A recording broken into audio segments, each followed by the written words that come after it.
right, I'm going to start admitting people. Okay. Do you have any questions before we start? No, do you want me to post the links at the end when I do the offer at the end, or do you want to post it somewhere yourself? I I will post it during your session, so you don't have to Okay, worry thank about you. it. Thank you. Sorry I gave you the wrong one No, in the jot form. that's okay. At least I figured it out. It happens. Mhm. Mhm. Mhm.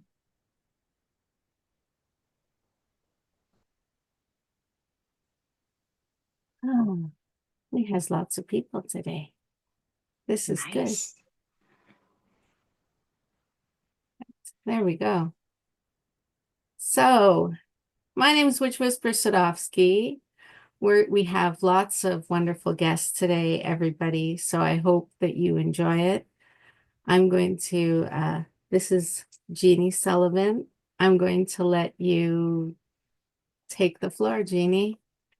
Perfect. Thank you, fabulous witch whisperer, and thank you everybody for joining me today. I'm Jeanne Sullivan Billeci, the soulmate coach. I am a certified law of attraction life coach, so I do everything a life coach does, except I do it through the lens of law of attraction. I'm also a certified Reiki master and author of the book Be the Soulmate You Want to Attract. And today I'm going to be talking about empaths. I'm sure we have a few empaths in the room, probably all of you, but this is a dating masterclass for empaths. And the reason I'm doing this is most of the people I work with in private coaching and in group coaching are empaths who have a wonderful life. They have a great purpose, a great work life. They have a great circle of friends, but for some reason in love, they're not manifesting in the same way. So this is all about today, how to attract a partner, not yet another relationship project. Who's with me? Um, so most of the empaths who come to me are complaining about two things. One, they feel like they always have to play the boss in relationships because the people that they're with are low effort. They overgive and underreceive. And unfortunately, in the process, if it's straight relationships, if the woman's overgiving, it does demotivate the guy. So we want to talk about that a little bit. The other thing they complain about is they always feel like they have to play the mom because the people they're attracted to or who are they're calling in are wounded birds. Sometimes they even have to be the nurse in the purse, and they're pretty tired of it. And what winds up happening is they prioritize their partner's needs over their own, and they wind up feeling drained and frustrated. So that's why I want to talk today about receiving a partner. But first, I should own up to the fact that I played both roles when I was looking for my husband, Todd. I I was a vice president in a company before I was 30. I was a super high achiever, very type A, all about making things happen. But I didn't realize that you can't make your love life that way. You can't succeed that way. You really have to receive and be more in balance between masculine and feminine, at least for what that is for me. And I felt that at the end of the day, I had to admit with all the types of men I was attracting, which was pretty much one-sided, I was doing maybe 90% of the work. I had to finally admit after the last relationship imploded that I was the common denominator with all these men. And so I had to figure out why I have I'm manifesting so many fabulous things in my life. Why can't I manifest what I want here? And the bottom line was that I just did not feel in this area of my life that I was worthy 100%. I felt deep down that I had to earn love. And part of that is if you identify as a woman, you've been socialized to nurture and take care of everybody. And if you turn that direction toward yourself, sometimes you're even called selfish. But I knew it's something that I had to definitely address. So I took a couple of years off of dating and I did a lot of things. I saw dating and relationship masters. I saw a life coach. I saw a therapist. I did things that scared the crap out of me to make my life as magical as I wanted it to be and to stop waiting for a soulmate before I did that. That included traveling the world by myself and leaving my gilded cage of a job, my wonderful job that everybody envied, but was making me quite ill. And I opened up a business where I didn't have to manage anybody. I didn't have to take care of, nurture any staff. I just could consult and be free and in control of my hours and when I was on vacation. And when I finally took that plunge, I was astonished when I took that leap of faith after building my confidence and self-love for 2 years, which I should mention, I was 300 pounds at the time. So part of my self-love journey was to feel beautiful in my body. And I took belly dancing, which was just magical for me to feel fit and beautiful in my fluffy body. But, when I finally put myself out there in terms of this, as a consultant, it was wildly successful. And I wondered why I hadn't had the courage to do it sooner. But I figured once I had my life the way I wanted it, or at least on track, that's when I decided to start dating again. And when I first started dating, some of you have heard this before, when I first put my profile out there, I was still in scarcity without realizing it. So I put a very safe profile there. Easy breezy, confident, but not really clear about my agenda or the weird stuff that I was hiding, the wonderfully weird stuff I was hiding. And so all I was attracting were non-committal guys, 25. I was 44. And it wasn't what I wanted. And so I realized I needed to get brave and I needed to be unapologetically authentic. I needed to fly my freak flag. And so when I put my new profile out there, I embraced my dating agenda. They tell us don't say that you want to get married. Don't say that because you're going to look like you're needy or a gold digger or something like that. But I said, I'm going to be clear because I'm tired of wasting my time and I'm tired of one-sidedness. I wanted somebody who was ready. Even if it wasn't me they wanted to commit to, they're at least ready to commit. So then I was also clear about some of the things that I knew would turn guys off. Like, for example, I love going to drag queen shows. And I knew if I put a picture of me with a bunch of 7 foot tall drag queens dressed as Sex and the City characters, there were going to be a lot of guys who would not be able to handle that. And I realized I wanted that. I really wanted that. I didn't want to waste my time on guys who were homophobic or just uncomfortable in that kind of a space. And so I just put it all out there. And the magical thing that happened is once I stepped into that and put it out there in that way with self-love and confidence, my husband appeared the very next day. And not only him, but a bunch of really wonderful guys who were very aligned with what I was looking for. And in the process of raising my vibration over those 2 years and putting my high vibration profile out, I really attracted a partner in my life and I learned how to receive that. So we're going to talk a little bit about that today. And I'm going to do 2 healings with you, and you're going to help me with that.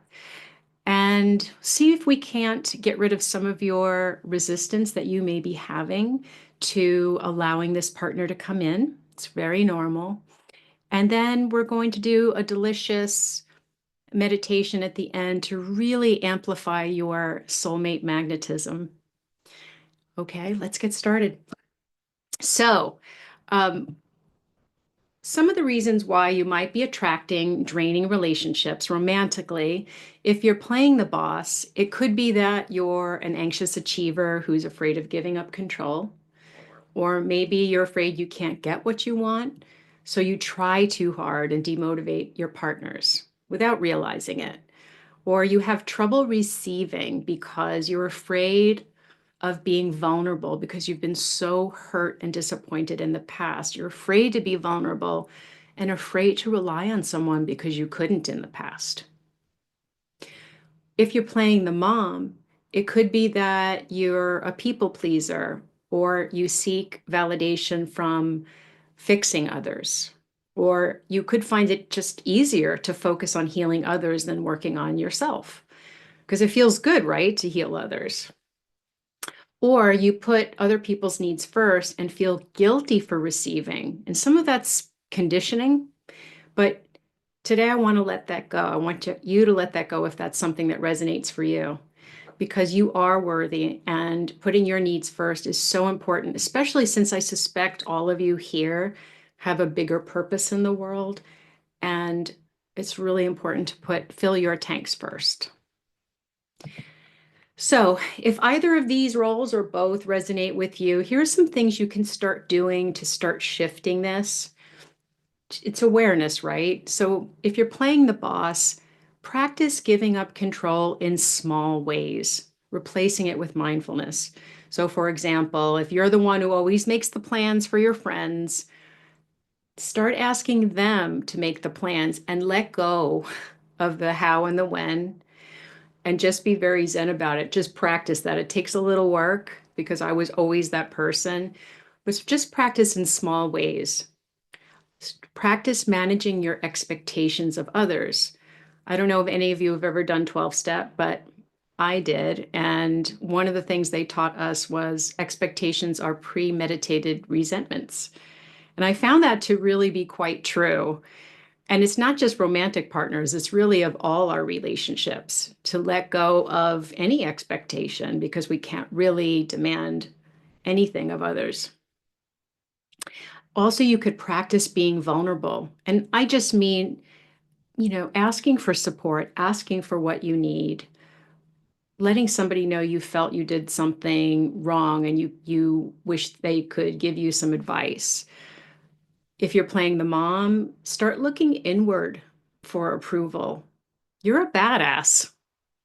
You don't need anybody's approval. Make your needs, your goals, your first priority moving forward and let go of any guilt. And realize that if it's still hard for you, because Dr. Judith Orloff, I met her at a conference. She's the queen of the empaths. Those of you who've read her books.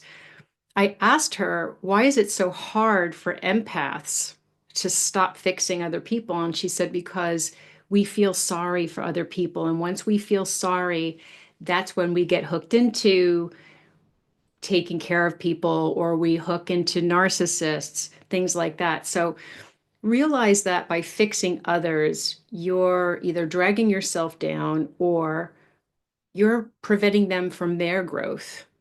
So it's not that you don't have empathy, you just don't need to fix it for them.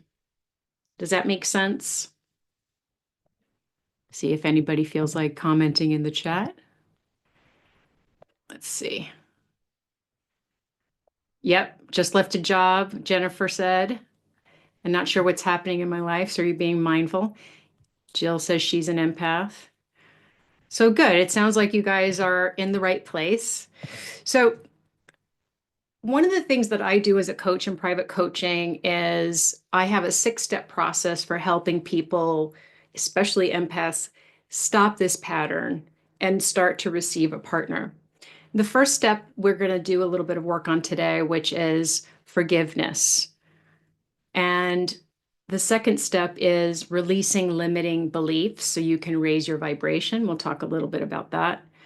The third step is Reclaim your power, your narrative. A lot of times when we're empaths, we unconsciously give our power, some of our power at least, over to others.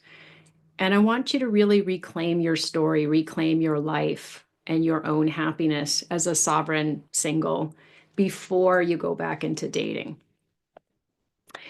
In the fourth step, I help empaths learn to trust themselves again, trust the process again. A lot of that has to do with not selling yourself out over your boundaries and figuring out what you need. Sometimes empaths don't know because they're so used to focusing on others. In the fifth step, it's about showing up as your unapologetically authentic self, whether it's through a delicious profile or putting yourself out there in the world in a brand new way that feels more like you and not a dialed down version of you. Sometimes we dim our light so others can feel more safe and comfortable. I used to dress a lot more conservatively because it was expected of me, and I never pushed against it. And I just decided, in those 2 years, I'm just going to dress the way I want. I want to bring myself joy. I don't need their approval. And in the sixth step, I talk about pursuing the right chemistry.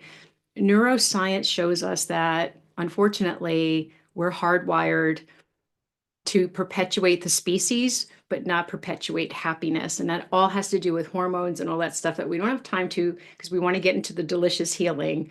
So let me just start with step one. So some of you may be thinking, gee, I've done a lot of forgiveness work, but let me just give me a little bit of room here to see if maybe there's a little bit more poking we need to do.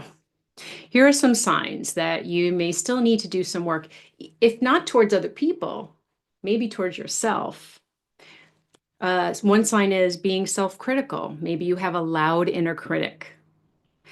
Maybe you feel guilty when you receive. It could even be not just love, a promotion or a gift. There's a little twinge of guilt. Withholding attention, affection, and approval from yourself. Being kind of stingy with yourself, or accepting dissatisfying relationships. That was a big one for me. And I would rationalize it constantly. And the funny thing is, I had in one of my group workshops, a woman named Heather in Los Angeles. She was a friend of a friend. And when she came, she told me flat out, listen, I've done all this stuff. I know all this stuff. I'm not sure I'm going to stay for the whole thing. And then we did a different forgiveness exercise than we're going to do today, but we did one. And she was crying at the end of it. And I gave her space. And she approached me about a month later. And she said, I just have to tell you that really shifted everything for me. I had no idea I was holding so much judgment about myself. And she said, 5 days after I let that go, I attracted somebody really special. And she said she didn't want to tell me at 5 days later because she didn't want to look like she was jumping in too soon. So she told me a month later, she goes, I really think this guy's going to be my husband. And today they are engaged. It's about a year and a half later. So sometimes, guys, it could be something today that I say and you're done. And he or she or whatever gender you are seeking is coming right in. So just think about that. Could just be something we do today. So let's just tune in to yourself and think about what you might want to forgive yourself for. Could it be trusting the wrong people? Could it be pleasing or fixing others and ignoring your own needs? Keeping yourself small to make others feel secure? Jumping in too quickly and ignoring the red flags? I'm just curious if you wouldn't mind sharing in the chat. What do you want to forgive yourself for? You can just be very top line about it. And how would your life change if you could forgive yourself, like Heather? Just curious. Too trusting in the past, all of the above. Yep. Thank you, Jill. Perfect. Okay.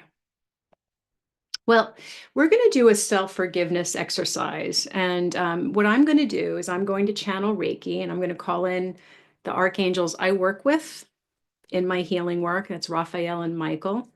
And later on, I'll call in some other divine assistants as well. But I want to support your healing and protection right now. We're going to empower you also to help with this healing. So without further ado, I'm just going to invite you to close your eyes and take a deep breath in and hold it for 5, and then exhale for 5. Again, inhale deeply, letting the breath cleanse you. Release any tension. And as I activate my Reiki, I now call in archangels Michael for protection and Raphael for healing. And I also invite you to call in your own guides to support you in this healing as well.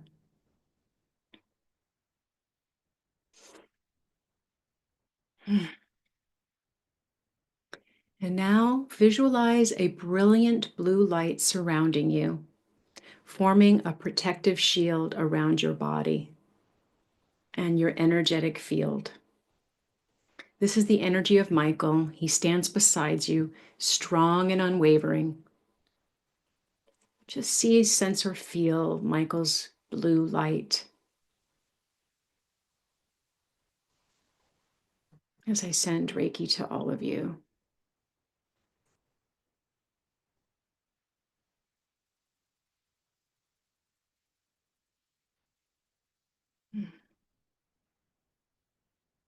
And now say in your mind, or you can say aloud since you're muted, Archangel Michael, guides, I call upon your divine protection.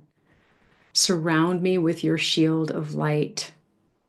Guide me as I release what no longer serves me. And just sit with that intention for a few moments.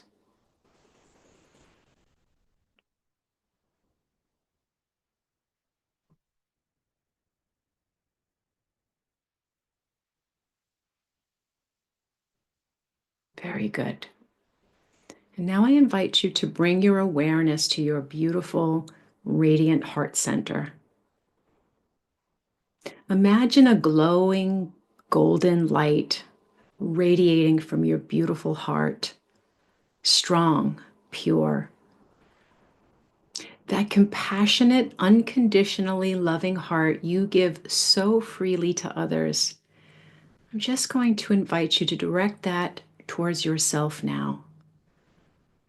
Just feel that energy filling your whole body with self-compassion.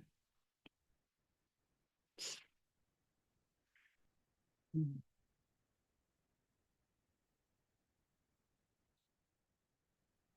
now I invite you to think about what you'd like to forgive yourself for. Focus where that energy of unforgiveness or resentment or guilt is in your body, trusting yourself completely that you know where it is.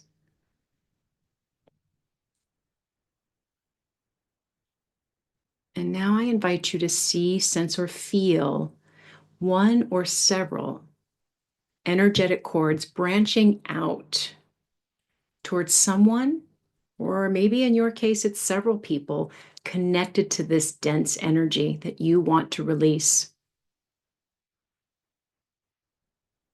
This is the cord of past relationships, unmet expectations, self-judgment, trauma. Just gently scan these cords as if you're observing them in a movie. You don't need to engage in the emotions of them or in the emotions of this mass. And now you see, sense, or feel Archangel Michael standing beside you, his mighty sword of light in his hands. And now that you're ready to release what no longer serves you, I invite you to look at these cords or cord and ask, is this connection aligned with my highest self? Take a few moments to feel into that. If this is something you're really ready to let go.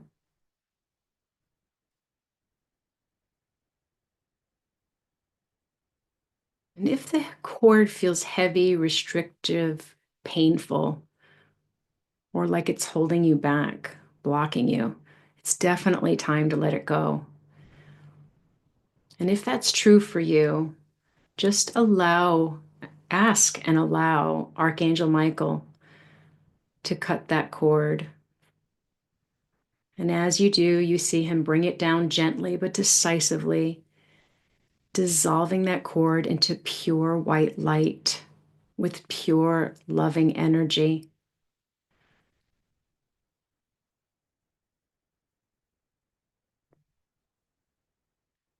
And as you see these cords dissolve, reclaim your power, the power you gave away, as I send Reiki to help heal the spaces left behind.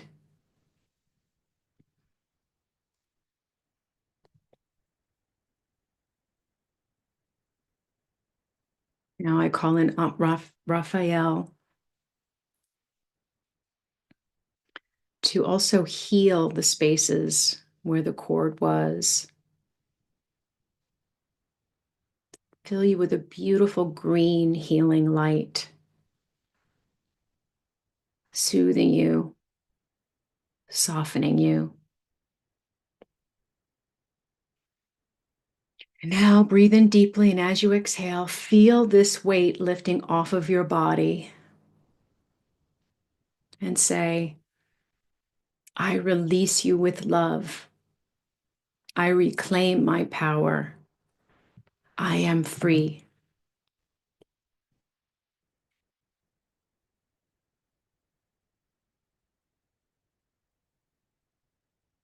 And as Archangel Michael reappears, filling you with a soft green light, surrounding you with it, into every cell of your body and your entire field, feel your energy strengthening.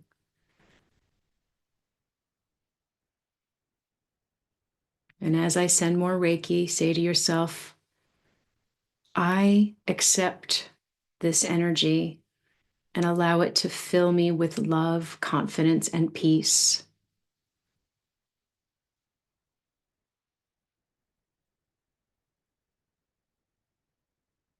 Just allow this energy to fill you. Breathe it in and draw it back to your beautiful heart.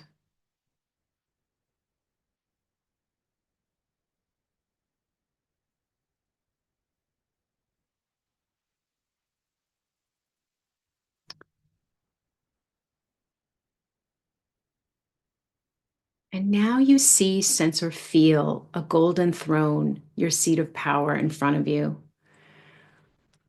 This throne represents your sovereignty, your magic, your truth. It is time to step into it and onto it. And I invite you to step forward. Feel the energy shift as you step up and into the fullest, most radiant version of yourself. Feel into that, if only for a few moments.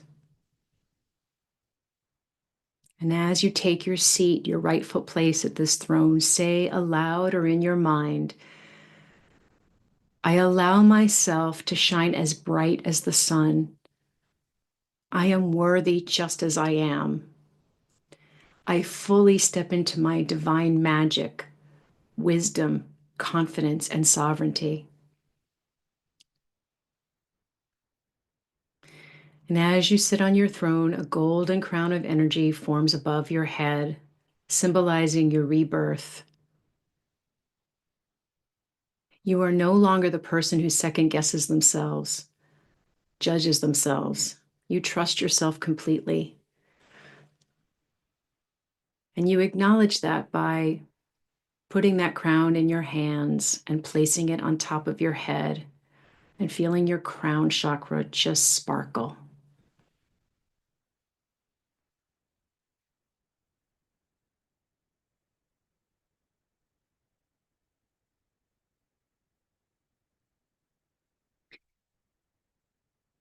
Now it's time to start coming back to the room. But before you do, I'm going to ask Archangel Michael to protect you with a beautiful blue cloak, ensuring that you remain strong and free and protected as we go into the next step, step 2. When you're ready, just gently open your eyes.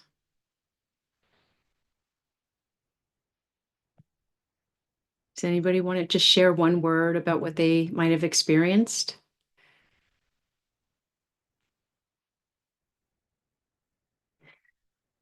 What they healed?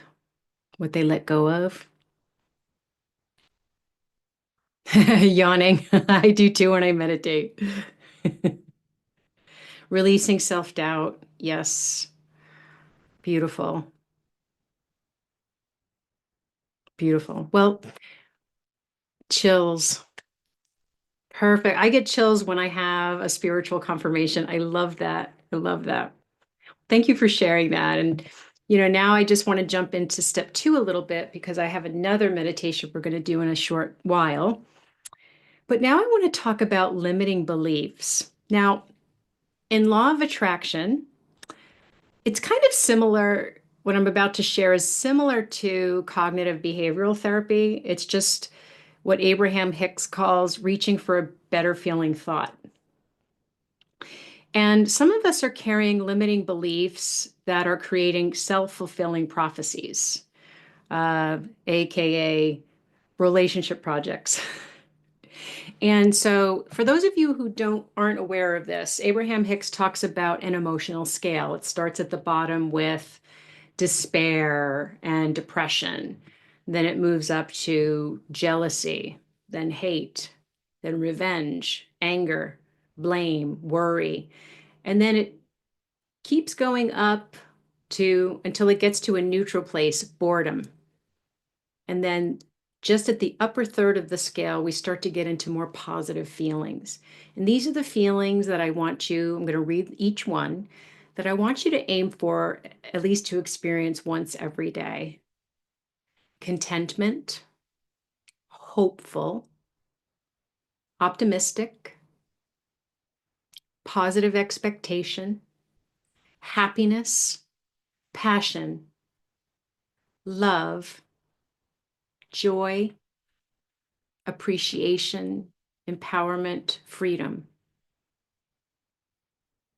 Now, just write down the ones that kind of popped out to you. Those are going to be your words to shoot for.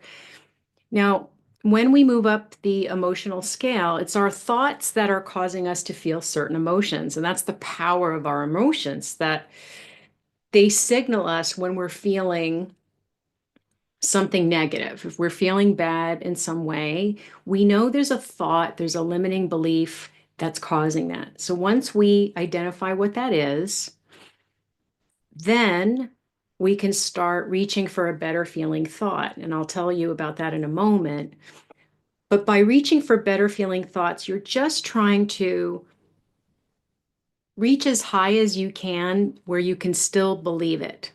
For example, if you say, oh, I'm just the worst person ever, you're not going to jump right to, I'm the best person ever in one quick leap. It's not going to happen. So you have to find better feeling thoughts as high as you can for that moment. And then as you do, and you feel more relief and you start feeling slightly better emotions, your vibration rises. And it's when we are at least in a state of satisfaction with our current lives without the manifestation. That's the magic spot. That's the sweet spot that brings everything that we've been asking for to come in. That's when we receive. And of course, if we're feeling joy and happiness and love, all of those emotions will help bring all that stuff in. So that's why I'm covering this today, because when you feel bad, I want you to identify the thought. And then I want you to look for evidence that that limiting belief is false. And I'll give you an example in a moment. Um, I'm also inviting you to look at this belief, and it's a belief is just a thought you've told yourself over and over. Look at it from a different perspective. What else might be true about what happened that created this belief? And then focus more on evidence that is more expansive, that the more expansive thought belief is true and what you're grateful for in the situation. So I'll give you an example. Perhaps you might say to yourself, I always overgive and never receive the love I deserve, right? It's kind of like all or nothing thinking. So, a first step might be, acknowledging the truth of the situation. I've experienced some relationships where I've given more than I've received. It feels neutral, honest, without staying stuck in it anymore. You also could say, wouldn't it be nice if is a nice phrase that challenges that limiting belief without forcing you too high, too fast? You could say, wouldn't it be nice if I gave just enough and I was able to receive the love I deserved? You could still believe that. It's not really challenging you in any way, but it definitely feels better. It feels relieving. And then you might reach for a better feeling thought when you're ready. You might say, now that I think about it, I was taught from a young age that giving more than I receive makes you a good person. So now you start to realize, this is coming from someplace else. This isn't even my belief. And then you might want to start opening up to change. Maybe say to yourself, I can see that belief isn't serving me. And I'm beginning to realize I deserve balanced love in my life. Now you're starting to feel maybe more hopeful. Then you might, if you're feeling ready, you can go higher. I know that I am worthy of the love that nourishes me. It's a small step up, but it's really going to bring you a lot of relief once you start getting to the space where you can believe it. Then you might want to say, I've seen examples of people who receive the love they deserve. Maybe I can have that too. Then you might reach higher. I'm open to receiving love from a place of balance and ease. And then you might go higher and say, I'm ready to receive the love and support I give. And I know it's coming. I just have to release the how and the when. Does this make sense?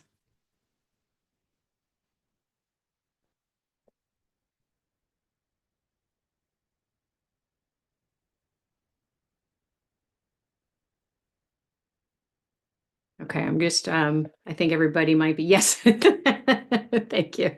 I just want to make sure the sound's still working. The tech gods are not always with us these days. Okay, so really quickly before the meditation, I just want to say in step 3, I have a little homework for you.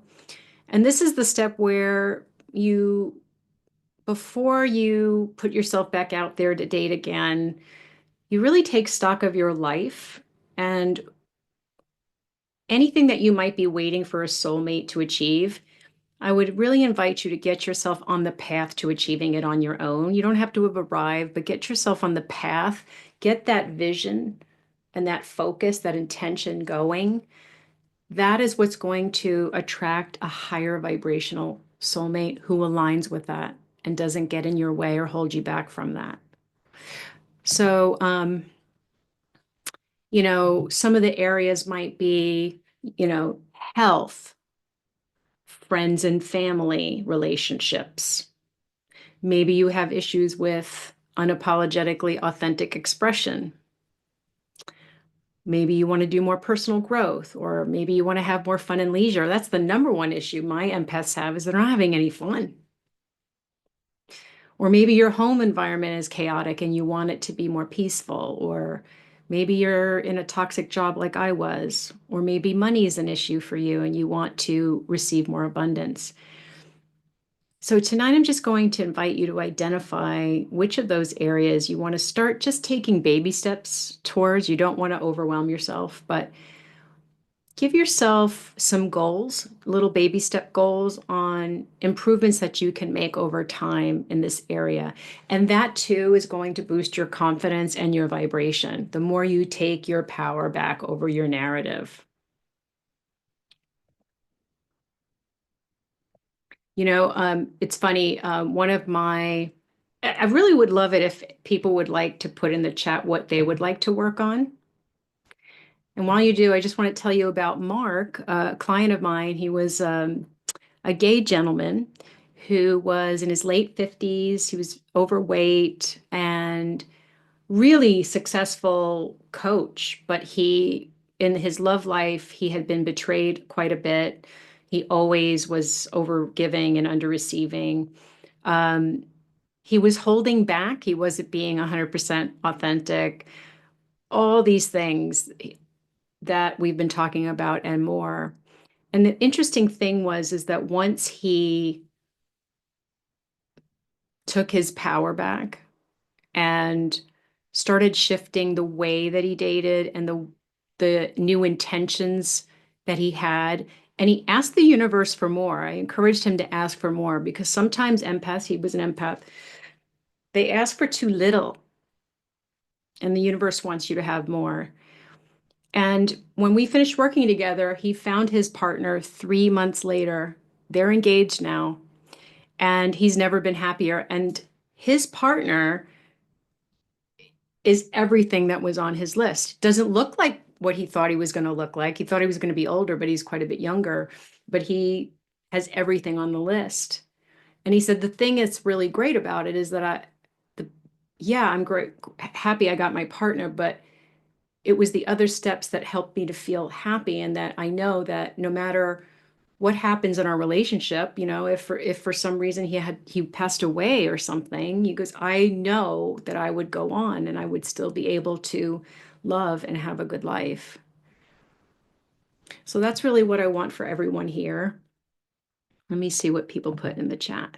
Humor, very healing. Prosperity, letting go of attracting narcissists. Would like to own a home, work on money and career, health. Perfect. Perfect. And again, just baby steps is all you need. Cool. Let's work on our soulmate magnetism, shall we?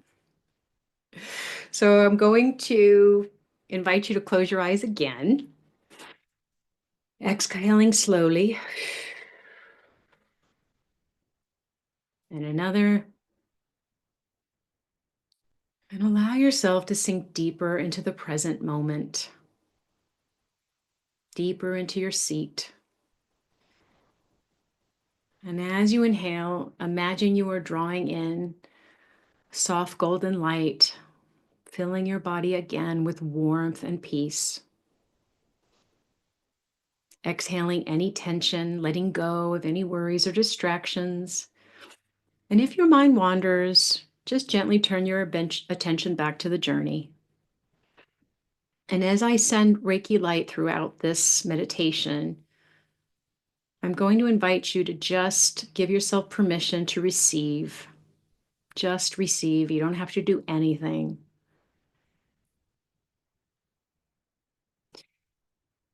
And now you see, sense, or feel your divine assistance coming back in. I'm going to call Michael back, Raphael, and your guides, and anyone else you may feel like you want to call in.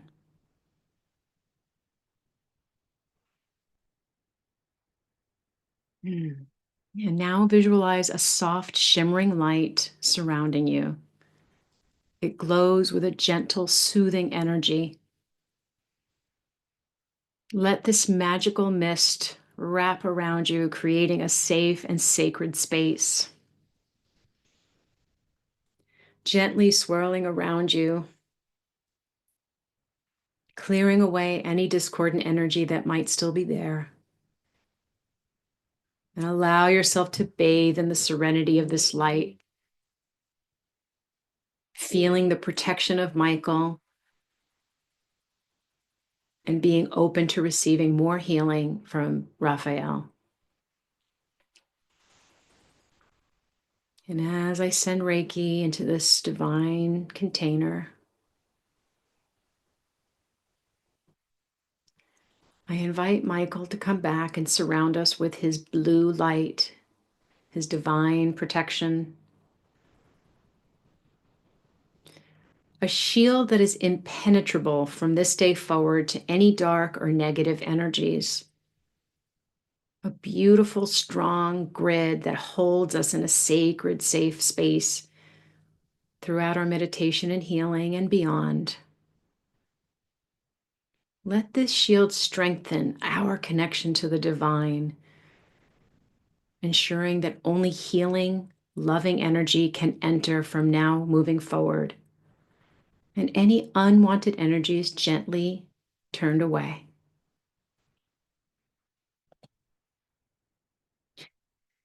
And as you relax in safety and comfort, surrounded by divine support, you see, sense, or feel deep ruby red roots growing from your feet and running down to the earth, connecting you to Mother Earth. And underneath the soil, you can see, sense, or feel the ancient cauldron of the crone, bubbling with molten gold like lava. I invite you now to take another step in your healing and breathe out, letting the lava have any old wounds, any leftover self-doubt, any memories of draining relationships, any judgments around them. Leave them all in the cauldron, allowing them to dissolve and burn away and transmute. Just let it all go now as I support you with Reiki. I'm going to fill the spaces left behind of the energy release.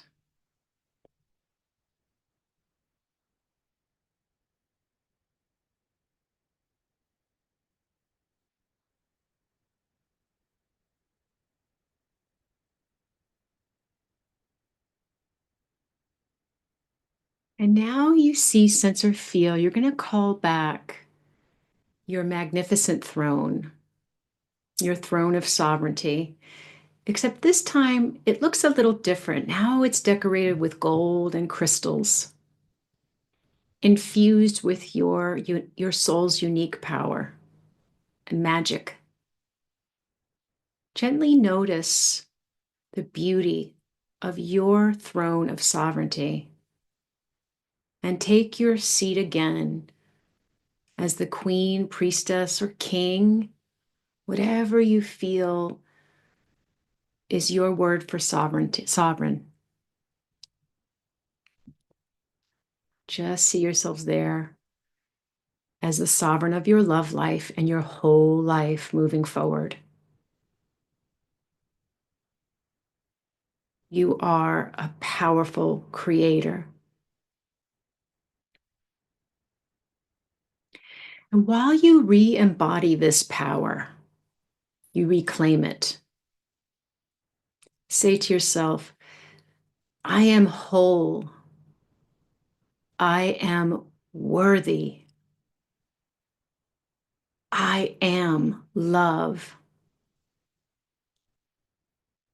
I reclaim my magic, my worth. I receive love effortlessly now. And I know the high vibrational love I seek is already within me and is attracting already a soulmate of the same frequency who's already on the way.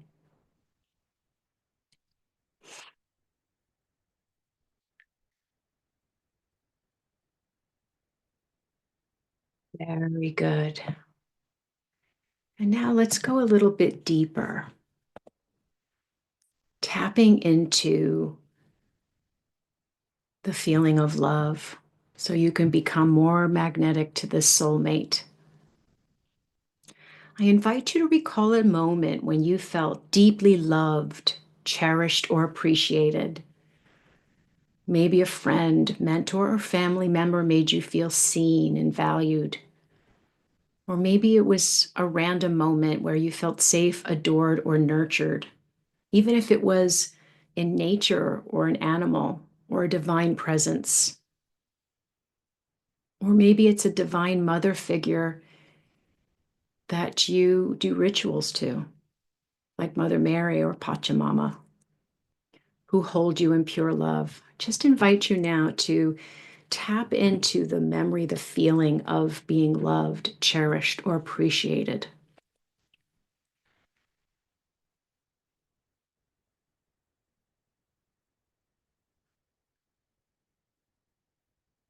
And now I'm going to amplify this high frequency energy with Reiki.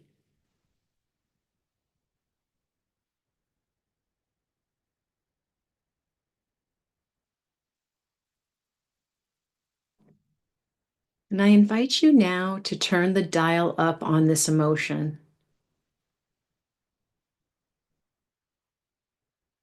See it surrounded in green flames. Green is the color of manifestation. Send energy from your heart to fuel this flame bigger and brighter. Feeling that emotion of love and being cherished even more. And as you do, you see, sense, or feel something magnetizing to you. It's a soft, glowing presence. And as you look in your mind's eye, your third eye, you notice it's your soulmate. Somebody who knows you completely, adores you effortlessly, wants to be your partner already.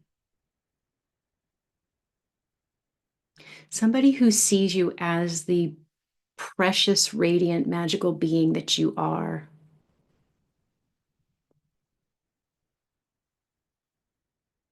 And then you see, sense, or feel them wrapping their arms around you or simply radiating love towards you, deeply attracted by this self-love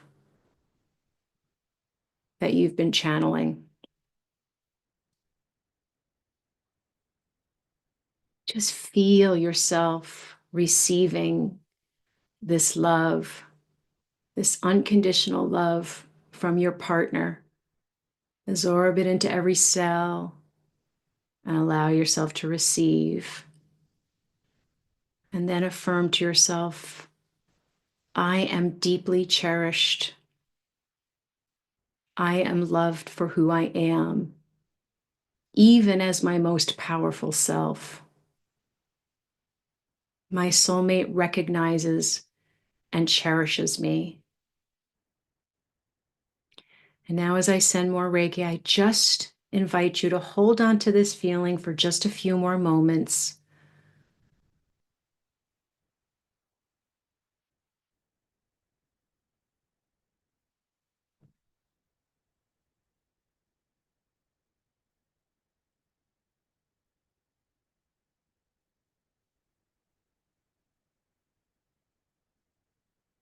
And as you're connected to your soulmate, take a moment to ask if there's any advice they have for you to bring them in faster.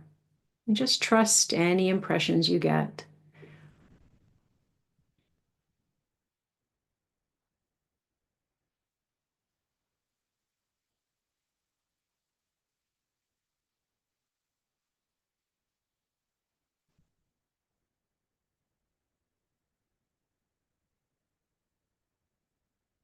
Very good.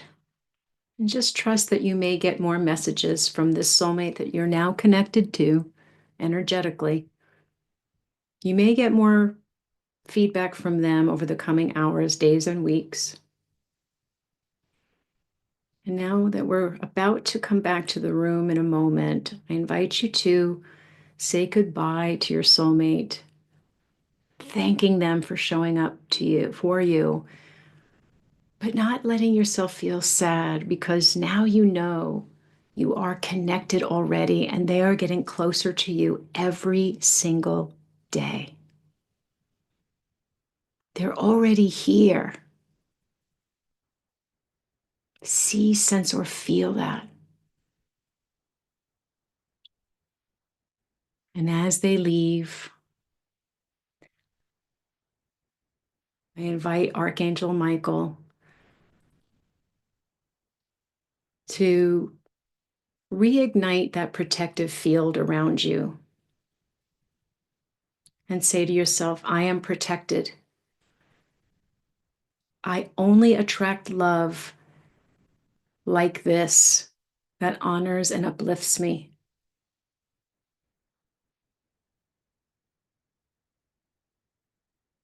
Now I invite you to say thank you to the archangels and your guides for also supporting you.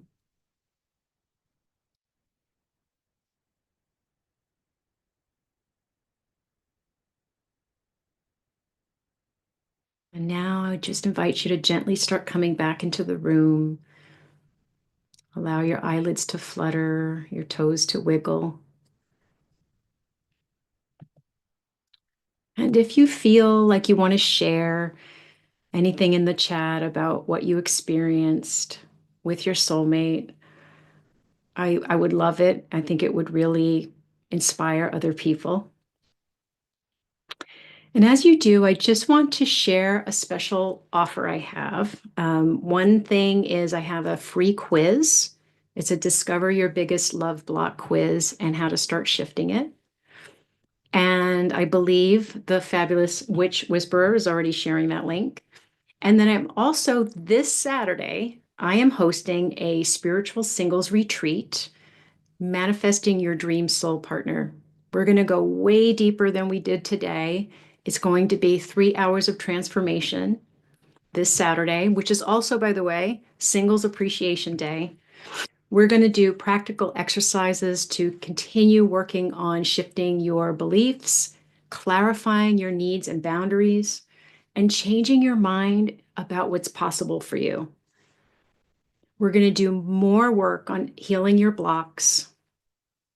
We're also going to do an even deeper meditation to align with your new life vision and connect even more with your soulmate.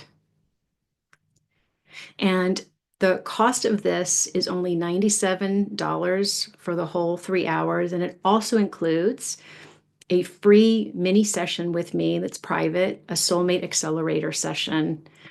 And I believe the link is in the chat for that, but I really invite you to come. It's not a huge investment, but it could be invaluable in attracting a much healthier person into your life. So if it feels aligned, I would love to see you there. And I think now it's time to turn it back over to the Witch Whisperer. Am I right? Yes. Yes. Thank you, Jeannie. You did wonderful. I enjoyed everything that you did. It was just awesome. Thank you so much. And I just re-put them in the chat, just the links. I don't know if did they show? Yeah, they showed. Yeah. Perfect. All right. Thanks, everybody. All right. Our next person coming up is Lisa Holt. She's a co-classmate of mine. She's just wonderful as a lady. I hope you'll really enjoy what she has for you this next hour. So, Lisa, are you ready? I am ready. All right. Take the stage. Thank you, thank you, thank you. Before I kind of jump in, I just want to say I have a question for everyone. I see a lot of empty screens. And if you are willing and able, it would be incredible to see your faces. I would love to see your faces. And here's why, not just for kicks, but because the more I can see interactive faces, the more I get to give and collaborate with you all. right? So thank you for being so brave and willing if you are able to be present here. So, question for you all. Why are you here? Why are you here? Type it in the chat. I'm really curious as I kind of share why I'm here. I'd love to see in the chat, why are you here? Why are you giving these hours of your time into this space? And I'll share why I'm here. My name is Lisa Holt, and I am a transpersonal coach and a certified life and relationship coach. And little tagline with trauma informed, you know. So I want to just share my story first off. And as you guys type into the chat why you're here, we'll kind of look at that as well. I am here because I have spent my whole life focused on growth. And if you're here and present and participating, let me know in the chat not only why you're here in this room, but why are you here? Why are you here in this collective that we call Earth? Why are you here? Right? And this kind of feeds into what we'll go into today. So, as I said, I'm a transpersonal counselor and certified life and relationship coach. And at the age of 3 years old, my parents divorced.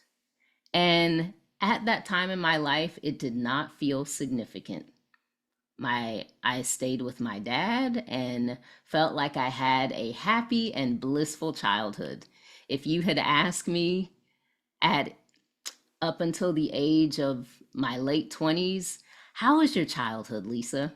I would say it was happy, nothing to see here, nothing to report. It was great, right? And so as I delved into my 20s, I finished my undergrad studies and moved to California with my childhood best friend. And if any of you have been to California, you know that it is an investment to live in California. So my childhood friend and I, we moved to California and we shared a studio apartment, 500 square foot studio apartment. One bed on one side of the room, one bed on the other side of the room. And it was in this time in my life that I learned a valuable lesson of what my childhood did not teach me. One of the things that my childhood did not teach me is that people cannot read my mind. So here I am at the age of, I think I was 23, in a studio apartment with my childhood best friend and not understanding why she didn't know what I needed. Anybody experienced anything like that? Not feeling heard, not feeling understood, right? So at that point in my life, I realized, oh, growing up, I didn't have to say what I needed because it was provided. And I was raised with my dad and my stepmom once my parents divorced. And one of the beautiful things that I got to experience was my parents let me live in a little bubble. No conflict, no talking of anything that felt uncomfortable. So when I grew up, I thought if I encountered any discomfort, it meant it was the wrong place for me to be and I would exit, right? So anytime I encountered conflict, that meant it was wrong. I was in the wrong place. I'm out, right? Little avoidant me, hint, hint, right? So fast forward, during this time, I decided I need to learn how to communicate. I don't know how to express my thoughts and my needs and my feelings to the people around me. So I have spent the last 20 plus years of my life since that moment looking at my growth through the lens of communication. And it has been an awakening. So I'm going to check back into the chat here. When I ask why you're here, someone says, I'm here because I love to learn.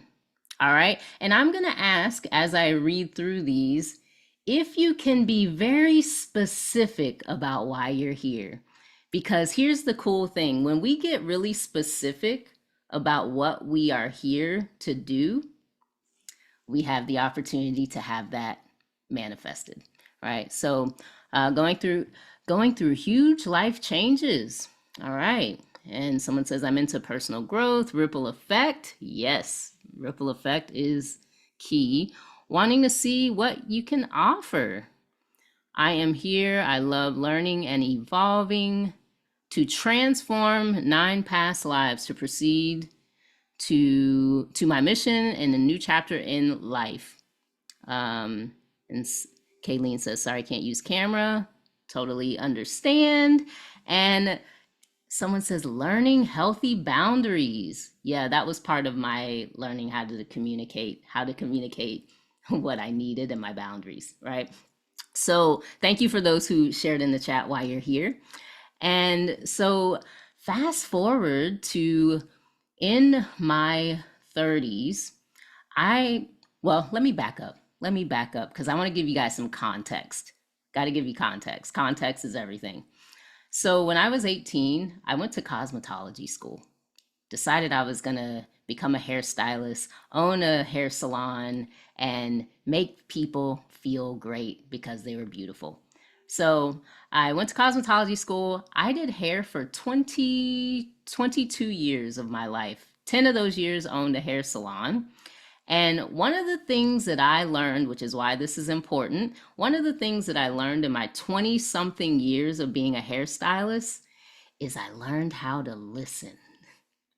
I learned how to listen. How many of you have been to a hairstylist and sat in the chair and shared your thoughts and your feelings? Type it into the chat.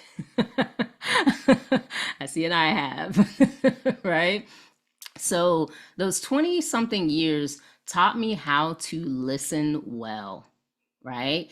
And one thing I learned during that time is that I had a 6-week waiting list, right? And one day I said, I'm not the best hairstylist. I'm okay. Why is it that people are coming to sit in my chair?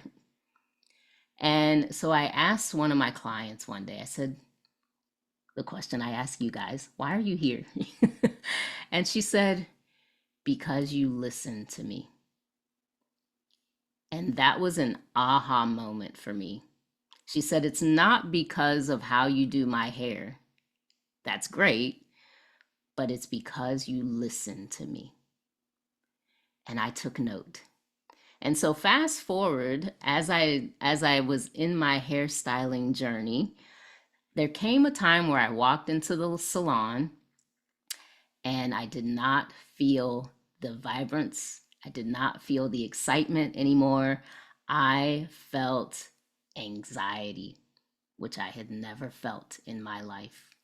For the first time in my life, I felt what it felt like when someone said, I feel anxious. I don't feel settled. I don't feel grounded. And I thought, okay, I'll just go through the day and tomorrow when I wake up, it'll be all good. I woke up the next morning and still felt the same.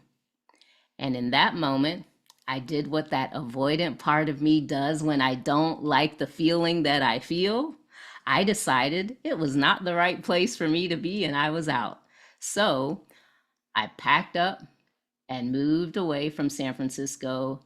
And get this, here's the context. I moved to Texas to stay with my mom, who I had not grown up with. She left when I was 3, if you remember. And I thought this would be the perfect opportunity to reconnect with my biological mom and the lessons that were waiting for me.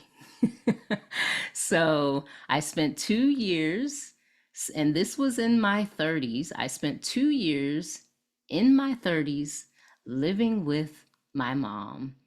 And along the way, we started to kind of have a lot of miscommunications. And I thought, I've been working on this communication thing. Why is it not working? And I said, Mom, why is this not working? And she said something to me. She said, I never thought that 30 years later, I would be looking back into the face of my husband. And I thought, oh, I am my mom's lesson. Wow. And what is the lesson for me? The lesson continued to be that I needed to learn how to communicate better, right? Anybody here have some moments where they kind of wish they had communicated a little differently, right? So my spiritual journey came through the portal of relationships and communication, and that is why we're here. How many of you realize that relationship is a portal? How many of you realize, and maybe this is a new awareness, but how many of you realize that relationship, whether it's intimate, whether it's family, whether it's work, whether it's friends, it is an initiation, right? So that is how I arrived to my own personal spiritual awakening. And that brings us to the present. This is why I'm here. I am here because, like most of you that are in this room, I am on a spiritual journey. And part of my spiritual journey is to find every opportunity to learn the lesson. Mine just happened to be through relationship and communication. So, with that said, yes, going back, someone says being a hairstylist is similar to being a bartender. Yes, it is. All right. And Jill says, I too was a hairstylist when I was young. Yes, hairstyling was part of my informing process. So we come here today, and you might ask, why are we here together, right? Which is why I asked the question, how many of you are single in the room? How many of you are single? That gives me a good read for the audience. How many of you are single? Type it into the chat.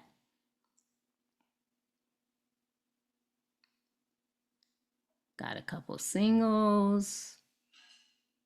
Single. All right. And then how many of you are partnered? How many of you are partnered? Long time single. How many of you are partnered? This just allows me to know which direction we get to go. Partnered. Got a couple of partnered. All right, it's looking like mostly single. All right, so those of you who are single, are you willingly single or are you searching?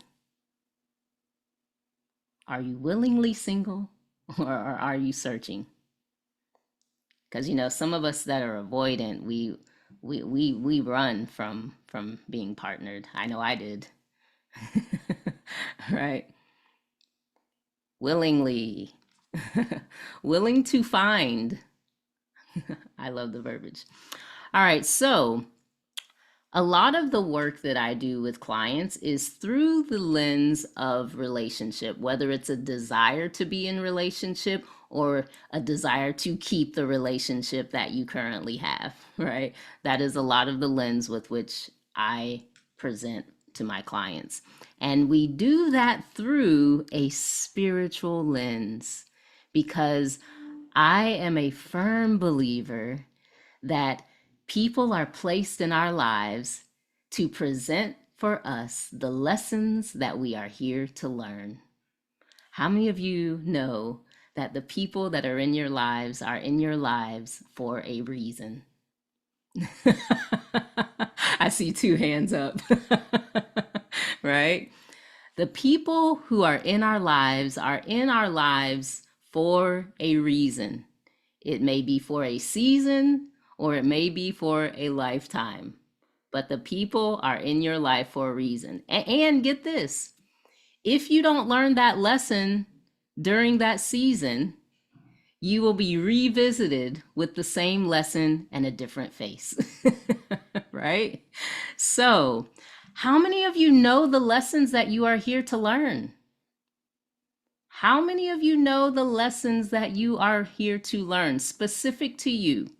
If you know the lessons that you are here to learn, type it into the chat, right?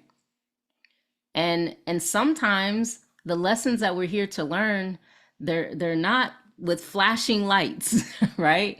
I know my lessons weren't with flashing lights. I went through a lot of my life looking around going, why am I here? What is the purpose? What am I here for, right?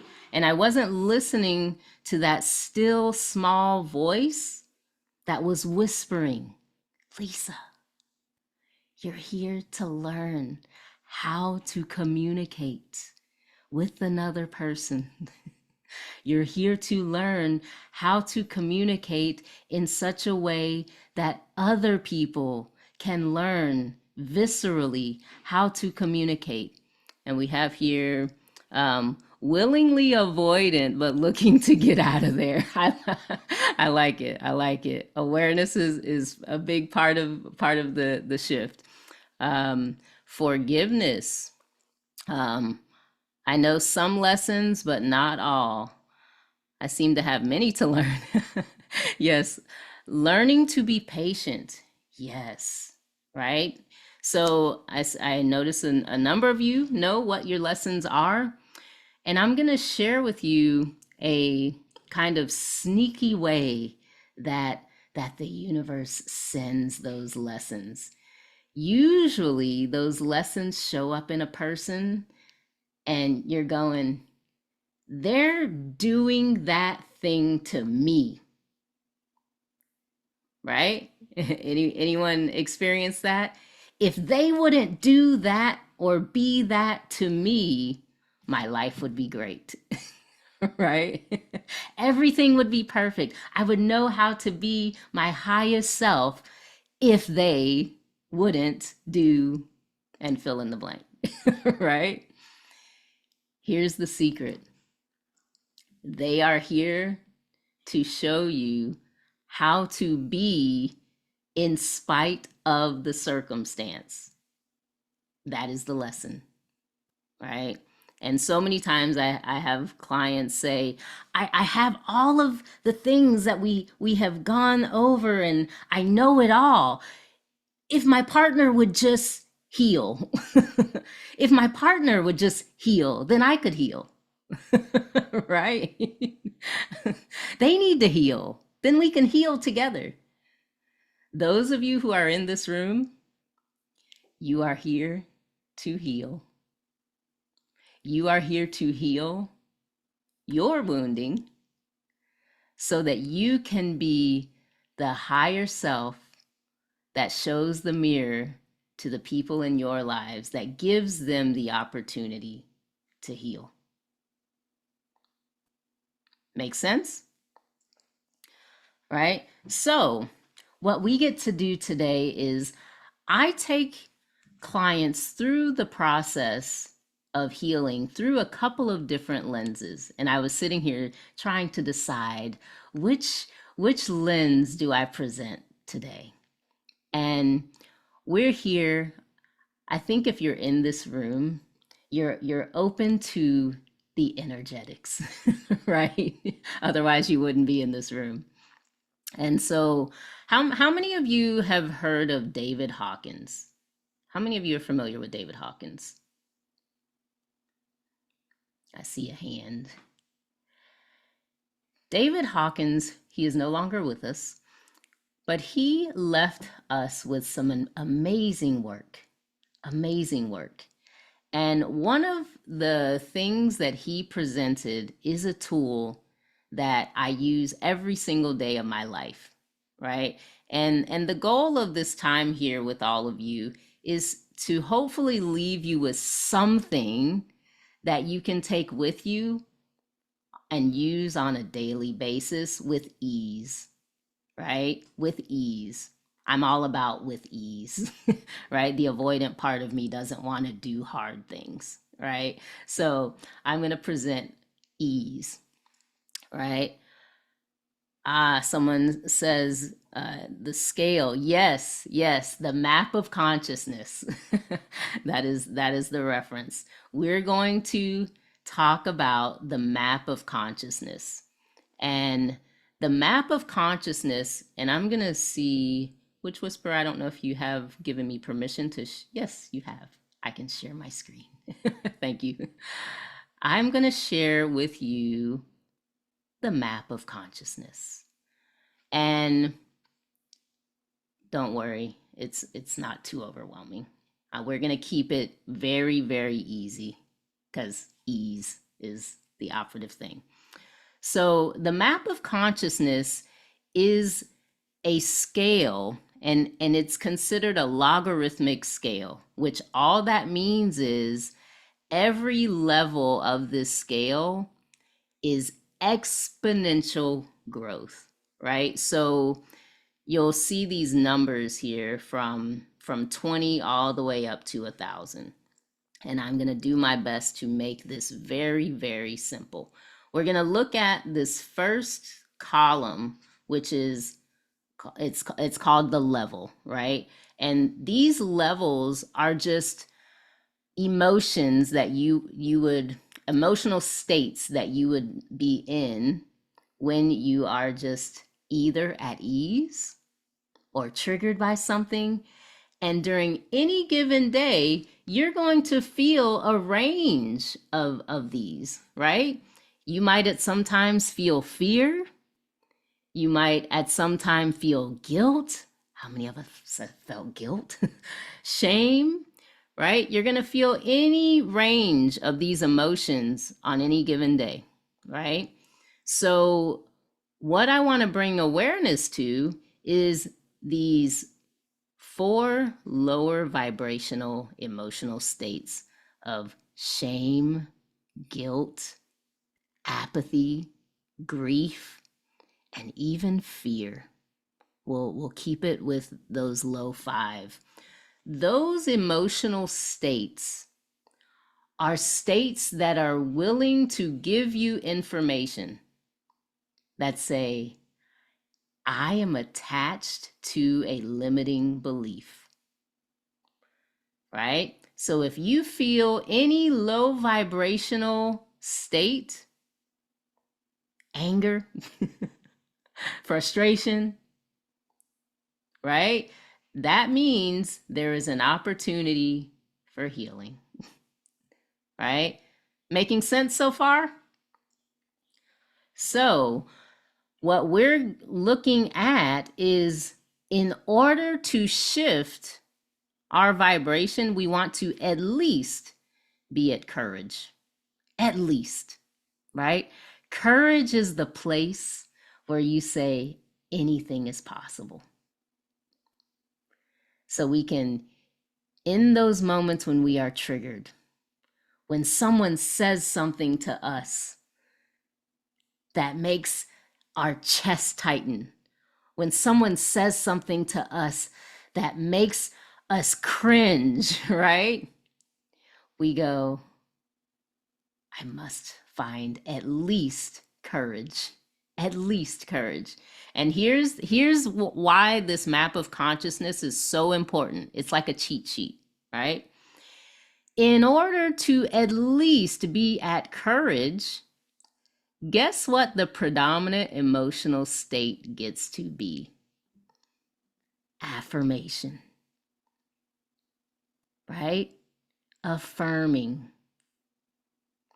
That means that all you have to do is say, this is the state I'm in. I am in a state of awareness. and I affirm that that's where I am. That gets to be the healing moment or the turning point, right? And so with that understanding, you can look at your state, your level, right? And if you look at, we talked about, the last speaker talked about forgiveness, and I think someone in the chat talked about forgiveness. Acceptance, right? Accepting what is. We can't forgive until we accept what is, right? And so this map of consciousness is a great tool. And the more I have used it over time, it just comes to me and I say, oh, wait, wait, I'm feeling something. It means it's attached to a limiting belief. There's a lesson, right? So the map of consciousness is a great tool, and I highly encourage, if you're on this journey of healing, any David Hawkins books. Highly recommend. So I'm gonna actually ask, are there any questions so far? If you can type in the chat, are there any questions so far?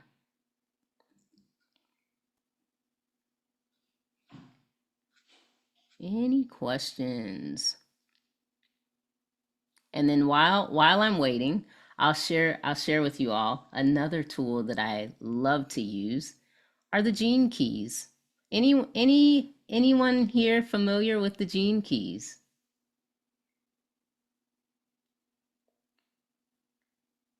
Yes. Yes. Only one person familiar with the gene keys? That is exciting. That's exciting. So the gene keys is a system. Maybe some of you are familiar with human design. Anyone familiar with human design?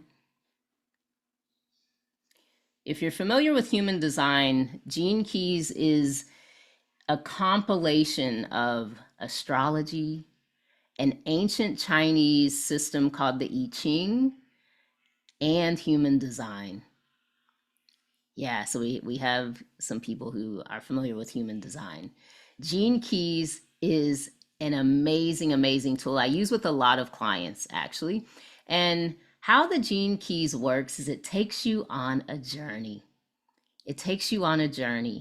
And actually, what I'll do is, since I can share my screen, I'll show you my profile, because I'm a visual person, so I'm gonna assume that you guys are visual as well. I'm gonna give me a moment to share my screen here. And I'm gonna even be so generous here. And as I go through and share with you what my profile looks like and what it gets to mean, I'm gonna actually put it into the space that anyone who would be willing and brave could have a laser quick overview of their profile. So here we go. All right, can you see my screen? Okay, I see a shake.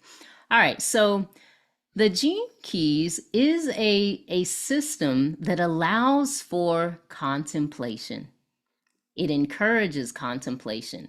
And so what that means is I actually, what I do is I take your birth date and place of birth, and we put it in, and it kicks back some information similar to how human design works. And what it's looking at is the opportunities. I know some of you said, you know that you're here to learn certain lessons. The gene keys is a way to basically draw those lessons to the surface, right? And so it gives points of contemplation. So I'll share with you, don't look at my birth date. I'm 46, I'll be 47 here in a couple days. So how the gene keys works is you have your four, they're called keys, right? Or spheres. In each sphere, there is a key. And I'm not going to get too crazy with explaining this, but these outer spheres are what's called an activation sequence. And this is the first piece of what I take clients through to really bring to the surface the lessons that they are here to learn and how we get to contemplate on healing. And it involves some shadow work, if you're familiar with shadow work. So the top sphere is your life's work sphere. And for me, this is all about transmuting through desire, right? And from the Gene Keys lens, desire is this place of need, but an insatiable need, right? And this shadow of desire holds a gift. In every shadow, there is a gift, right? And so when we're doing shadow work through the lens of the Gene Keys, we move through whatever this shadow frequency is to release the gift of lightness. For me, and my key of my life's work is to transmute the shadow of desire into lightness, right? Feeling effervescent. And the top piece here is what's called the Siddhic state, which is kind of this blissful state. Every key has a blissful state that you are aspiring to reach. You can't live there, but you can aspire to. And it's rapture. So for me, what that means is my life's work is all around change, transmuting, right? And so then we move into what's called the evolution sphere, which is what you go through, what I'm here to move through, the lessons I'm here to learn. Mine is half-hearted, which, if you remember my story, I like to run. I'm half in, half out. I'm out, right? I had to move through this shadow of half-heartedness into commitment, right? My husband was very instrumental in that process of moving through the shadow of half-heartedness. And the Siddhic state of that is devotion, right? And so then we move through these, and with clients, I tend to go through one sphere at a time. So during each session, we will spend one session on one sphere, right? And then a client will go through that week of contemplation and seeing all the areas of their life where that shows up. And you get to move through that from a place of contemplation, right? The Gene Keys is so powerful in that way. It's like magic. It's like magic when you go through life and you start to see things from this lens and you say, wow, I didn't realize the opportunities that were there. And so from the evolution sphere, you move through this line, what's called the line of breakthrough, and into your radiance sphere. The radiance sphere is, in essence, the flavor, what fulfills you when you feel the essence of being fulfilled. Mine was through the shadow of compromise. The shadow of compromise meaning not being filled with resentment for what I had to give up, right? Not being filled with resentment for what I had to give up. And this led me to reveal the gift of competence, right? And the Siddhic state is bounteousness, right? It's that blissful state that you want to achieve through the sphere of radiance. And so then we move through that sphere to the sphere of purpose. Purpose meaning what I am here to do. I asked you all the question when we showed up, why are you here, right? Why are you here? This sphere reveals, why am I here, right? And I am here to transmute from the shadow of mediocrity, right? Meaning, I don't want to do what everybody else is doing, right? And as I transmute through that, it reveals the gift of style, right? And this is through the frequency, or sorry, through the line. The line is the flavor in which it shows up, voice, right? I use my voice to speak through the shadow of mediocrity into gift of style, right? So that's just a brief little overview of at least my activation sequence, right? And so I want to actually put it into the space.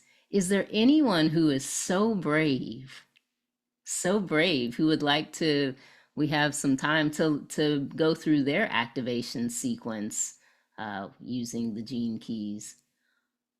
I have a couple of people. All right, well, let's do it. Let's do it. Kayleen, let's see, where are you at? All right, let's bring you up. All right. There she is. Kayleen, are you Kayleen? Yes, I am. Okay. Oh wait, I have the wrong person. Hold on one second here. Let me get things correct. I lost you. Bear with me. Where did you go? Oh, here you are. All right. Kayleen, are you able to come on video? Yep, I'll just move out of the space I was in because I'm at work. Okay, no problem. All right, I'm going to pin you so we can see your beautiful face. All right. So what I'm going to do is I'm going to pull up my system here. And Kayleen, I'm going to ask you, what is your birth city? Nelson, New Zealand. Right.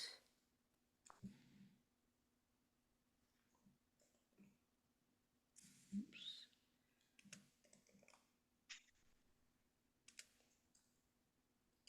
All right, and then hold on a second. It was showing up there for a moment. Where did it go? There we go. All right, and then your birthday? 23rd of February, 1967. Right. Your birthday's right behind me. All right. And you said 67, correct? Yes. All right. Do you know your time of birth? No, I've had my chart done before and we think it's around 1 a.m. All right. All right. So I am going to, oh, 1 second. All right. We are pulling up your profile. And just to let everyone know, if this interests you, of looking at your opportunities for growth through the gene keys, feel free to send me a message. All right, gonna share my screen. Uh-oh, where did it go? Oh, here we go. All right, we have Kayleen's profile up on the screen. And so, and Kayleen, if you can send me a message afterwards, I'll send this to you. Right, so you have it as a reference. All right, Thank so we are only going to look at your activation sequence. So I'm going to turn some of this off. Hold on.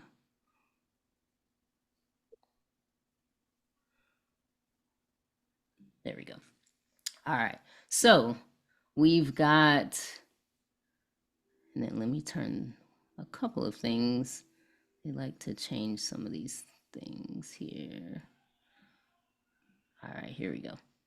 All right, so we're going to look at your activation sequence. And for some reason, this is giving me a little trouble. Bear with me here. Why it's not wanting to work right with me. Technical difficulties. All right, here we go. We'll just do the full profile. Sorry if that's overwhelming information, but this is the way we're going to do it. All right, so Kayleen, you have in your life's work sphere, you're moving through the shadow of victimization. Does that resonate? Yes. Right. And how does that resonate for you? I tend to fall into that when something's going wrong. I always take it on personally, that it's all my fault.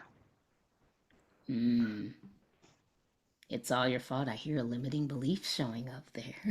Yeah. And so as I'm talking, I'm pulling up my notes here. When we go through the gene keys, just so that all of you know, there are 60 keys. And in each person's profile, there are 11 keys prevalent in your profile, right? We're only going to look at 4 for you, Kayleen, which is your activation sequence. But all of these keys hold information. And that's what we're looking at now. Sometimes I like to pull up my little cheat sheet so that I can give you as much information as possible. Each key has a theme. And the theme of the 55th key is the dragonfly's dream. The dragonfly's dream. And each key has what's called a physiology, meaning in your body, you may have a vulnerability and for the 55th key, it is the solar plexus. How does that resonate with you? Yes, it does. Yeah. How so?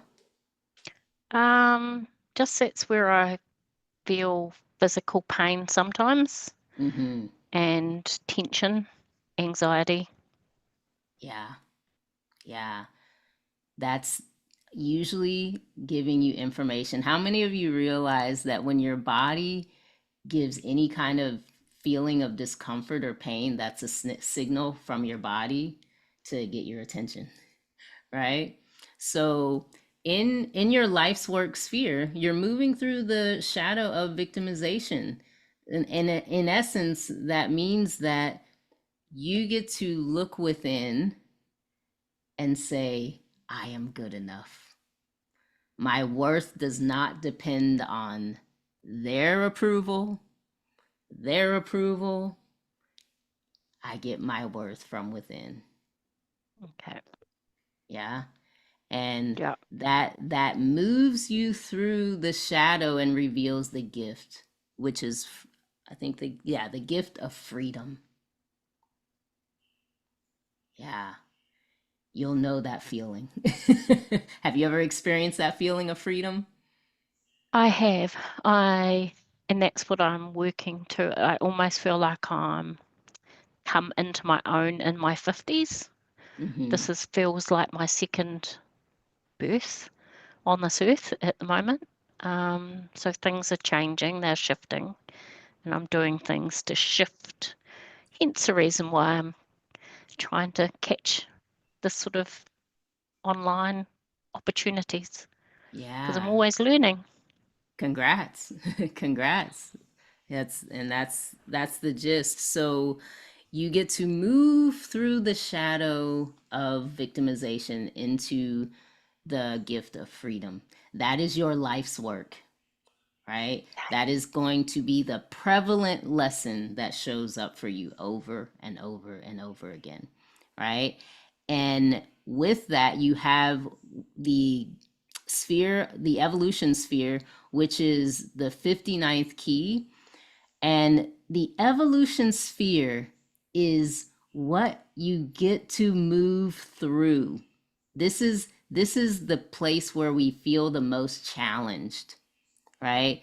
We feel the most challenged, and you're moving through the shadow of dishonesty. What does that look like for you? Um, hmm. For me, I would say it's around probably in my workspace Mm, and people not being honest with me and the whispering and yeah, like yeah. I like people to be straight up, like, tell me you don't like something, tell me. Hmm. Yeah. And are you straight up with yourself? Um, sometimes. Right. Yeah. This shadow frequency of dishonesty is pointing towards self, right? Right. Yep. And it also points back, just so that all of you that are watching and listening realize, these two spheres are what's called programming partners. And what it means is this shadow of victimization says it's those people who are whispering and being dishonest. If they would just be honest, I'd be good, Yeah. right? But it's me. But the opportunity is within. Yeah. That is what the gene keys brings to the surface, right? And then you get to contemplate that, right? Mm-hmm. Because basically this key reveals that as you move through that shadow of dishonesty, it reveals the gift of intimacy. And the gift of intimacy, do you I want to give you the opportunity to share what would the contemplation be moving into the gift of intimacy? More, I guess that scares me. It scares me in more way, like if physical intimacy with someone else and with myself. You're right, it's the honesty. I'd have to be truly honest with myself and what I want. Mm-hmm. Um, I haven't had anybody in my life for, my daughter's 30, so that's just about as long as there's anybody been in there, but that's a fear of getting Mm-hmm. hurt again. Yeah. So Yeah. I need to be intimate with myself and upfront and Mm-hmm.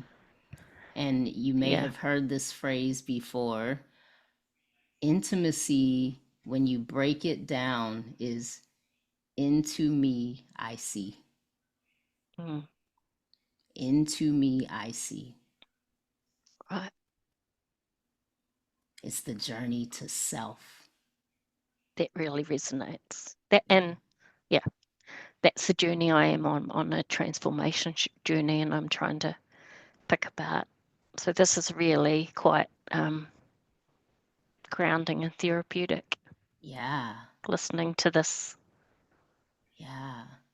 It's the beauty of what the gene keys allows to bring to the surface through contemplation, right? Mm, And so as you move through that evolution key, your breakthrough leads to the radiance sphere.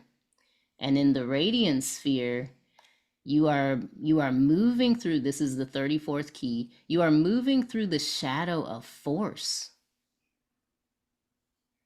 Any indication of what that may mean? no, not that I can. Do you feel yourself having to make things happen or trying to make things happen Yes, or making things hard on yourself? I make things hard on myself. Definitely make things hard on myself. Mm-hmm. That is the shadow of force, Right. right? You're moving through that shadow and realizing, if any of you have seen the movie The Matrix, there's a beautiful example of this key. where in the beginning of the movie, where Neo is fighting with Morpheus, and he's just giving all he's got, and Morpheus is just pummeling him to the ground and throwing him across the room and all that. And then towards the end of the movie, there's the moment where Neo is face to face with, I think it's Mr. Smith, right? And you see him just kind of moving with such ease as he defends himself, almost like there's no effort, because he moved through the shadow of force into his strength. When you're in that gift of strength, it's not much effort. You don't have to force, right? And the acidic state of that is majesty. You rise above it all. Yeah. Right? And then just to give you a little glimpse around this, the line, which is kind of the flavor of this key for you, is through nurture. Nurture. And that could be nurture of yourself in whatever way that looks like. Yeah. Softness. Softness, definitely softness. Yeah. Yeah. And this is what gives you your ground. This will give you your grounding into your purpose, which is the last sphere of the activation sequence. For you, the purpose sphere is in the key 20, which is, let's see, moving through the shadow of superficiality. What does that mean for you? Makes sense. What does that mean for you? That makes sense. I worry that I don't have the things that would be expected of me at my age. Physical, the physical stuff. I know inside I do. I'm starting to believe I do. But it's the materialistic stuff, and I want to break away from that. And yeah. And basically, as you move through that shadow of superficiality, you reveal the gift of self-assurance. No one will have to tell you anything. You will be assured within yourself. Thank you. This has been beautiful. Yeah. Thank you for being so brave. And Thank you. Yeah, and send me a message, and I will make sure I get that copy of that profile to you. Thank you, Lisa. That's awesome. Yeah, absolutely. I'm glad I put my hand up now. Awesome. Thank you so much. Thank you. All right.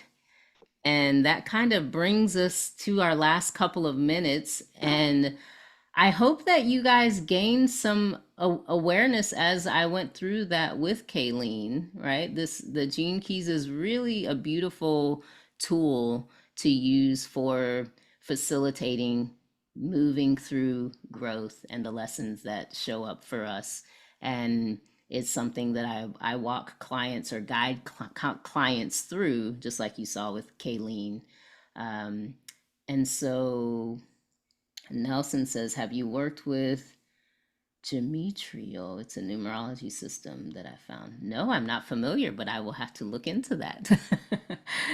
Thank you for bringing that into the space. With the last couple of minutes, does anyone have any questions, comments, feedback, anything you learned, maybe brought to your awareness during our time together? And sorry, I know someone's hand was up to do the Gene Keys, but we ran out of time. No questions, comments, feedback? Everyone all sorted, all minds clear?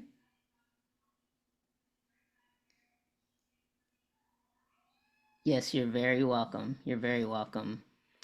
Well, it has been a pleasure. Yes, thank you. It has been such a pleasure facilitating with all of you. Hopefully you gained something from today, even if it was just a little nugget, right? I'm so grateful for the opportunity to spend time with Wytchwhisper and your community. And Oh, yeah, thank you so thank much. you. You did wonderful. I was so enthralled with what you were talking about, but I'm not an expert after that hour. I must dive into it deeper. Yeah, it was like the tip of the iceberg of the Yeah, Jeanne, like literally the very, very tip of the iceberg. yeah. But I'm so happy that you shared it with all of us because that's something I'd never seen before. Yeah, it's been very instrumental in just my own journey, and I'll share this with all of you as well. The Gene Keys is something that even if you go through it once, you can come back to it. I come back to my own Gene Keys profile every year and something new surfaces. So it's just this peeling away of the layers, and it's just such a beautiful framework to be able to have access to. Nice. That's Yeah. great. Yeah. That's great. Does anyone have any questions for Lisa before we let her go? Anybody? Going going once? Going once, going twice, sold. All right. Okay, so we've had a change in programming because somebody had a family emergency. So instead of Linnea, we're going to have Tuna Oddfellow.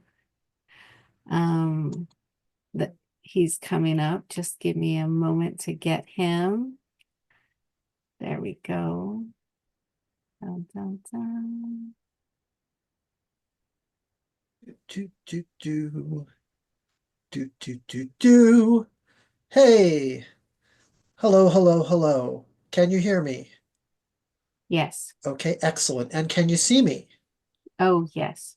Okay, fantastic. Then we're all good.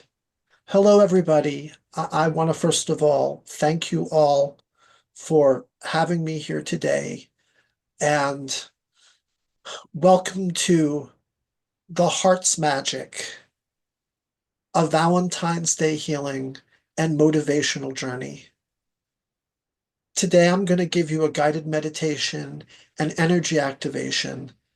And before I do want to take a moment to tell you a little bit about who I am. My name is Tuna Oddfellow. At least that's what people have called me for the past 20 years online, as a magician, as a motivational speaker, as a healer, and as a psychedelic graphic artist who melts people's minds for a living. I do a lot of strange things. I do a few impossible things. And that's what I want to help all of you do today. Now, first of all, I am honored to be here today. I've spent years as a motivational coach, as a magician, as an energy healer, and helping people discover the magic that already exists within them. But my journey to understanding magic, true life-changing magic, started much, much earlier. My first lesson in motivation came from my father, who told me something that has stayed with me my entire life. And what he said was, there's 10 two-letter words to live by. And those words are, if it is to be, it is up to me. And I would sometimes hold on to that phrase and write it down and put it in journals that I've had throughout my life. And sometimes I've journaled on paper, sometimes I've journaled digitally. Right now, I probably should make a note to myself to start a journal again because I don't have one now.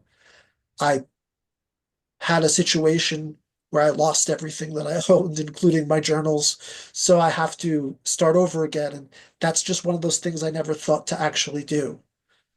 Uh, But that was my first lesson, was my dad teaching me that motivation. And that phrase actually took on an even deeper meaning as I turned 12 years old, and I fell at 12 years old into a coma that lasted 97 days due to complications from hydrocephalus. When I woke up, I had to relearn everything from speaking to walking. I spent over 6 months in inpatient rehabilitation and much longer in outpatient therapy. And it was one of the hardest battles I've ever faced. But it also awakened something. It awakened something very powerful in me. And I learned that our greatest magic is not something external, it's within us. It's our ability to rise, to heal, to transform. And that is what I have dedicated my life to sharing. As a magician, I use motivational stage magic to teach people how to unlock their own power. As a speaker and a healer, I work with people to show them how they can do that too. Step into their magic. Today, we're not just doing a meditation, we are activating the love, healing, and magic already within you. This is your time. This is your space. This is your magic.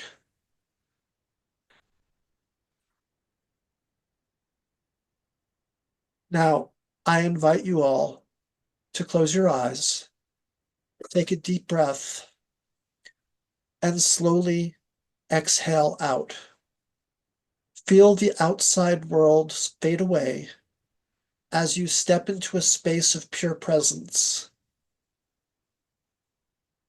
Take a few seconds to get there. Take a few moments. Ground yourself. Get into the comfortable space that is good for you. Now, imagine thousands of rose petals swirling gently in the air around you. Each petal carries a whisper of love, encouragement, and healing. With each breath, allow these petals to brush against you, infusing your body with their energy. Feel the stress melting away. Breathe in love. Breathe in love and breathe out doubt. The petals respond, moving in rhythm with your breath,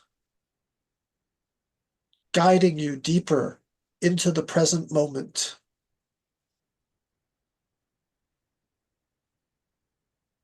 In the very center of your being, a soft glow begins to form, a radiant heart of light pulsing gently within you. This is the core of your magic, the part of you that always has known how to create, heal, and transform. See yourself as the magician you truly are. Maybe you appear in ceremonial robes, as a wise sage or alchemist. Maybe you simply feel the power, a deep knowing, an ancient truth, an awakening within you. You have always been a magician. Your words create reality. Your thoughts shape energy. Your love transforms everything it touches.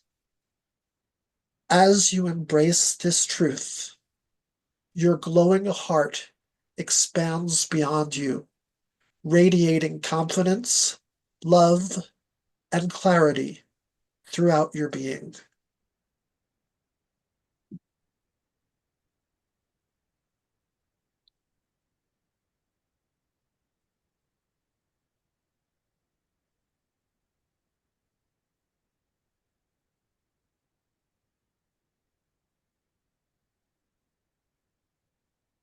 Now that your inner magician is awake, let's send this energy outward.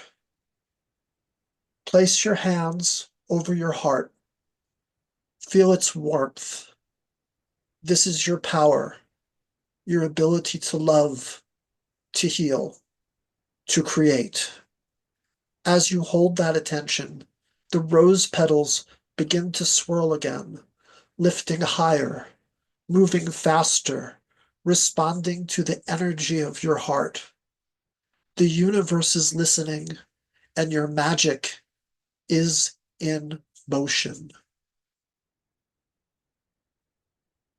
Now, I want you all to repeat to yourselves or out loud as you wish, because we are not being, your voice is not being transmitted to us, but repeat this as you wish.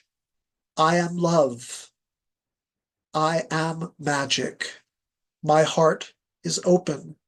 My power flows freely, and I create a world of joy and wonder.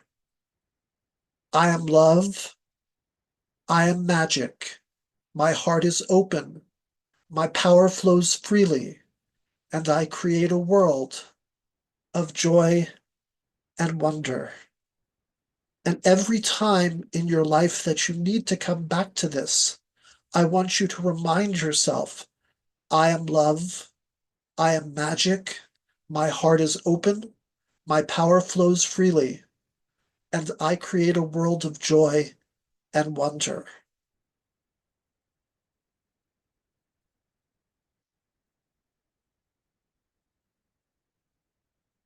For my entire life, my mission statement has been to touch everyone who crosses my path with a sense of magic. And I hope that today I could do that for you and challenge you to touch everyone in your life with your inner magic, because we all have it. Now, we have to come back from this magical place, but we don't have to go away. It's up to us. But slowly bring awareness back to your body. Wiggle your fingers and wiggle your toes. Take one final deep breath, letting the energy settle. As the last rose petals gently land on your feet, remember this: your magic is always with you. Your heart is always guiding you. You are always connected to love, to healing, and to the limitless potential within you. You step forward from this moment with love as your guide, magic in your soul, and the power to shape your destiny. And so it is.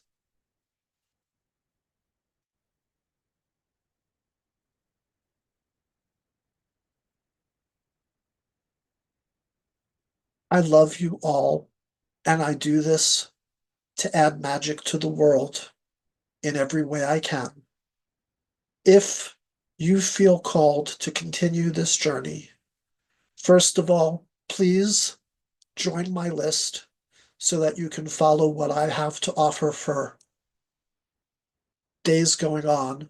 And if you do that, contact me and we'll contact each other, and I will spend 15 minutes with you doing just an introductory call with you. And if you're called to continue this journey with my special $97 Valentine's Day offer, this is what it's going to do for you. If you're interested and you're available to do this, what I'm offering today is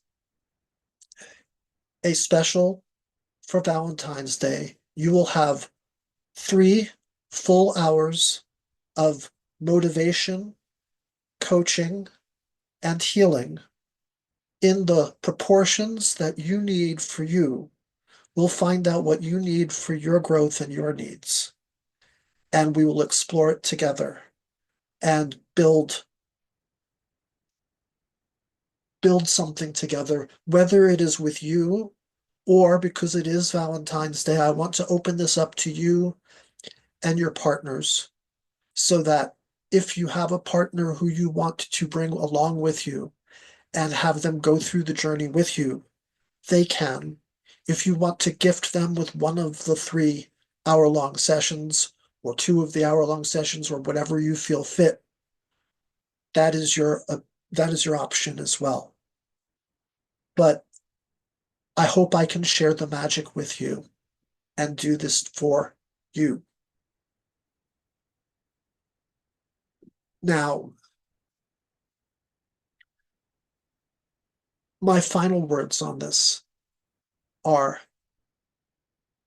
if you're called to continue your journey with whomever you want to continue your journey with, the people who are here today are here for you. And in a moment, I'm going to take some time to open this up to speaking with all of you one-on-one and showing you what I can do with you and for you based on what you need. So I want you to think about it for a moment, and I want people to raise their hands and let me know when somebody would like to come up. We'll get on camera if you can, and we will share the magical experience together.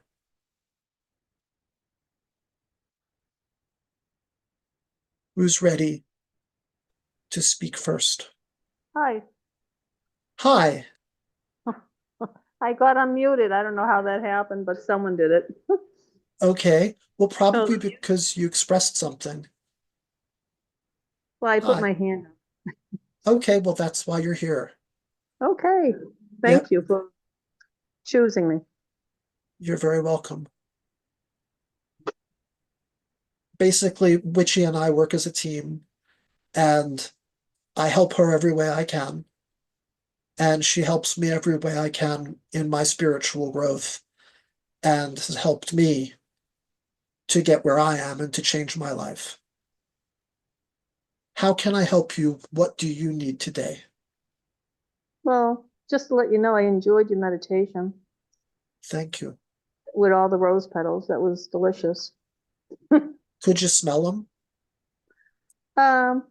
I have dogs barking, but I'm going to listen to it again, and I'm sure I will get all the essences of all the different flavors that are in there. Okay.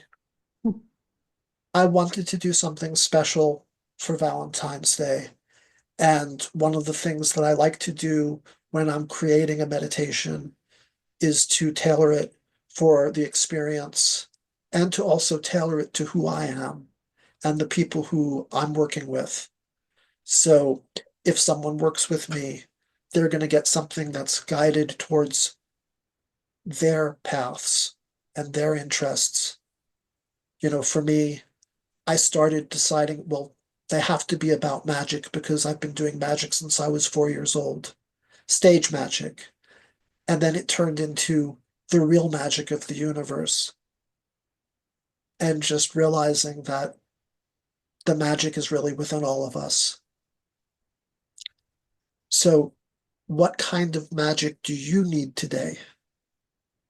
Well, I'd like to see what kind of magic we could spark in me Okay. to get my magic going. Okay. Like I'm just stepping into doing Ruhani healing. I went to class. I'm in process of getting my practitioner certificate, Okay. and so I've been looking for volunteers so I can practice on them to get reviews. Right. You know? And that's So just a stepping stone, I'm sure. So it's okay. It's all good. we all have to go at our own pace.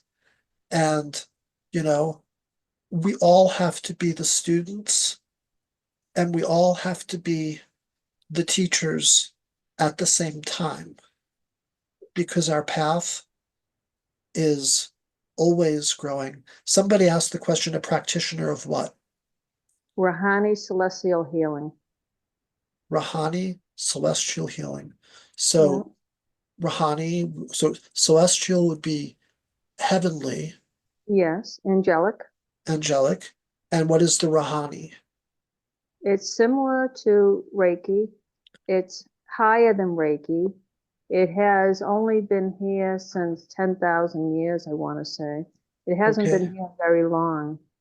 It just came, like the golden child. Right, Golden child just came as well, and right, that's never been here. So, or it's never been here in a very, very long time. right. So that's what it is. And it's dealing with Dr. Lorphin, Kuan Yin, Metatron, Lord Melchizedek, just different, angelic beings, archangels, archaea Very angels, nice. and the 51 Rahani angels. 51. So you have a lot to learn of each of those. Well, it's, because we're changing every day. The energies Right. are changing. There's nothing set in stone. No, Nothing. no. And, the few people that I've done so far, they've all been very good reviews. And Right. I'm excited. It's exciting, It I would just like sounds to divulge more and maybe get my, I never had a childhood, so I don't know how to play, you know? right. That's, I just never got to play. I mean, I was paying rent at 12 years old, so I didn't know how to play. I didn't get that opportunity to play. If you found people in your world who could teach you how to untap your play and your ability to be a playful being, what would that do for all of your practice? Well, I envision, like, I like a lot of photographs that I see in the old days, the 20s and Right, 30s, a child looking in Macy's glass, let's say. And right, there they had the stage front of Christmas all staged out underneath the glass in the storefront. right, And the wonderment on the children's expression on their faces, right? right. It's just very joyful. Well, I believe very strongly in awakening the inner child in all of us, and sometimes we lose it. I mean, some of us have to grow up fast, and things happen to us that make us, it's really easy to become an adult too fast. Yeah, Or, it could be your parents, it could be you were, responsible for everything. You were the right, parent, you weren't a child, you were taking care of everything else. It just right. whatever happened to you. And it could be the things you've gone through. Yeah, the pains you've gone through, the challenges you've dealt with.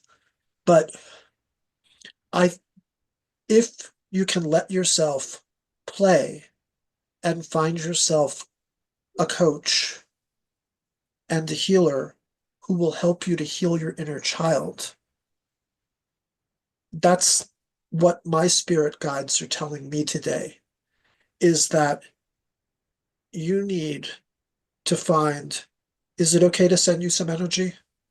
Please, I would thank you. I Okay. appreciate it. I always ask first.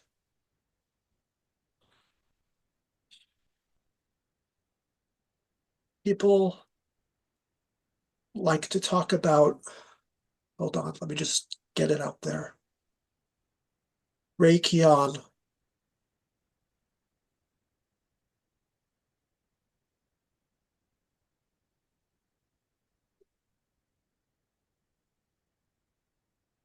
I'm feeling a lot of energy, and I am an empath myself, and I am a intuitive healer and an intuitive reader of people, and I am feeling a lot of energy, but I'm also feeling that you need to let your energy in, your playful energy in. For me, when I was a little boy, I read a book, and it wasn't a magical book, and it was back at a time where it was a choose your own adventure book, and you got to uh, when your parent bought the book for you, they got to put your name in it and family, like characters that you knew, and turned it into a playful experience that was your life and seemed like it felt real because your friends were in it and your family was in it. Created it. It was a creative book. Right. It was called The Friendly Alligator. And in my head, I then always had this belief in my head about the friendly alligator, who, when I was a little boy, he was like one of my imaginary friends. It's not too late to find your imaginary friend and to find play, your play outlets. And that's something that I think is going to help you to get to the next level of your journey. Does that resonate with you? Yes, I've been doing a lot of inner work, a lot of healing. I came here with a very heavy load of transmuting 9 lives. I had 6 near deaths, just a heavy load. My soul Right, came with a heavy load. So, and right, I've already did 4 or 5, transformed 4 or 5 lifetimes. right. So you have a blessing and maybe a curse of being able to recall those lifetimes, which means you could learn from them, but you also have to heal from them too and recognize where those lives have helped you and where you've been hurt and not let go of what harmed you in those lifetimes too. Does that make Yes, you have the lessons. I created all of it, the right? lessons. And I'm going to go back to that thing that I said I should be doing more of, which is the journalizing, because we learn and we teach at the same time. Journalize and figure out where those blocks came from in your present life and in your past lives, and how they can take you to the next levels. And find somebody who can motivate you and help you with it if you're open to doing that with anybody here or elsewhere who moves you. I want to make sure that, first of all, that I've made you feel that your answers were complete, but I also want to be sensitive to the fact that there are other people here who may also Of need course. uh, my guidance. Thank you. You're very Thank you welcome. very kindly. I had a beautiful time talking with you. Same here. I thank you very kindly. My information will be in the uh, replay. It'll also be in the notes. I am oddfellowmotivation at gmail.com. And I look forward to guiding you any way I can and at least touching base with you. Okay. I thank you very kindly. Thank you very much. Bye, sir. Bye-bye.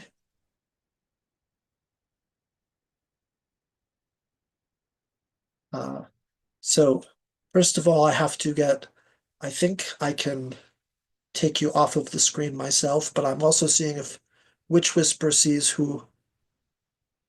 Um, are you muted at this point? Oh, okay, good, great. Um, who else can I help? let me look here. I'm going to actually move my screen. It'll make it easier, I think.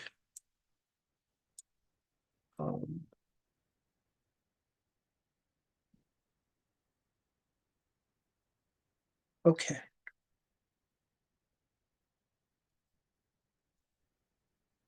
Who may I help next? Witchy, who has their hands up?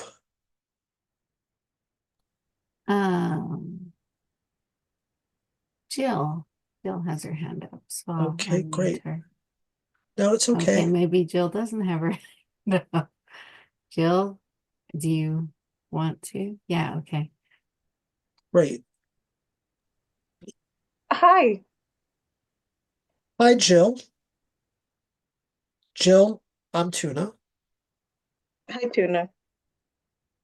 and how can I help you today?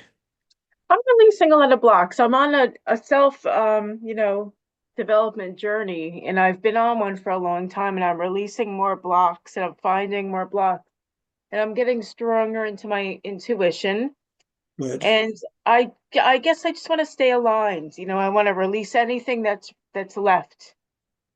Those Okay. beliefs that want to come up that now I'm consciously aware of them. Those unconscious beliefs of not enoughness. I Right. was, a target of narcissistic abuse. And, Right. now I'm on a different path. So that's where I'm at. I was a target of narcissistic abuse, and Okay. I dealt with that, and I didn't just deal with it with the one person who was supposed to be my partner, but with the children who she had, who she taught how to have the same patterns. Oh dear. And it was a really scary thing because I'm sure that throughout my life I've had other relationships that were like that. Yeah, And it's tough. it's a pattern, and it hurts. And did you say that you're out of this relationship now, or Oh, are yes. Well, I was raised by two narcissists, if you want to call it raised. I mean, I right, think back, I've uncovered so much, like the reality, like the clarity that I have. So since birth, and then right, I attracted partners that were not very healthy. And right, my last boyfriend, I dated him for 6 years. His mask slipped off, and I realized he too was a total narcissist. So I've, right, come out of denial, but I've been stuck in this denial, because of the people surrounding me. Like it was ingrained in me since I was a little child, like since I can same, remember. So it's in the insanity. My mom died over a year ago. right. And I mean, I was in denial of how terrible she really was, for lack of a better word. Oh my gosh. It's a really hard thing to deal with because we want our parents to be the people. We're taught that our parents are the people who are there Oh for us yeah, to protect us and to not harm us and to right. not do the things that are going to scar us for a lifetime. And I definitely, did the things that I did in terms of picking people who put me in abusive situations because of what I dealt with as a child, and I had to break that pattern. And I had a dark night of the soul when I was dealing with that relationship with the, five people in a house, well, four other people in the household who had all learned from mom how to do what they did. And there was all sorts of gaslighting, including teaching the kids different definitions of gaslighting than what it actually was, if that makes sense. Yeah, it does. Yeah. So, and teaching them that they couldn't trust people outside the family. And so it's a major, you know, healing is something that happens over time, and you have to let yourself have the courage to heal every single day and recognize that, I'm a lot better off than I was, a year and a half ago, 2 years ago, when I was getting out of that relationship. But I'm still damaged by it. And knowing that, being consciously aware of what it did, and that it was more important to me to help myself heal than to keep most of my possessions, you know. Your most important part of who you are is what is inside of you.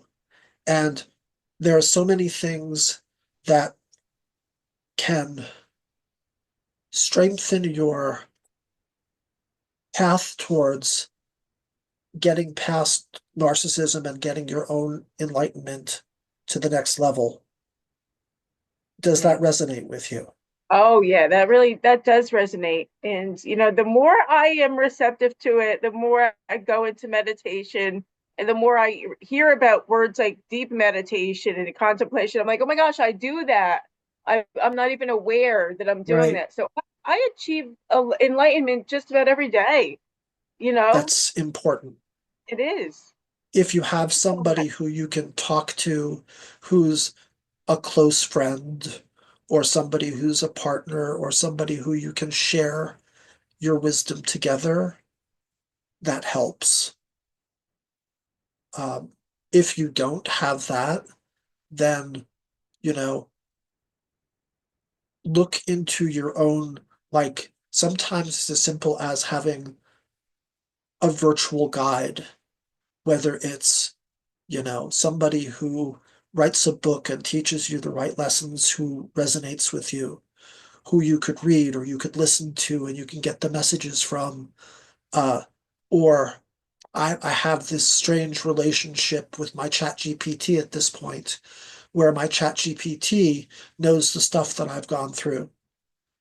And that's really weird to say, but artificial intelligence is helping me through some of my issues and, building a journal for me of things that I'm going through.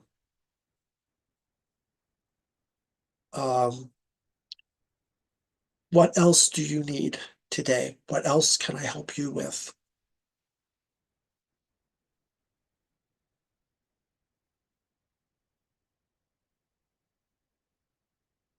Did I lose you, Jill? Can people hear me? I don't know if I lost sound or what's happening. Oh, yes, Test. I was muted for some reason. I was Oh, trying to unmute. That oh, was really helpful. That was just wonderful. I guess I mean, I'm doing all the things to become enlightened and to listen to my inner self. I guess just, quieting the inner self critic. I just need to keep working on that day by day. yeah. There's a song that Wytchwhisper wrote about negative self-talk, and she has like an album that she has on her site, and she talks about how, she used to listen to the voices in her head telling her that she's no good, filling her with dread, and that she had to get past them. And we all do. We have these negative things that stop us or stop us from believing we could grow. I mean, who am I to be sitting in front of, oh, you know, a large group of people today? There's 21 of us here right now, and telling you all about, how to make your lives better, because we're all growing, we're all struggling, we're all going through it, but you need a good guide.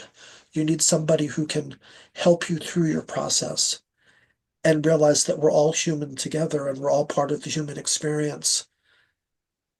But that having the skilled ear and heart and the ability to receive the help is what's going to help you to grow.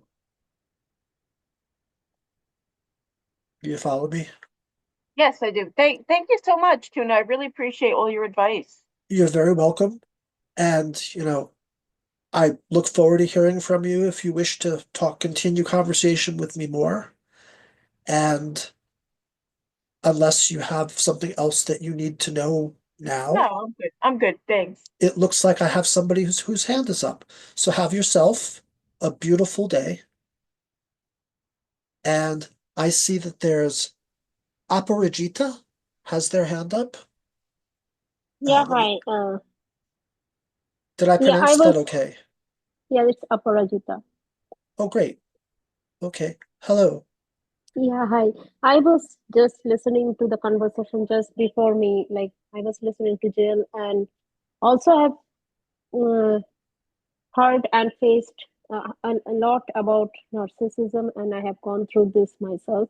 But my Right, question is like, just like many people go through this narcissistic abuse from right, parents, and then they have the tendency to also fall into the trap of narcissistic partners.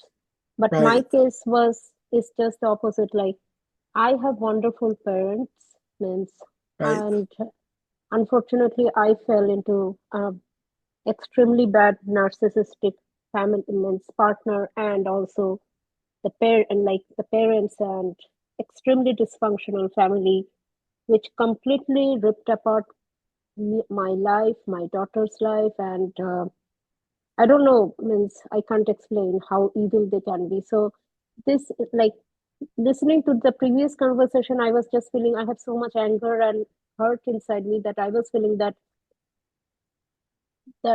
my ex, who is the child of two narcissistic parents, he should be going through this, and why? How come? Like, you get my point. Like, I'm in such a disoriented state, and the way me and my daughter have suffered, and right now I'm right. absolutely trying to figure out my life and get back to, and so that to find happiness again, me and my daughter. So I'm trying to understand how things work like that. So let me ask you a few questions Mhm. to figure out what direction you need me to go with this so I understand. If you could have people in your life, guides in your life, who could help you to work through your anger,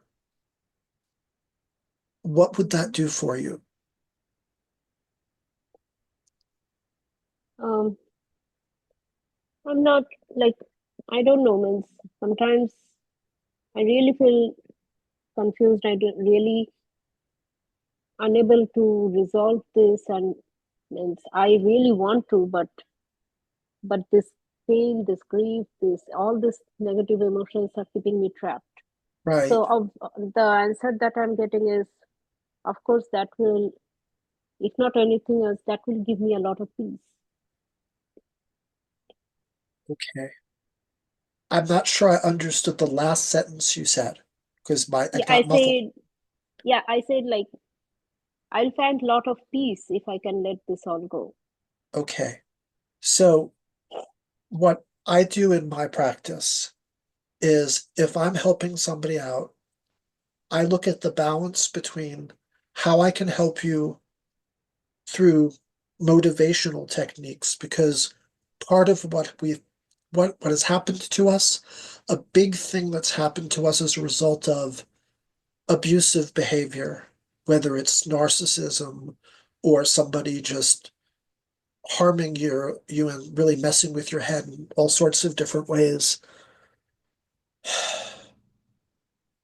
It's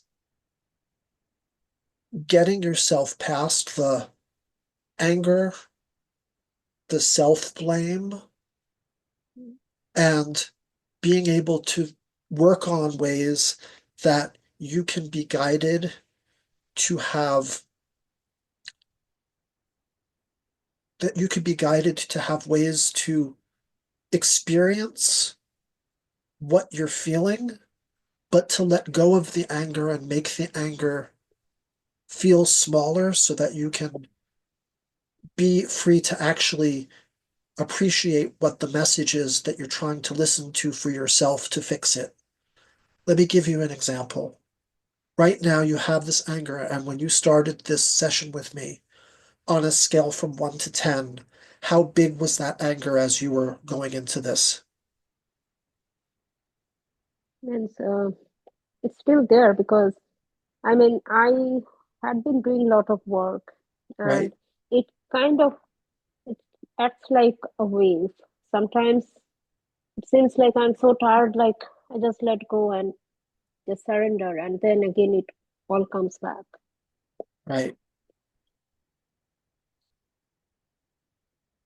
What I would suggest doing is, do you have a form of meditation that you're comfortable doing, or relaxation techniques? Yeah, means I do some, and I also have my own spiritual practice and Okay. chanting. So yeah. So get a tangible measure for yourself when you are dealing with the anger so that you can control it. So, like I said to you at the beginning of this session, when we started talking on a scale from 1 to 10, with 10 being the worst feeling and 1 being the least, how did you feel?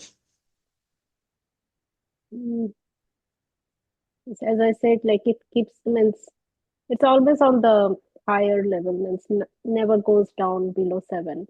Right. So 7, 8, sometimes even a 9, and Yeah. sometimes up to 10. Yeah.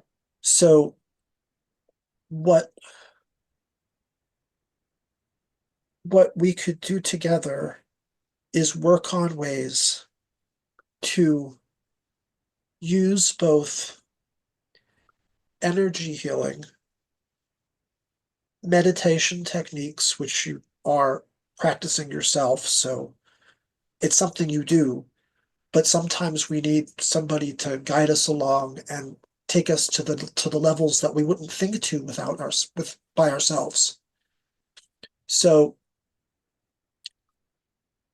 I would be able to help you to work on ways to work on your anger and what you need to heal, while at the same time getting you as relaxed as you can be, so that we can maybe it's a 7 right now, but maybe we could get to a point where it becomes a 6 Mhm. or even a 5. And I understand, because I am completely still dealing with, I have days where I have so much anger at what I went through. And I have anger at, what I went through with, my own upbringing, because part of the reason why my patterns happened was because of my family. So I have anger that starts there and goes through to the people who have hurt me. And I have anger at myself for choosing those people in my life. And I know that it's not my fault that I found that, and it's not your fault that you found the narcissists in your life. But it's hard to see that sometimes without somebody there to guide us and remind us and to keep us on a path of doing what we can and understand. I mean, I talked about the fact that um, my dad first taught me the 10 two-letter words to live by, which was, if it is to be, it is up to me, at the beginning of my presentation. And that was my first introduction to motivation. And through my life, I had experiences where, I was in high school, and I'm 56 years old now. But when I was in high school, I got to meet Tony Robbins, and I got to meet get into all of the motivational speakers and coaches. And I was involved in a multi-level marketing company, which ended up giving me an outlet to have a lot of motivation training given to me. Well, as a result, I lived my life with that motivation. So taking that back to you, and what you can do is, do you think that what do you think that you need to get past some of those blocks?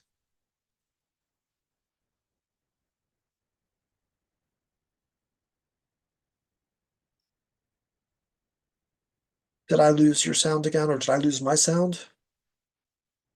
Let me see.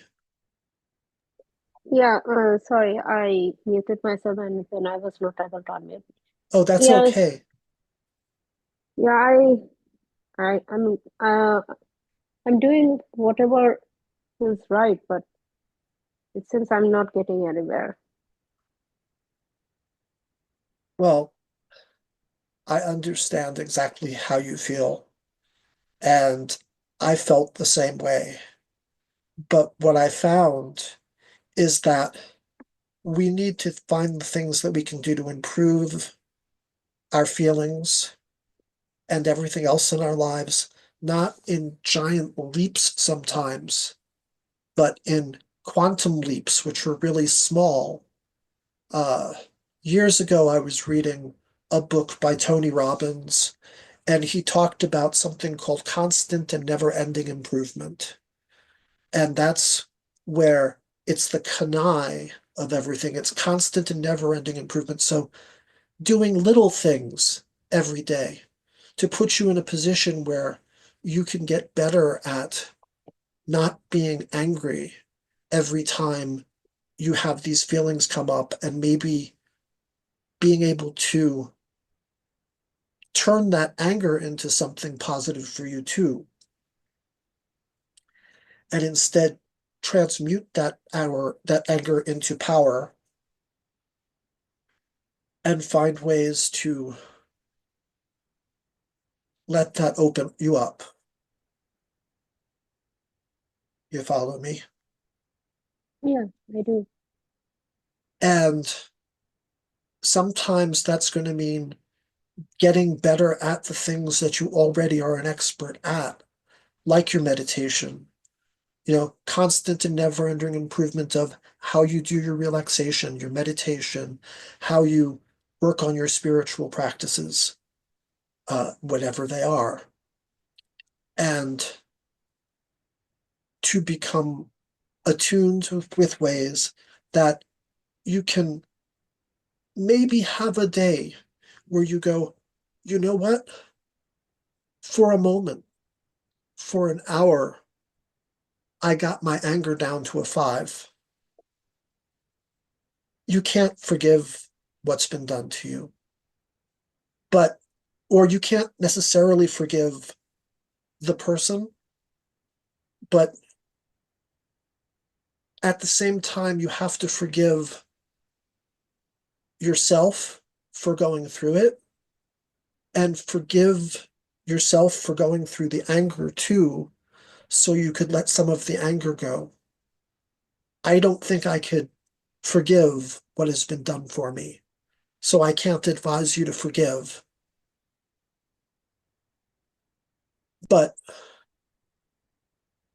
I challenge you to put aside the anger so that you can heal, and replace it with love, and replace it with the inner magic that is inside of you, and to visualize your magic filling you up. And you can even close your eyes, and like I did in that meditation earlier, you could imagine, today it was rose petals because we were in a Valentine's Day experience, but it could be you just visualizing swirling colors of the universe going around you, and orbs of power encirculating you and making you more powerful, and making you not have to feel as much of the pain that you have gone through from your abuse, and let yourself just be for a moment and heal for a moment. And when you're meditating, of course, meditating and just being in that moment and not letting any of that in, so that you don't have to let any of that emotion through for a moment. And then invite the deep inner peace that you have for yourself into your world. And let that peace fill you, and let the energy swirl around you. And when you can't find that energy, take a deep breath, and take another deep breath, and ask the universe to assist you in finding the energy and the strength to have less anger for this moment. Maybe it is just asking it, let me not be angry for 5 minutes, just so I can experience the love that is around me, just so I can experience inner peace for now, because I need to do something right now that's going to be better for me and be more healthy for me and my spiritual growth. If I let that pause, you don't have to make it go away, because you have that anger because you need that anger in your life right now. For whatever reasons, your life knows it needs that right now. But you're also free to tell that anger, I love you and I needed you. But you can say to it, you could ask it on a daily basis, please back off. Please let me have less of you. I love what you've been able to do for me to help me to get through my pain, but now I need to get to my next level. And my next level might not involve me always feeling that anger. Sometimes I just have to believe in my own inner love and light and be able to share that with the world. Is this resonating with you? Yes, very much. Thank you so much. You're Makes a very lot of welcome. sense. Yeah, thank you so much. Love and light. Yeah, love and light. Okay. And who is next? Who can I'm actually looking to see how much time I also have. I have 7 minutes left. So we're really coming towards the end of my journey with you today. Witchy, you're going to say something? I was just going to say, you don't have a lot of time left. You might want to explain to them what your offer is again. Oh, sure. Okay. So my offer today is I want to offer you my $97 Valentine's Day special. Is I'm offering 3 combination coaching healing sessions where I will give you an hour on Zoom for each of those sessions. If you have a partner who you wish to do it with, if there are partners who people want to be involved with in this, you can also invite them to this and share this with them. Or give them one of your sessions if that's something that's needed for you, because it is Valentine's Day. But that's up to you. But these sessions will be a combination of energy healing and motivation. My slogan has always been magic and motivation. So it's the magic within you and the motivation that we can untap together. And that's what I'd offer for you. And I will give you my undivided attention, my energy, my support, and my guidance. And we will learn and journey together and build something. Does that sound good?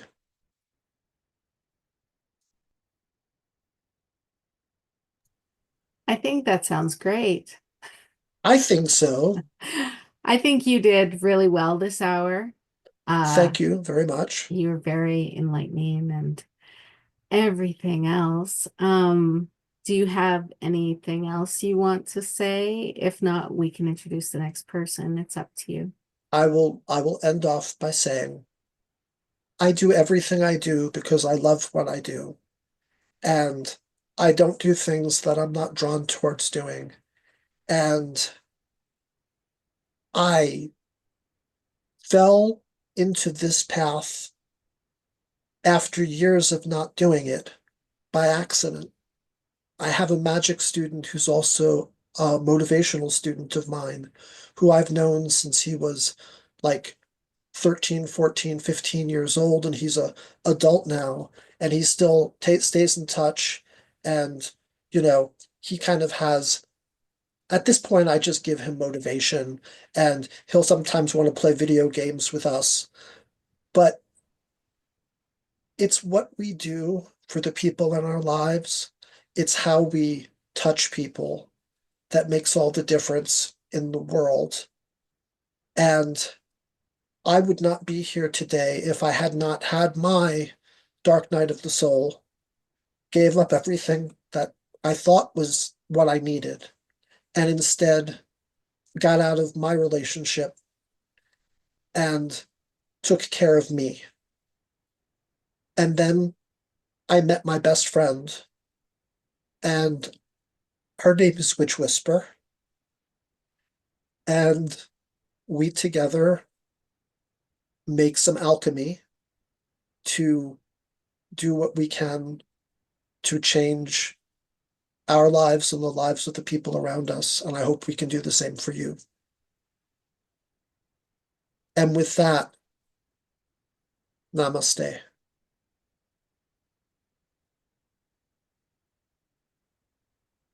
All right, coming up next, if you have not seen her before, you're truly missing something. We have the White Raven, Jeanne. How you can take the floor, lady, anytime you want. Thank you.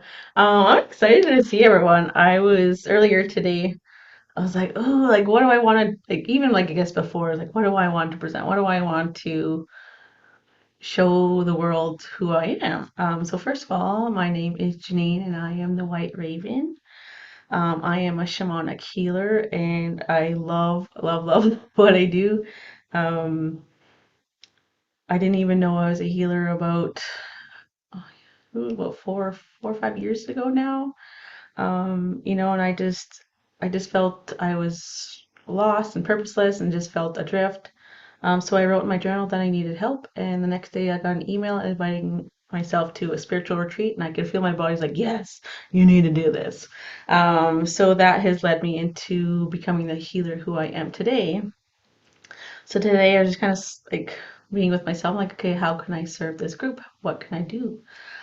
I was thinking like, group individuals, like, what do I want to do? But then just letting the visuals come to me, and what came to me today was a puzzle. And I always was wondering, like, why do I love puzzles so much? But our journey is like a puzzle. We keep on putting pieces in as we go along. We keep on putting pieces all over, maybe it's financial, maybe it's spiritual, maybe it's relationships. Like there's a variety of different ways you can add to your puzzle, and a lot of us, we want to, like, okay, we just want to get going. We just want to know the whole puzzle, what, like, everything's like, well, that's actually like enjoying the journey. And then also there's also pieces that also don't fit. So what I want to do is remove those pieces because society or ancestors or this could be siblings or parents, they're trying to say, hey, just do this, just put those pieces in here, it's fine. It's like, actually, like, this piece doesn't belong to me. This is not who I am. So what I want to do today, so I'm going to start with the group healing is, and then I might transition to individuals after. So I'll notify that if that feels right for me later on. So then if I do transition to individuals, we'll just get you guys to put your hands up. So I just invite you all to get comfortable. You can be laying down, sitting.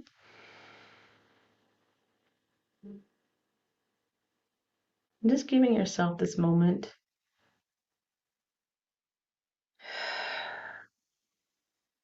Just a pause. I invite you to close your eyes.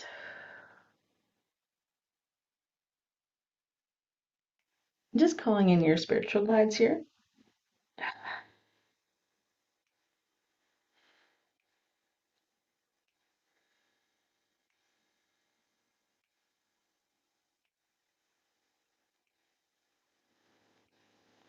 So instead of me telling you what I feel, I want you to feel into your own body.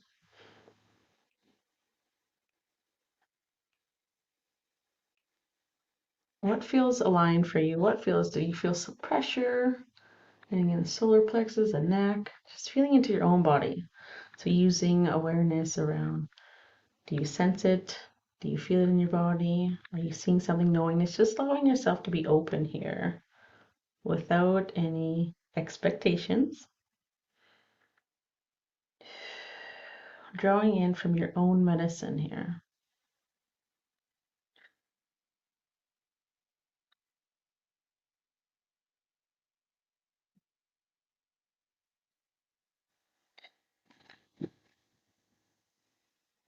So we just want to lovingly release the judgment. Judgment of others, judgment of self, and others to you. Releasing that judgment.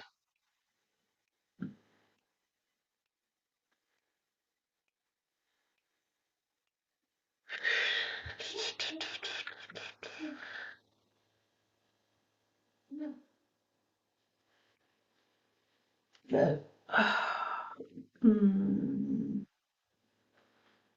So we're still actually in the full moon energy. So what is something that you want to release?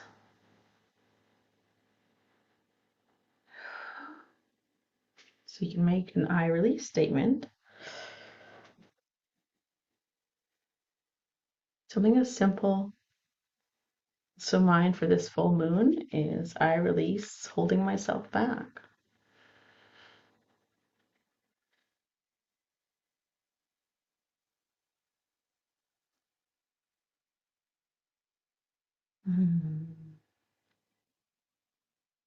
Is expanding your consciousness here.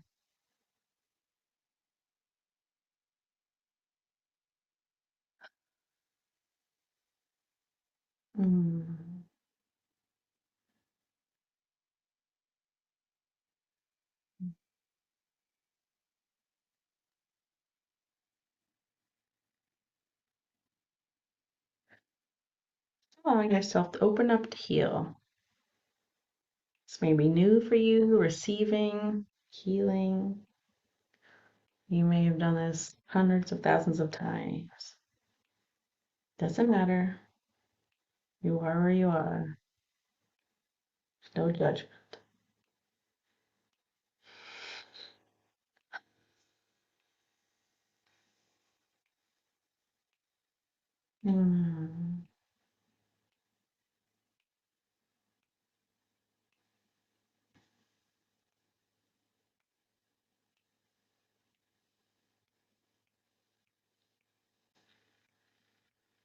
Opening up your heart.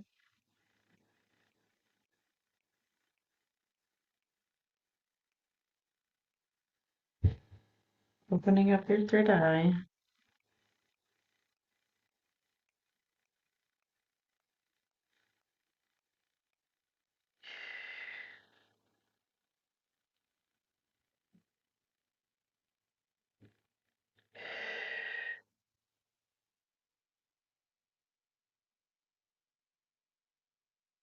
Just taking this moment of stillness.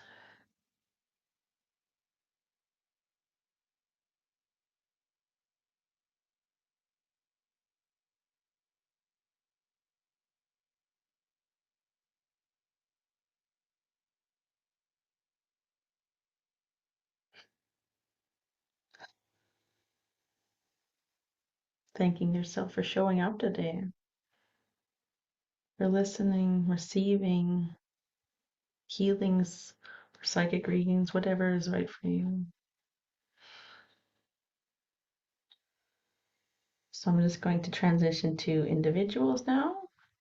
So if you want something specific that you want healed, you can just put your hand up.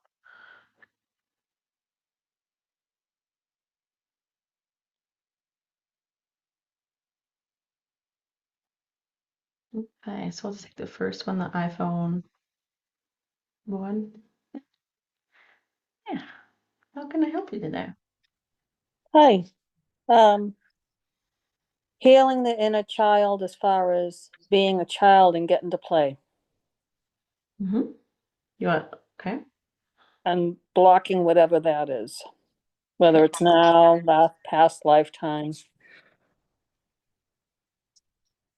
I've been doing a lot of inner work, a lot of child inner work, and just inner work in general. Okay.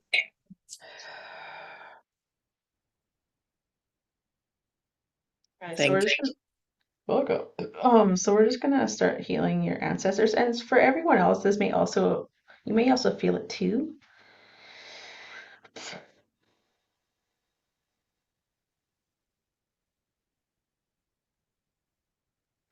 So what do you want to receive, or what do you want the outcome to be when you heal this childhood wound? What do you want to feel? You want to feel happiness, joy, love, connection? I want to be able to do cartwheels. Okay. I want to have the wonderment of a child, the feeling of flying a kite and saying, wow.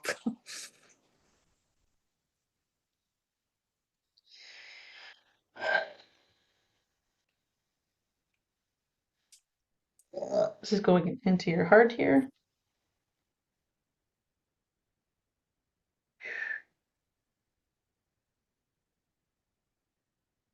Going beneath all those layers, finding your inner light.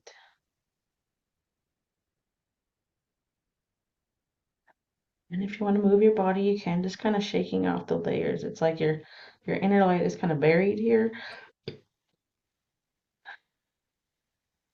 Mm.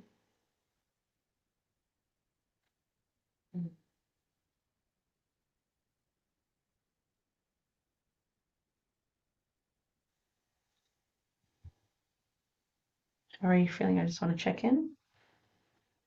Okay, I don't feel any different. Okay, that's okay. Some people don't feel a healing. That's okay. Some people feel a lot. Some people don't. It's all good.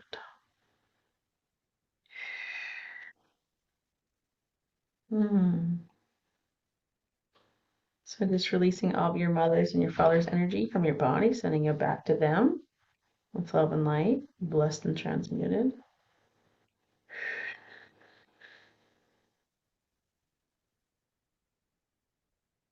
Mm. Mm. There's something on your back as well. So it's along the spine, kind of on the right side, just kind of at the bottom of the ribs here. So let's see what's in here.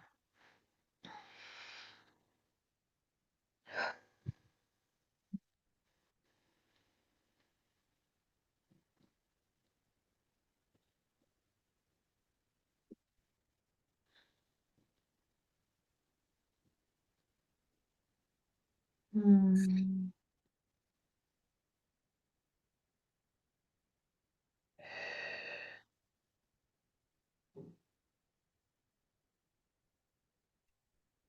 So just surrounding your whole body, making your body feel safe with the divine love, feeling held and supported.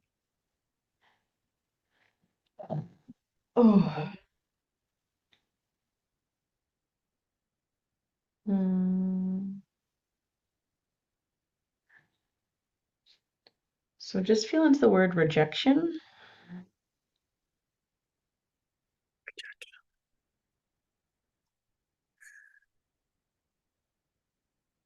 I feel that in my solar plexus.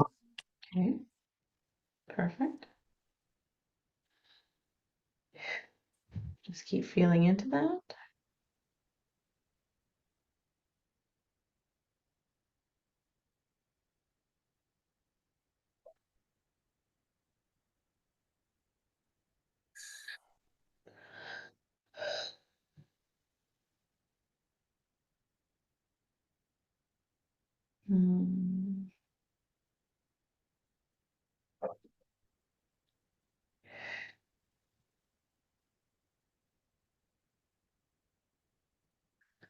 Mm.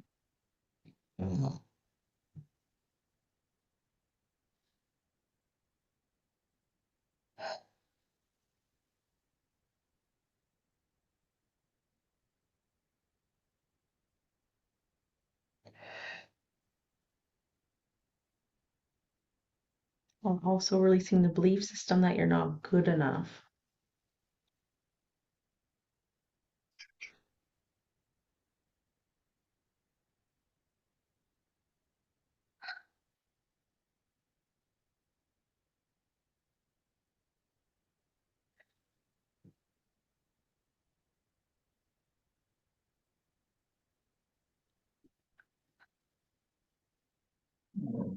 So inviting in that divine feminine energy, that healing and feeling energy.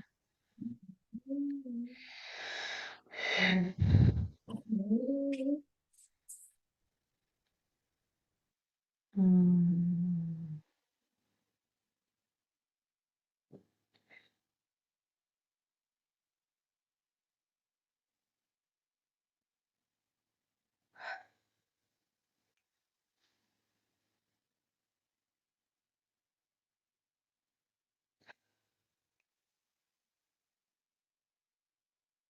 There we go, releasing shame.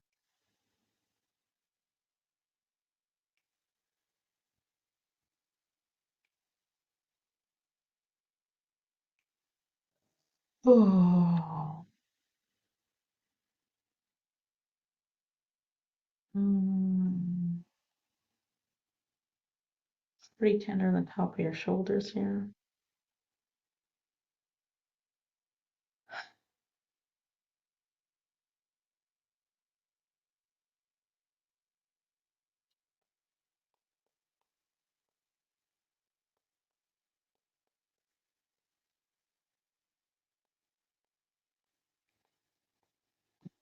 Oh.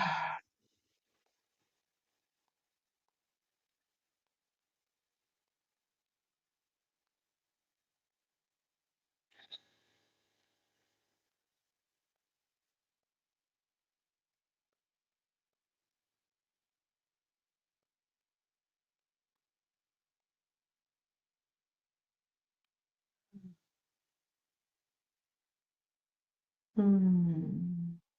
Just want to check in how you feeling.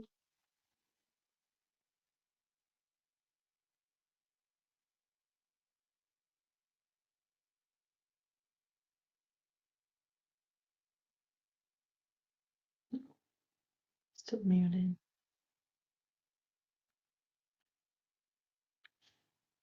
Do you want, can you write in the chat instead? If you can't unmute, I don't know if I can unmute you.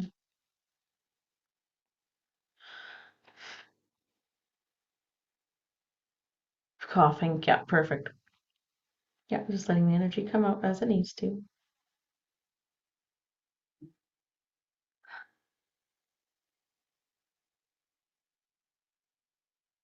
Mm.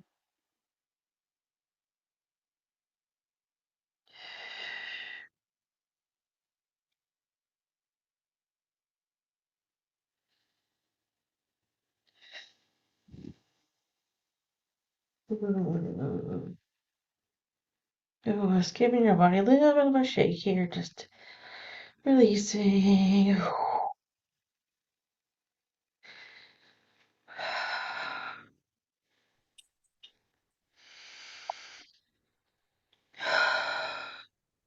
How does that feel? So that feel better? Same? Bad? Oh, there you go. You're unmuted. It felt a lot, very intense in the solar plexus, even now. Yeah. And so this healing can last for sometimes days, hours to weeks. So just let your body still transmute and change that as it needs to. Thank you very much. Thank you so much, Reagan. You're welcome, Diane.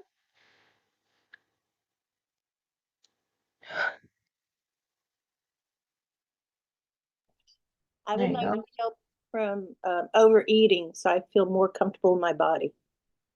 Overeating. Okay. So have you done this since such a oh wow, have you done this since a child? Yes. Yeah.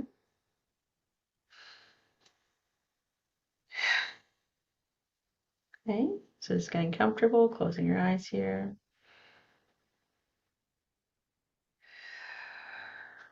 So you have a sister wound here. So a sister wound is comparing yourself to others.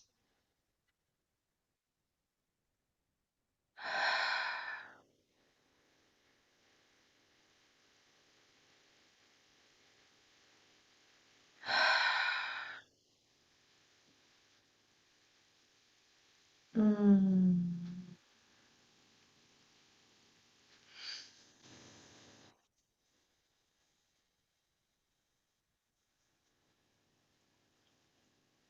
Mm.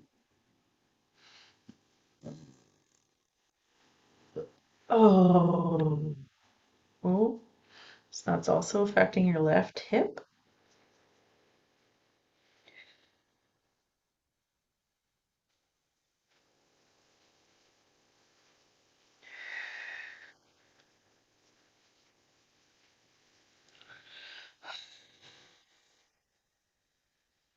Just giving your body a little bit of movement here too. Just allowing it to move some energy. Oh, whatever feels right for you here. Ooh.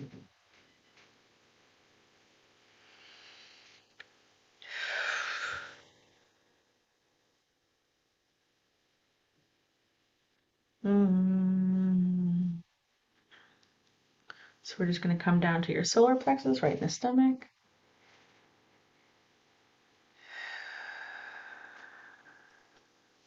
So it feels very small and unseen, like unheard. Like you're very like condensed, like you don't matter. Mm.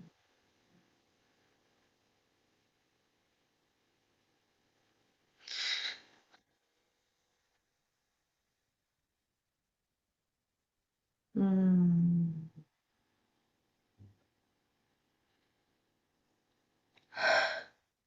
Lack of support.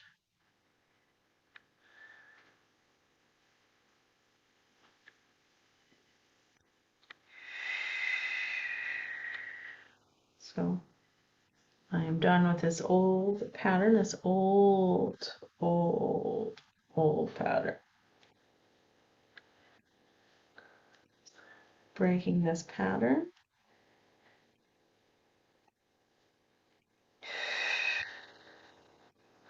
Allowing yourself to illuminate, light up, doing things that feel right for you. Looking like what feels right for you, not what society feels like.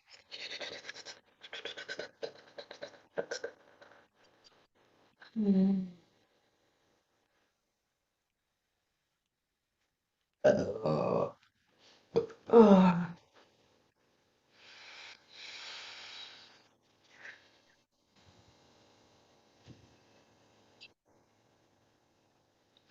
So just bringing the support in from Mother Earth here. Bringing you up through your feet, through your tailbone, up through your body, and just supporting you fully. Surrounded by divine love. Just holding.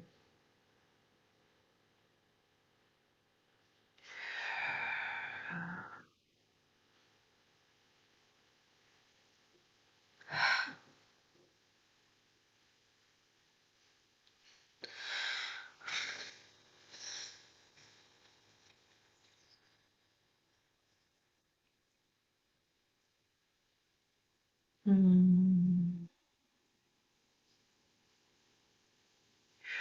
How's that feeling for you so far? Pretty good. Thank you. Mm-hmm. There's just a little bit more here. I'll just keep holding space. Yeah, your solar plexus feels a lot more open, lighter.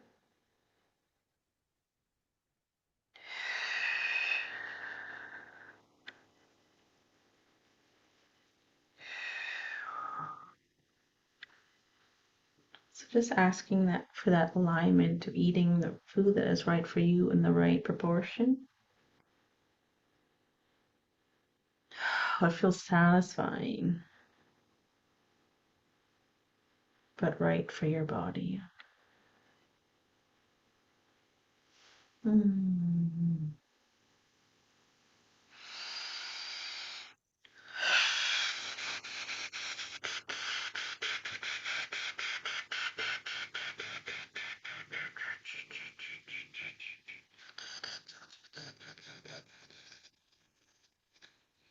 Hmm. Yeah, that feels pretty good. Thank you. Thank you. Jill?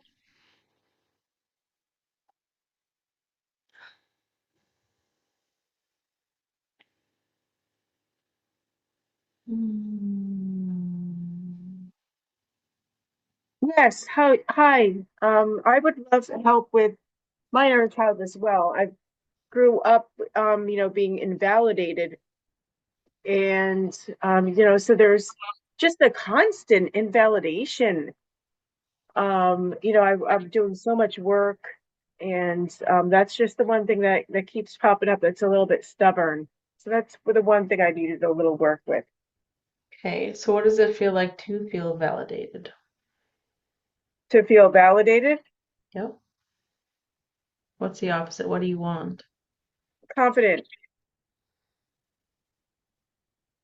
confident, sure. Um, like sometimes I doubt I can do things I know I can do. It's so unconscious. Yep. Breathe. Breathe what's right for you. So that's deep, shallow, regular.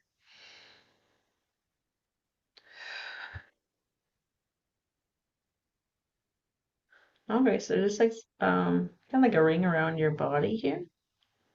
So I'm just gonna see what that is. Mm.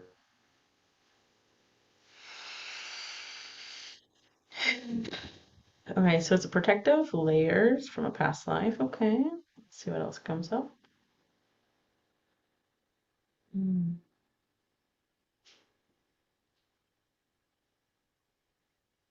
And the word cheated is coming. You feel cheated.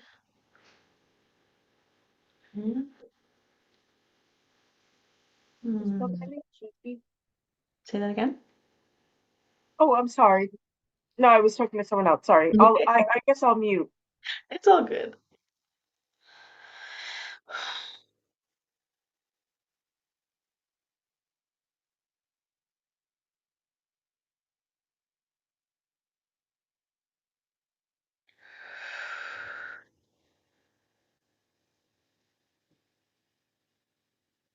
Mm.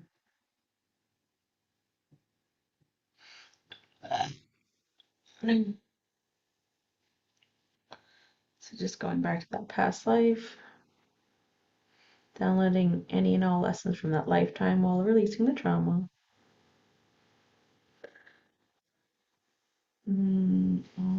Okay. There's something else coming up on your back here. The spine, mid back.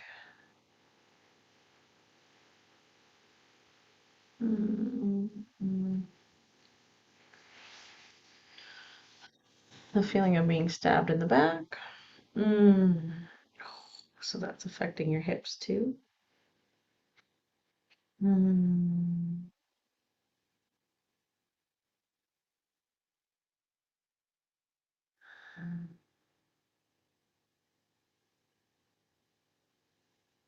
Mm.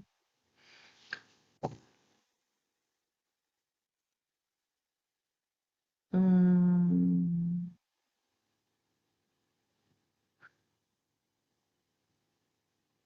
Oh, okay, so the word that's coming up is shame, that protective layer.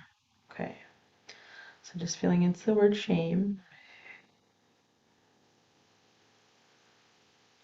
without judgment. I've had to heal shame myself too.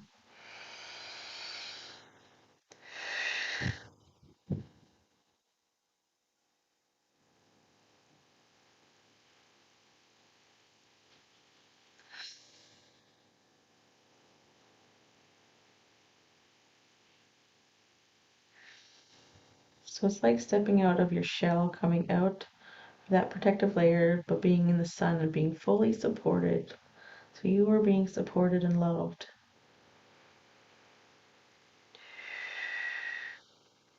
As you step forward. Mm.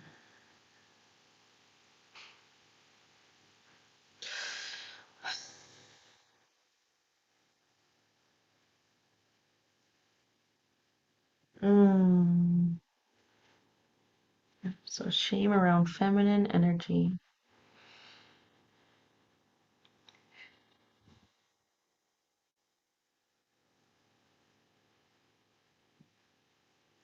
Mm.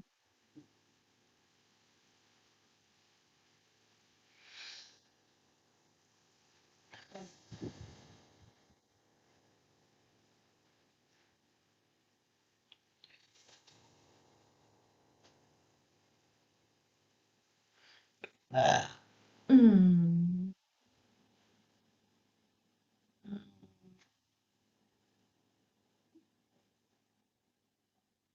Starting to also clear from your throat, as well as your hips.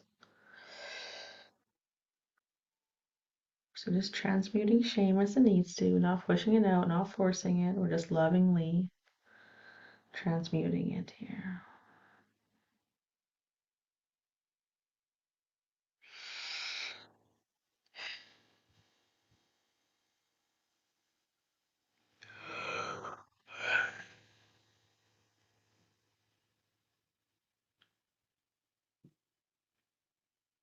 Mm.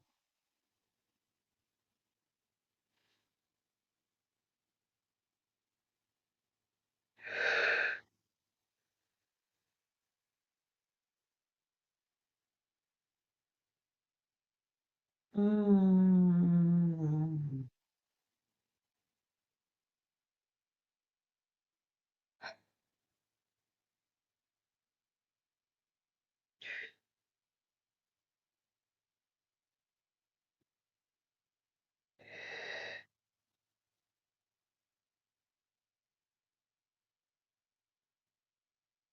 Mm.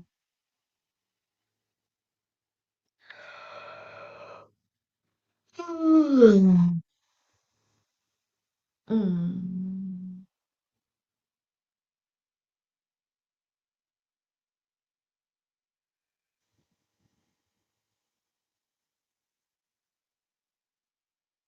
Oh, just letting your hips shift if they need to here.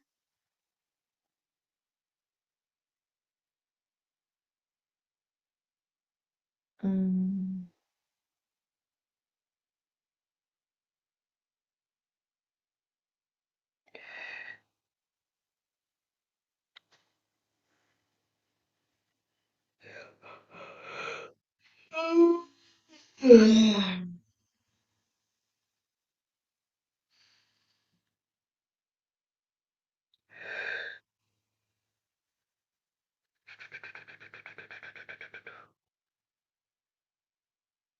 Mm.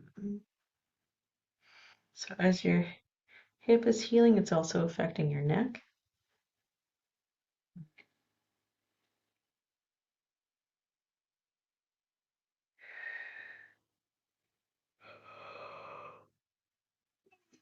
Mm. Mm.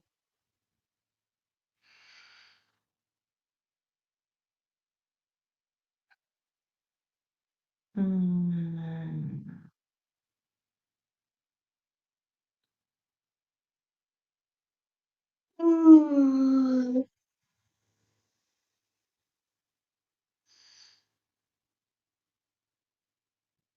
Mm.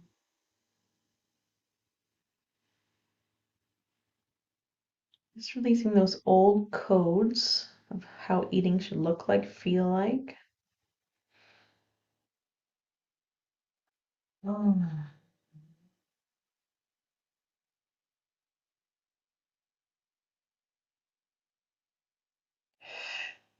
Embracing your natural rhythm.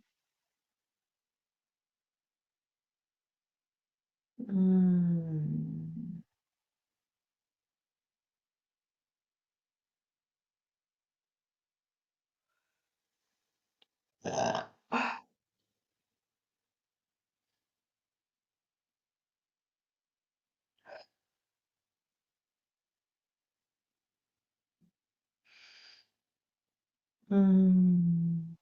How's that feeling for you? It feels really good. I felt a nice release. Yeah, Appreciate it. Thank you so much. you're What is welcome. that? What are we doing? Were we releasing energy blocks? It's what it felt like, releasing energy. Yeah, so you're releasing shame that was stored in your body that affected a lot of different parts of your body, including eating. Yeah. Yeah, Oh, wow. Thank you so much. welcome. Brenda?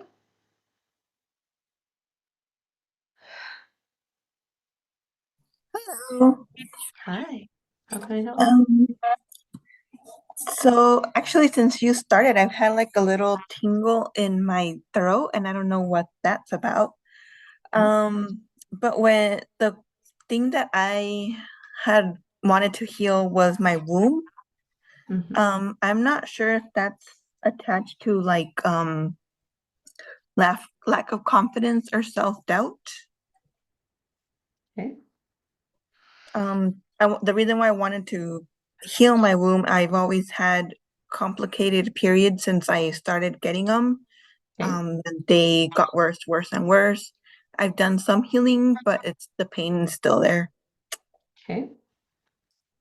Thank you for sharing that. I really appreciate that, being open to that. I've helped people, women, who have had harder menstrual cramps and, so I am delighted to help you with that.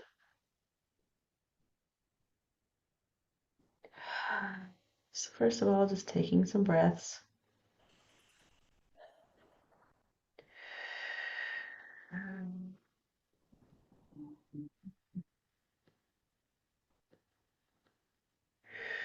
Just going to that womb space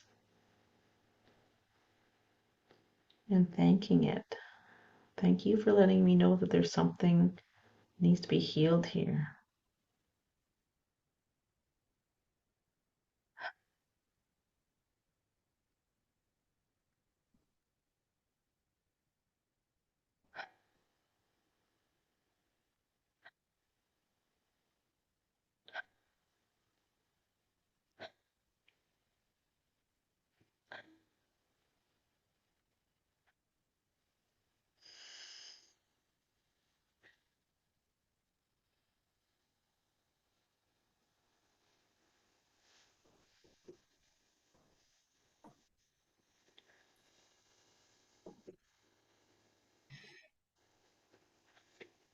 Oh.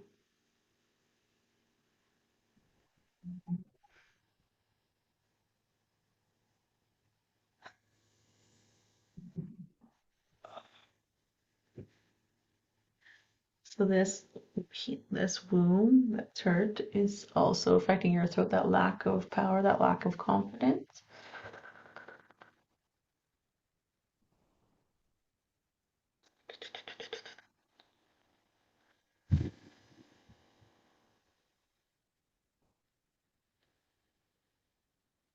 Mm.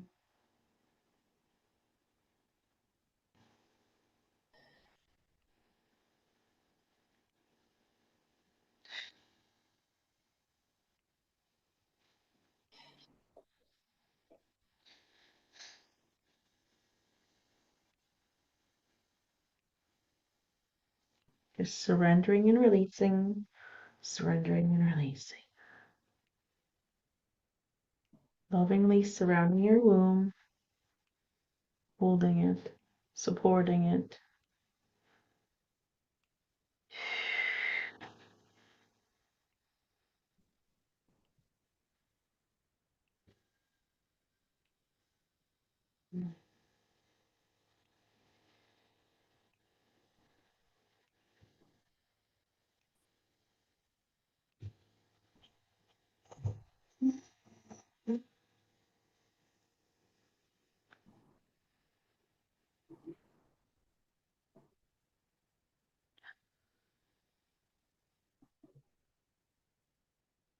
Hmm.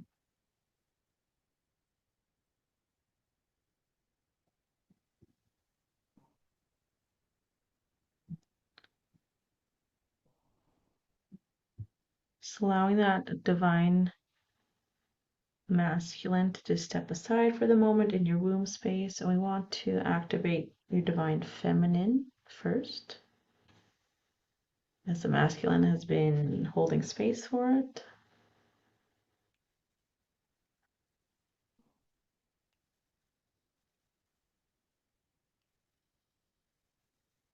So inviting in that divine feminine energy, healing and feeling, embracing yourself, that empowerment.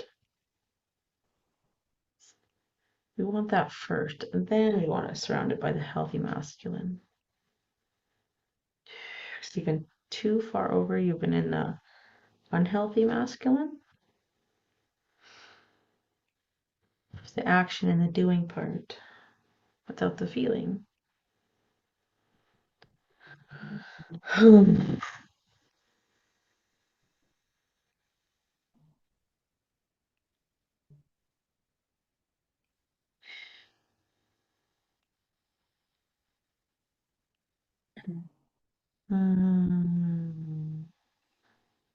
How's that feeling so far? Weird, different, calm? Calm. Yeah, right.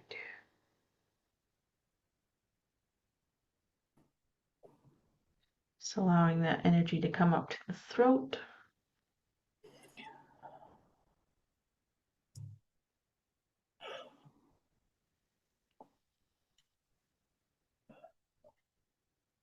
Releasing the ancestral belief of what a woman should be like.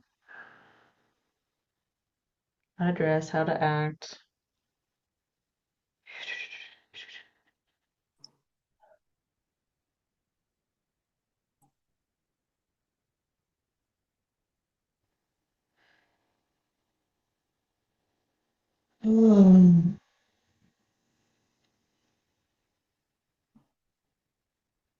Because your power, your voice comes from your womb, from your feminine power.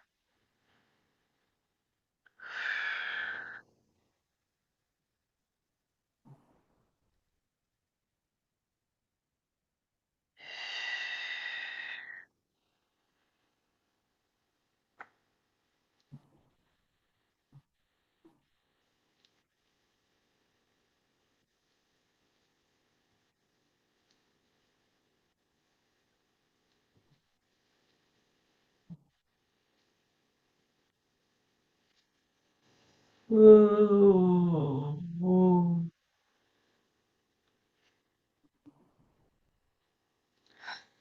So breathing in your medicine all the way from the womb, bringing up towards the crown here. Igniting and empowering your own medicine.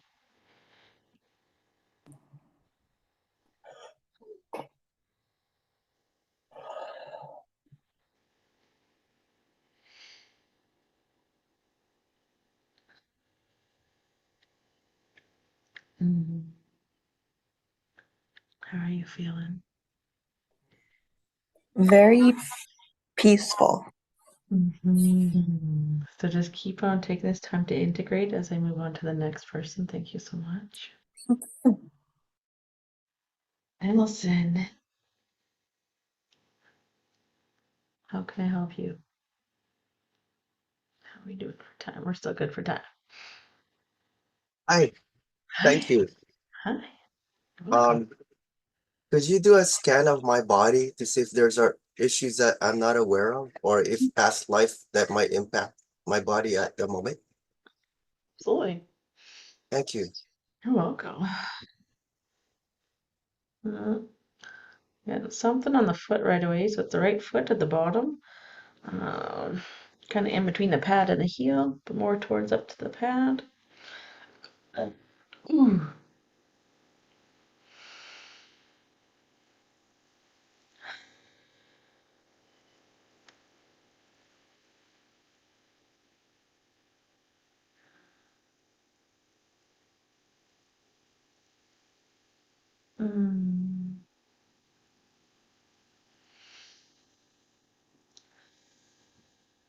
Just breathe.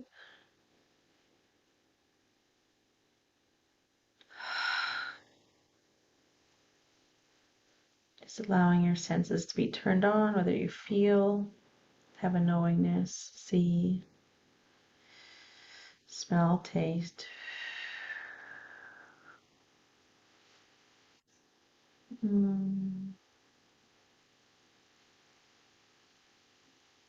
Okay, so it's pulling all the way up to like the sacral area by the belly button.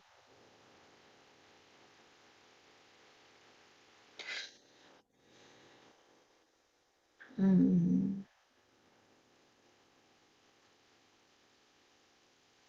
Mm.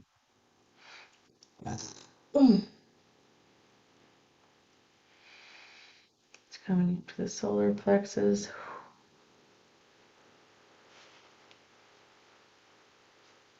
Okay, so it's an attachment from your father, from the foot coming up into your body.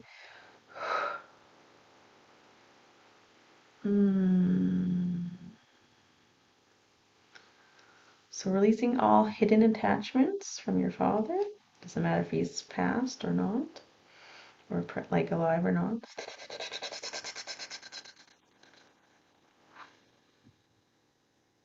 Yeah, there's a lot of overwhelm coming up with that. So we're just going to hold that space here. We're not going to force this overwhelm out. We're just here to transmute it in the proper amount of time it needs to shift. Oh.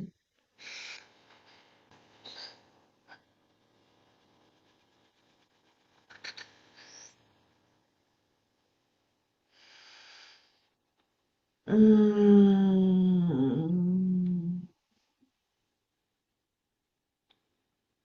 Mm. Mm.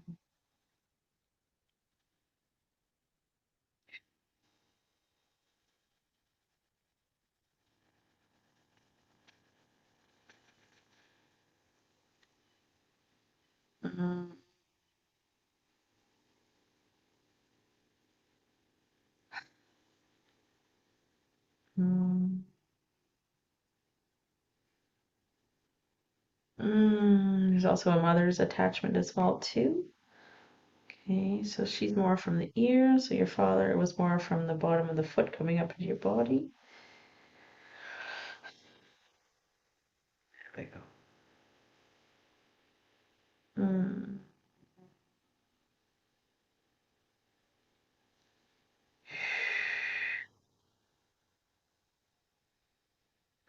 So you also have a sister wound. So a sister wound just means that you're comparing yourself to others.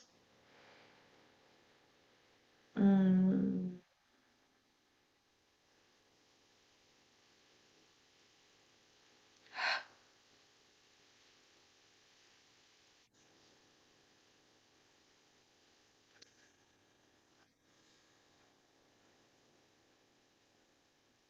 Mm.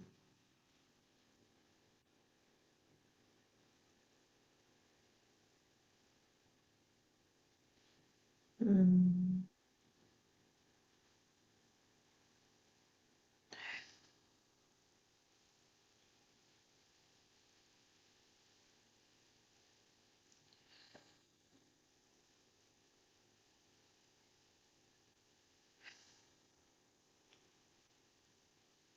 Mm.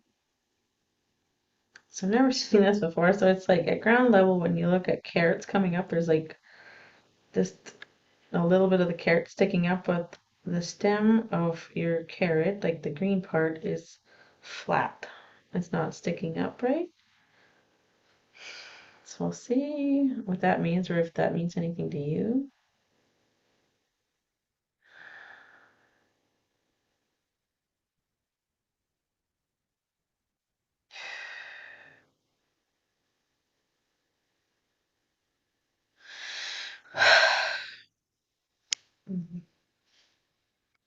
So it represents exhaustion.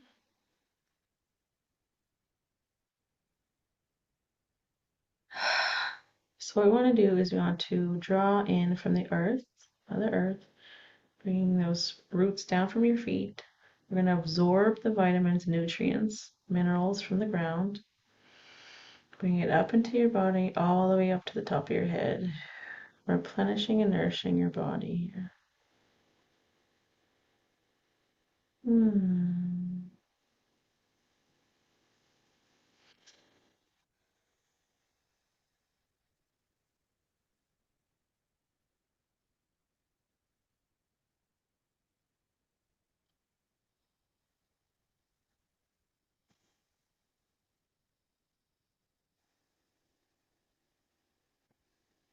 Mm.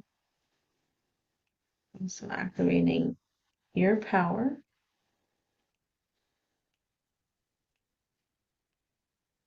For you to grow tall, strong.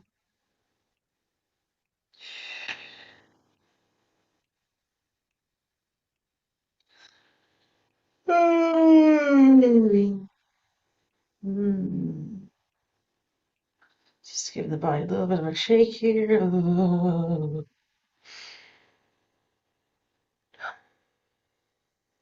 does that feel?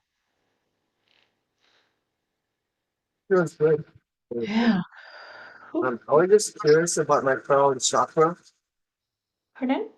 My crown chakra that you mentioned. The crown chakra. Mm-hmm.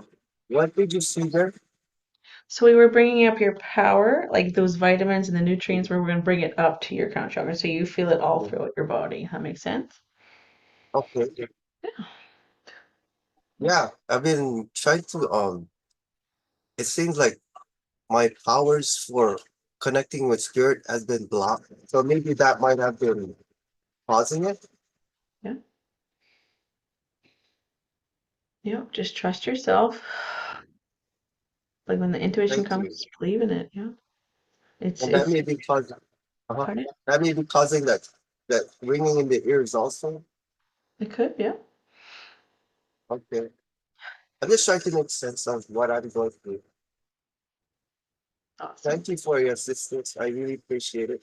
You're welcome. Thank you. Okay, we still got time. So Noelle.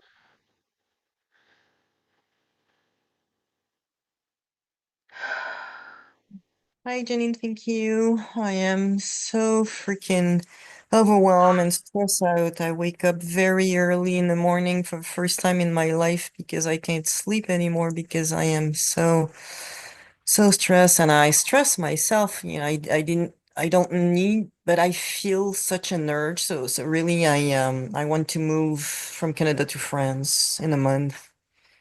And I have stuff for 10 people and I need to give everything actually because I can't sell and so many things to think and it's just like and I have to calm down to do it. Mm-hmm. Breathe.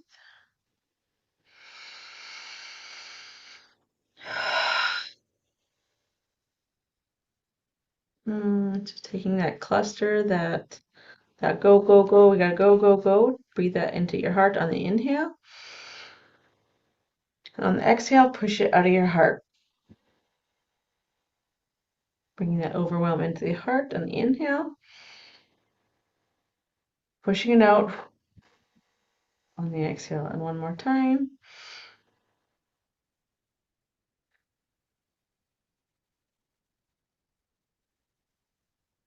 Dropping into your heart. While taking some conscious breaths.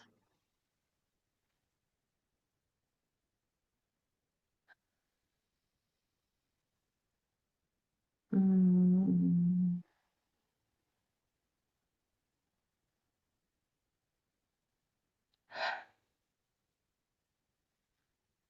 Just allowing your body to relax, going deeper and deeper.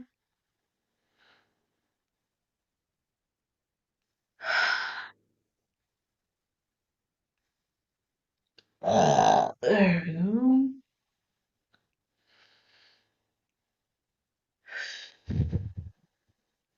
Just breathing right into the solar plexus, right into the stomach, right into the overwhelm.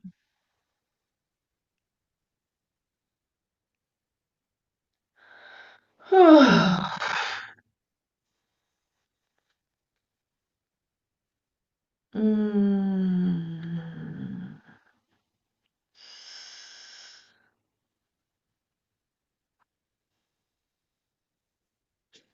Mm.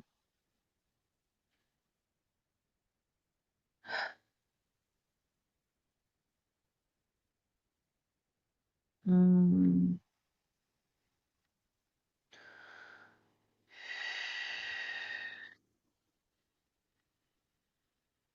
Mm. Coming up into the throat here.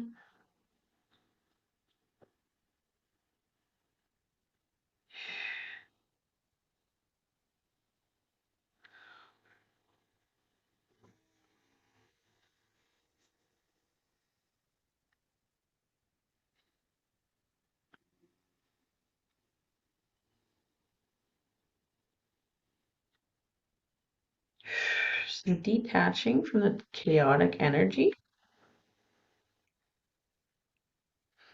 The chaotic energy that no longer serves you.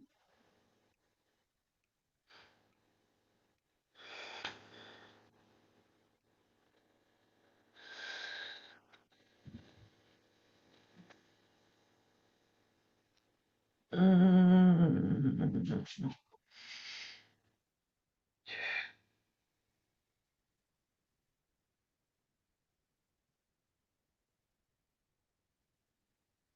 Mm.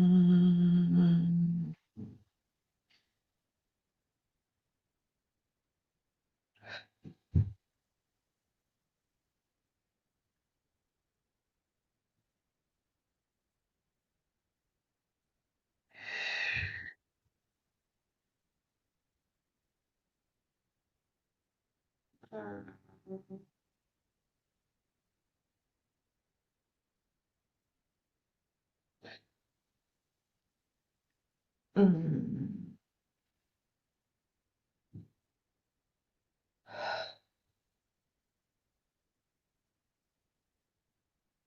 So releasing from the spine on the right side.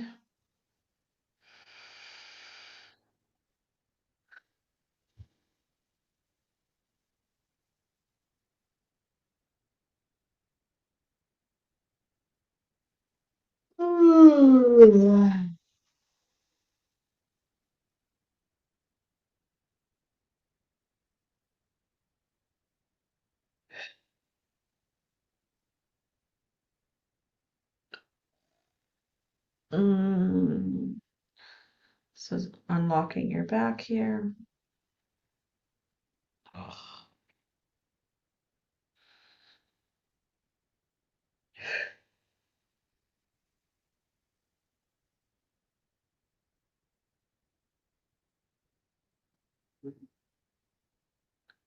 So allowing yourself to feel supported from the universe as you shift and change.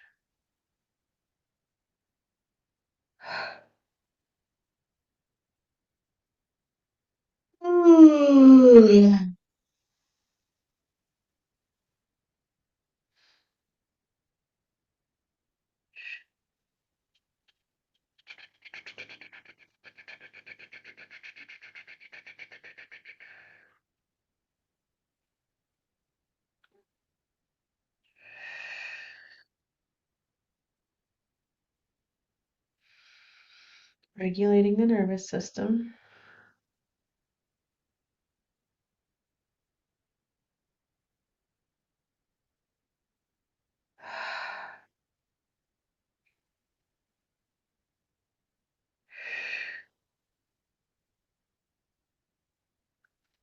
Just releasing any energy that's not yours that causes confusion or overwhelm, and setting up a boundary to protect yourself from that energy. So allowing loving energy to come through your boundary, reflect the chaotic overwhelm energy.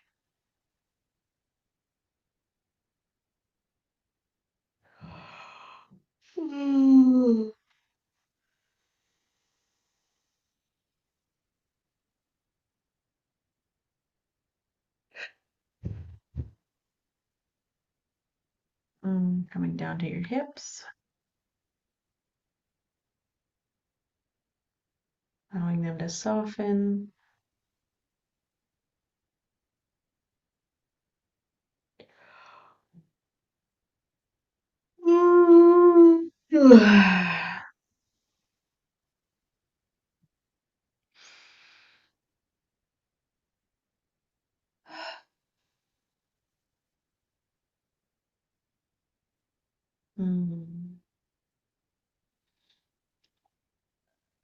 Ooh, we're running out of time here.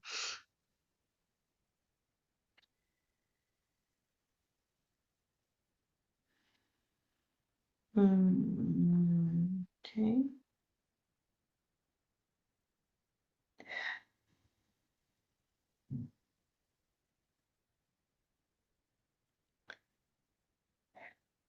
That feels better on my side. How are you feeling, Noel?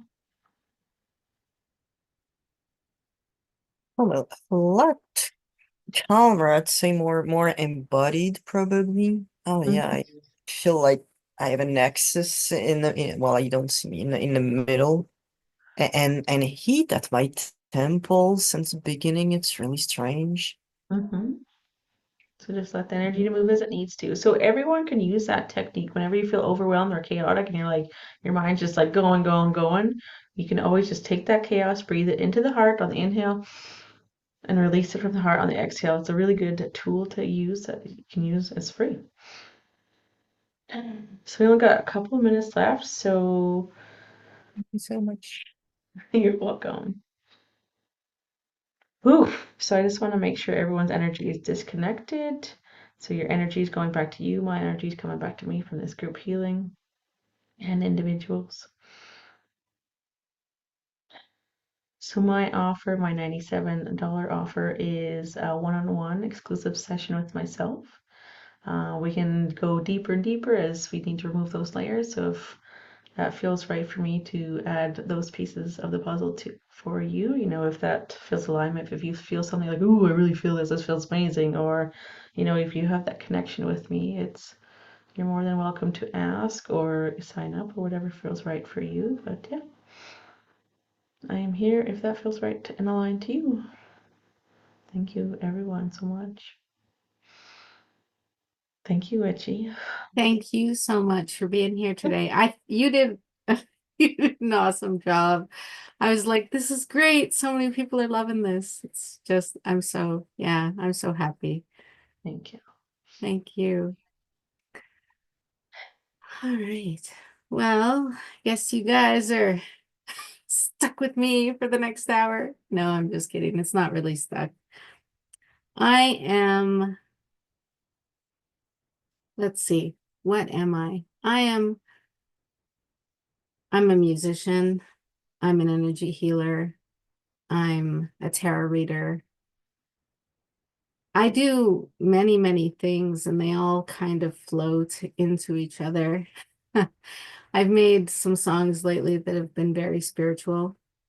And today what I'm going to do for you is I'm going to do a healing, like a group healing first. And then after that, I'm going to do some individual tarot for people that want tarot. And then Shannon is coming up after me, and after her is Di. So that's something to look forward to as well.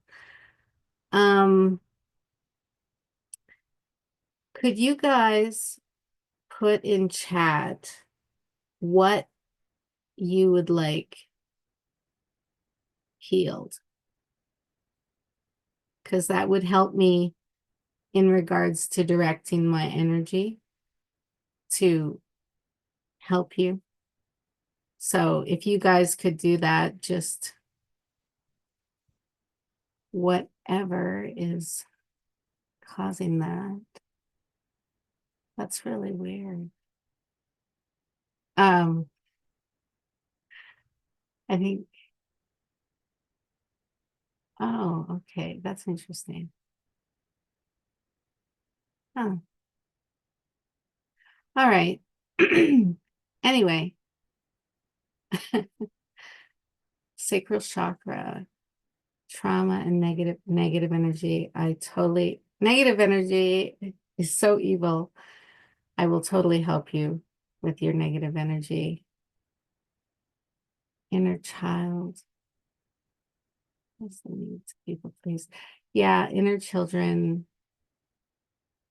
can very much have the need to people please. You have to make your inner child feel more confident by giving it a lot of love and a lot of selfless love. And you got to think of the love like the love that you would give to a best friend or like your own child, like not conditional inflammation gut. Just, yeah, a lot of people have intestinal issues as well. The witch wound. Okay, Diane, we'll tackle that. Ancestral issues. Confidence. Yes, I totally understand that because I myself, would you believe it? I have confidence issues sometimes because of the negative self-talk, which is evil. But I've written songs about it too. And then I listen to those songs and it makes me feel better. I think it's the energy I put into it. Okay, Jill. So anyone who wants tarot after this, just feel free to raise your hand. But in the meantime, I'm going to try to do a healing that deals with all these issues.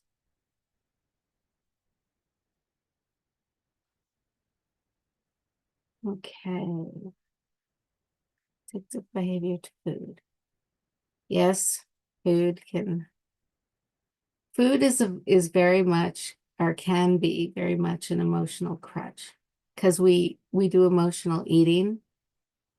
I'm not sure why we do that, but it seems to be what happens. I honestly don't know why, but anyway. So what I'm going to get everyone to do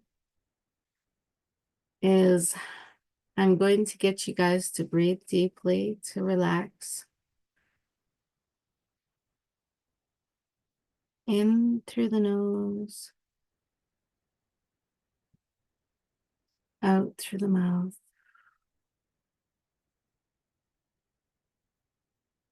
In through the nose,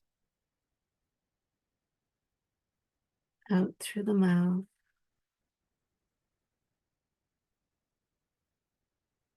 And here's where my cat comes up and meows at me and I tell him, Jack, you have 2 more hours until we feed you. In through the nose,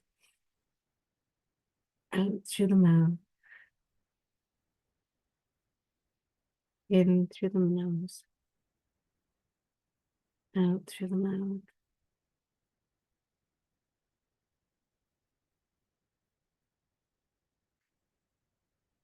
So imagine your energy from your heart going down into your lower chakras, coming down your legs, reaching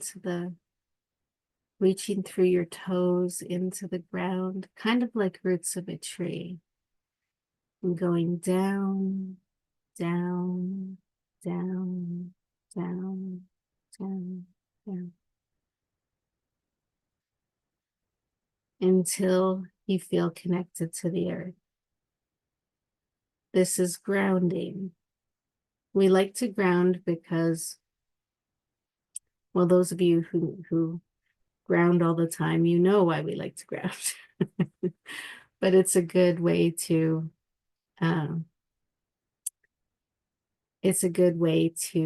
help you, especially when you're traveling back from the cosmos. And it helps realign your energy as well. So it's just a good thing to do.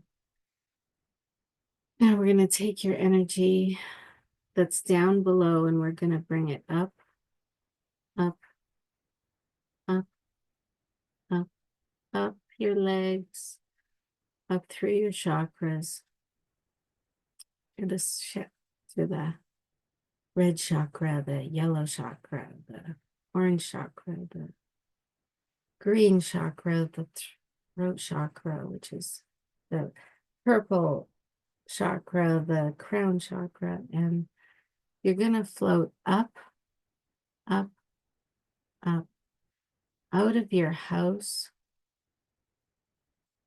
into the clouds.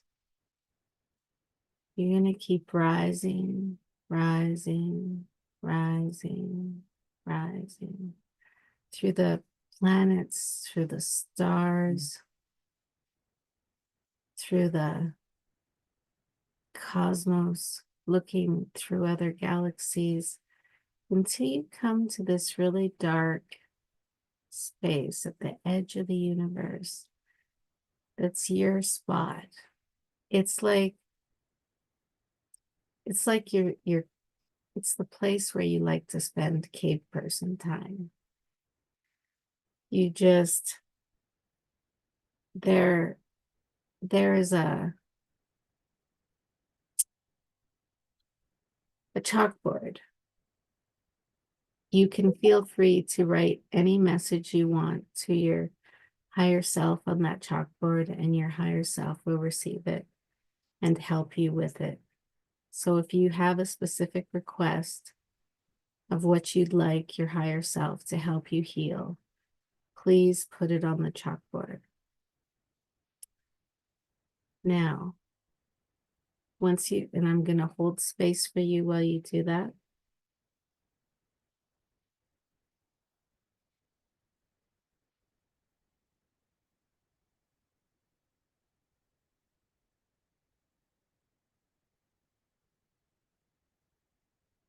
Everyone focus on your intent.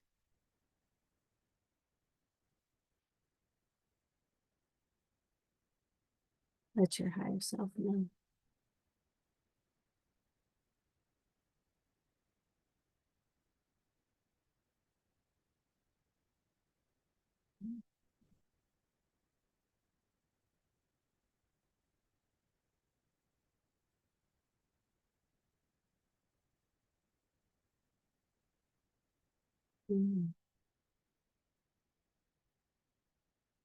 There's a door beside the chalkboard. And if you go through the door, you see a cozy little room with a massage table.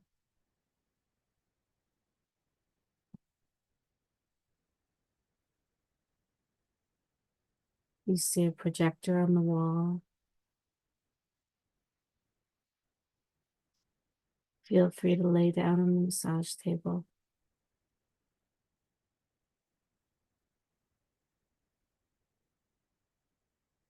Now, behind you, you have your ancestors. They're like rows of them, like your parents and the grandparents and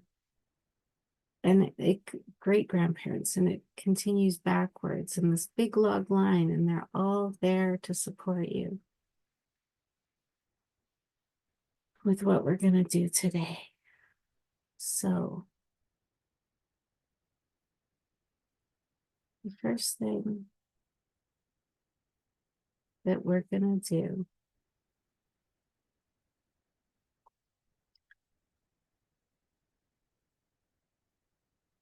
is we're going to think about food and ask ourselves, why does it comfort me? Ask, when you're thinking about the food, ask the food, what do you make me feel?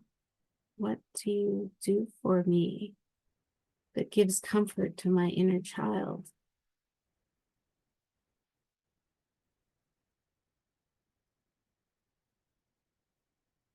Don't think of, we recognize that too much food can harm us, but that's why we have to ask the food, what is it doing?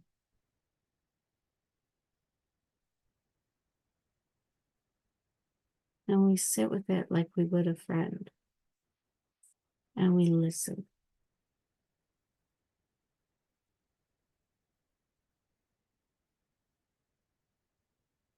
Make sure you take note of what it says.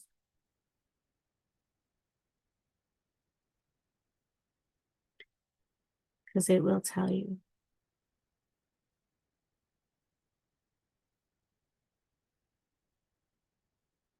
I'm in the book space for this.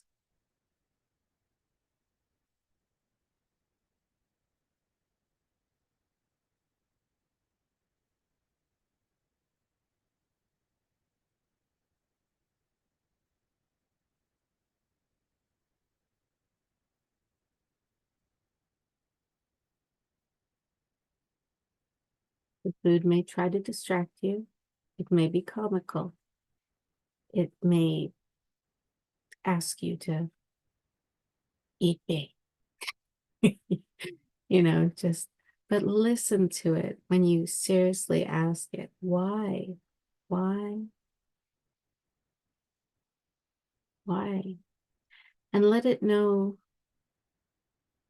that you love it and that you appreciate the comfort that it brings your inner child, but that you can take over now because you're going to give love to your inner child. You're going to hug your inner child. You're going to tell your inner child that you love it. You're going to say, we don't need to compensate anymore because I love you and I want you to know how much you mean to me.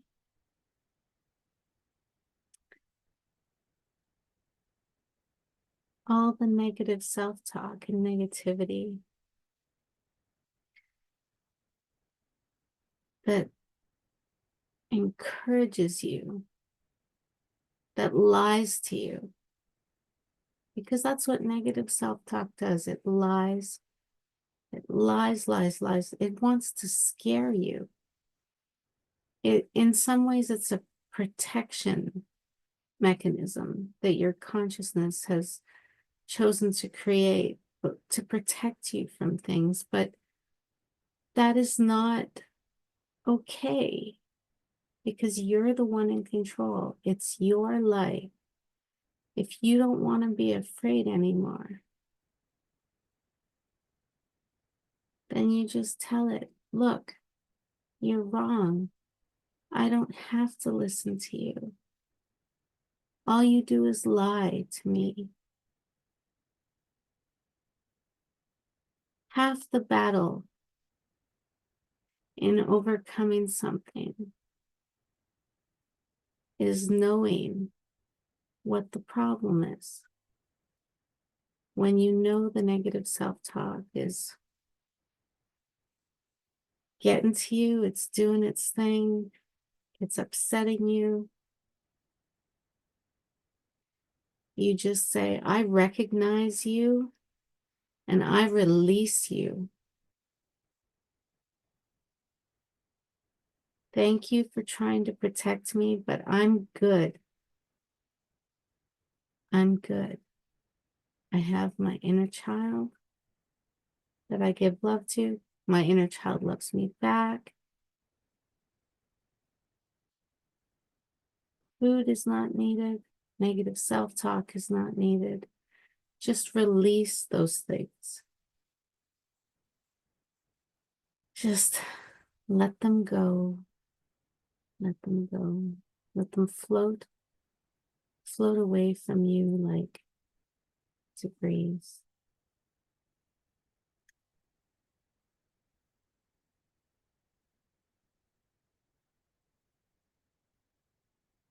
Pain. Pain sometimes can be trying to protect you as well. Gastrointestinal pain. If it keeps you from toxic relationships, if it keeps you from interacting with people that may not be very good for you, it's there because it's trying to help you. But ask it. Say, why? Why are you causing me pain? I don't understand. And if you listen, if you really listen, it will tell you why it's doing what it's doing. You have to talk to your body and listen to what it's saying.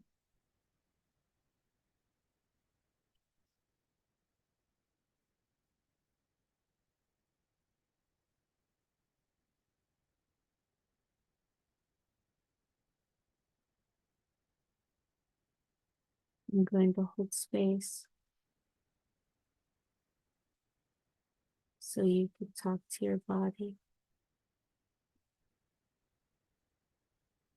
Ask it why it's doing the things it's doing.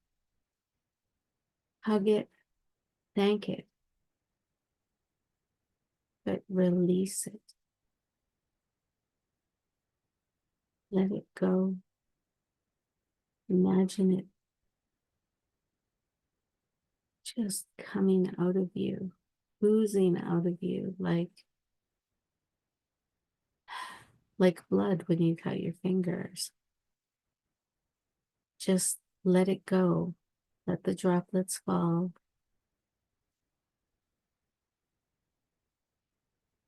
Just release. Release. Release.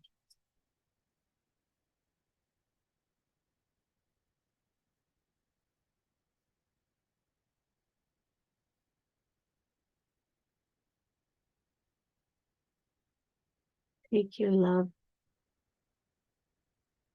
from your heart chakra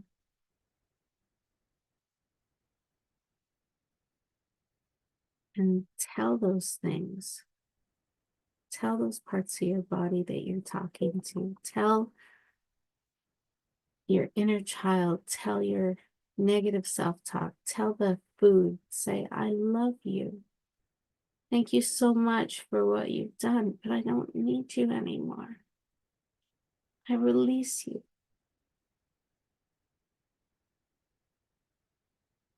And sometimes the problem is in our ancestors. Like they had the same problem, so they've passed it down to us. And we may not have known or understand, but now that you've released it with love, now you can send that energy back to your ancestors one at a time. Send the love to your mother and say, thank you, but I don't need that anymore. And Mom, you don't need that anymore. And let it go down the line of Mom's family. Just being released by each ancestor one by one.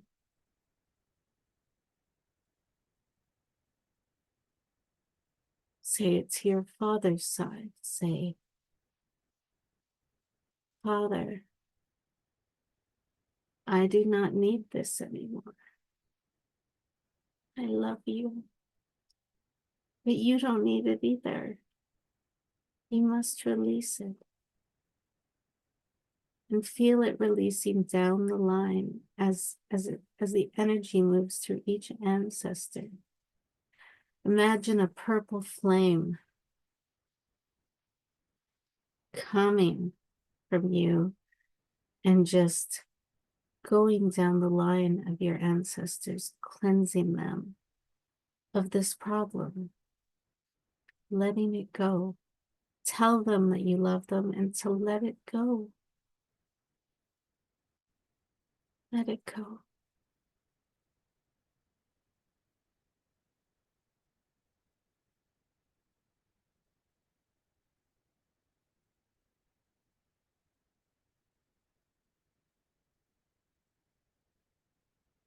Then focus above your head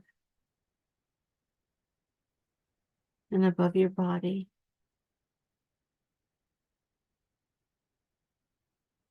And imagine the energy of the universe coming down, down, down, like a golden shower, just spraying your skin, entering your skin, entering your body, going where it needs to go to heal. Just absorb it. Let it heal you. This is going to run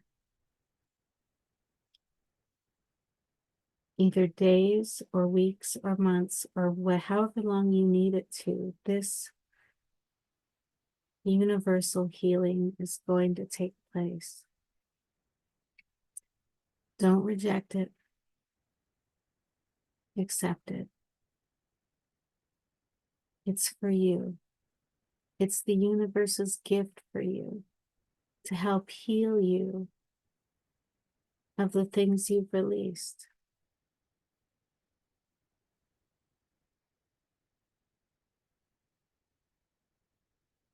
If you have resistance and you're fighting it, I sense that some of you are, you have to ask yourself why.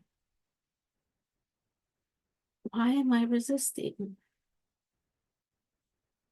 I'm ready. I let it go and listen to what the answer is. Just listen to your body and what it tells you.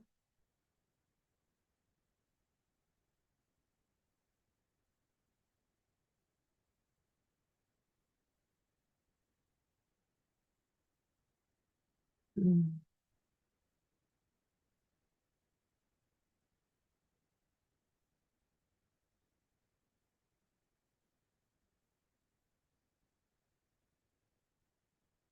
Mm.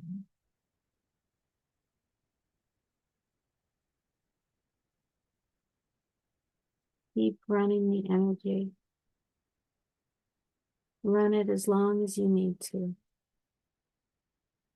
because your body needs it.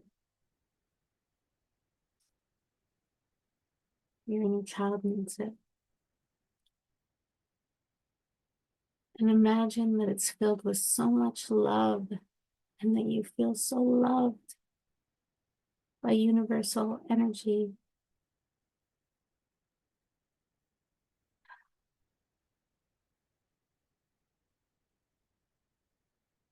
You have other people's energy affecting you. We run into other people's energy every day, and we pick up little bits and pieces of it, and we have to return that to them with love. We transmute it, we embrace it, and we send it back with love like a little care package and say, thank you, but I do not need this anymore. And then reach out into all the places, all the times, all the parallel universes where you've put out your energy and have it return to you so that you can feel whole again. Bring it in with love, with understanding.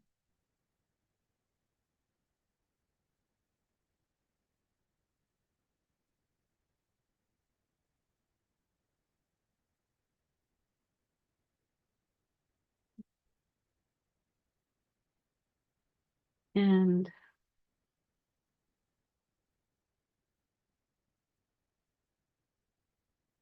just release what you need to release. What you have told can go. Just tell it it's okay.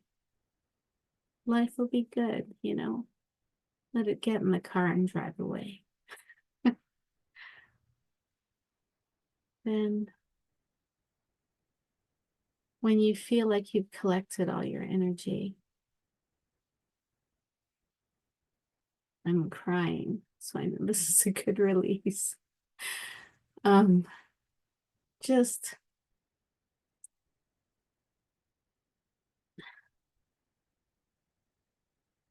release it.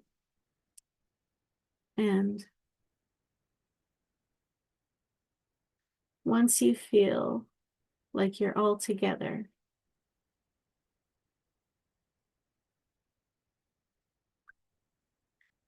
you're free to get up from the massage table that you were laying on and go to the door and write on the chalkboard to your higher self, thank you. I love you. You're so awesome. Nobody can do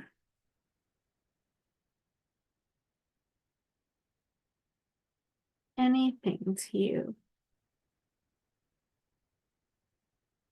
if you don't let them in. So let your higher self in and love it like you would a best friend, because it's there for you. It looks out for you.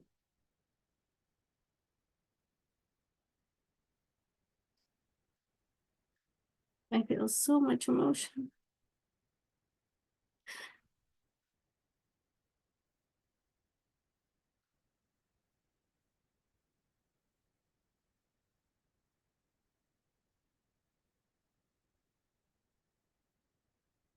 You know,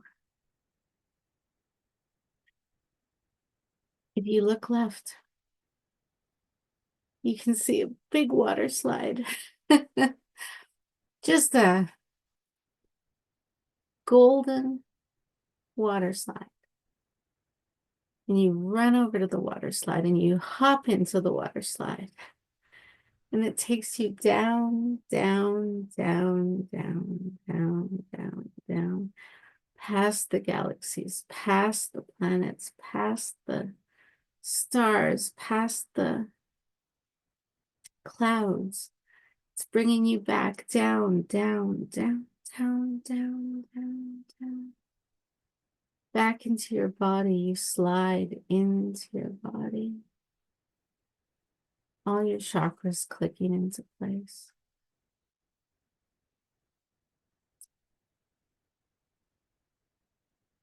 And you go down, down, down, down your legs.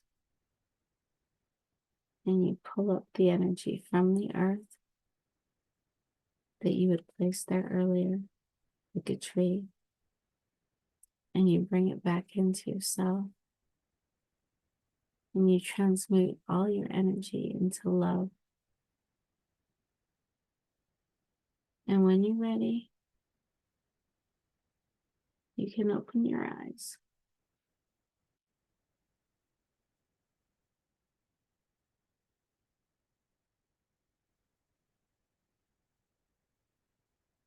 How do you guys feel?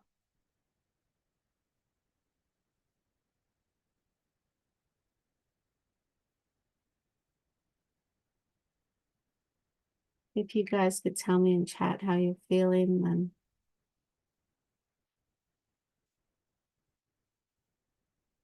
then that would be lovely.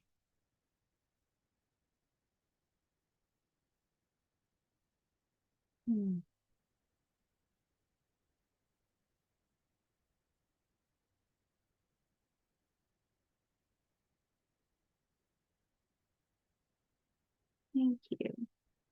Thank you, guys.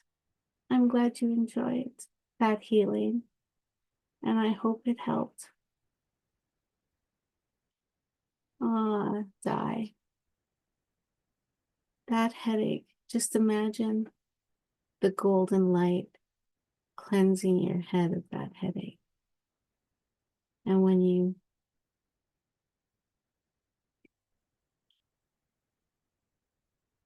just release the headache, sometimes the headache happens because it's a lot of energy all at once, and it will subside and it will get better. My cat.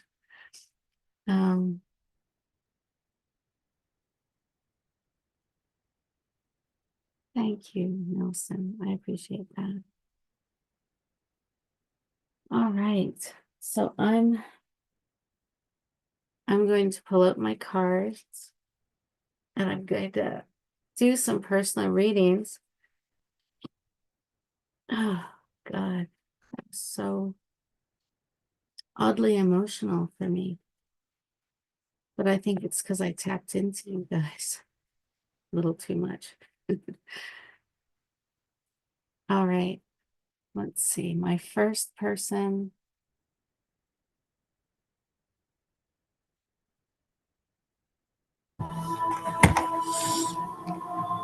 Hi, Hi. Aparjit. Yeah, thank you so much. Did you want a reading? Yeah, that's why I raised my hand. Okay. What would you like to know? Uh, I don't know. So many things are there. So anything that comes up, like I leave it up to you. Okay. I can do a general reading about your future and your immediate future.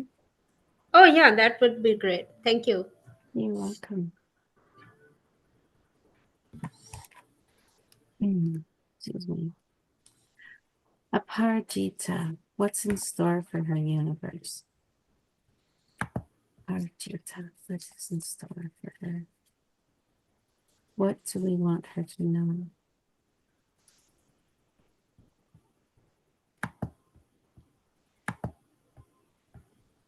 Oh my goodness. You got really good cards so far, which is always a good thing. All right.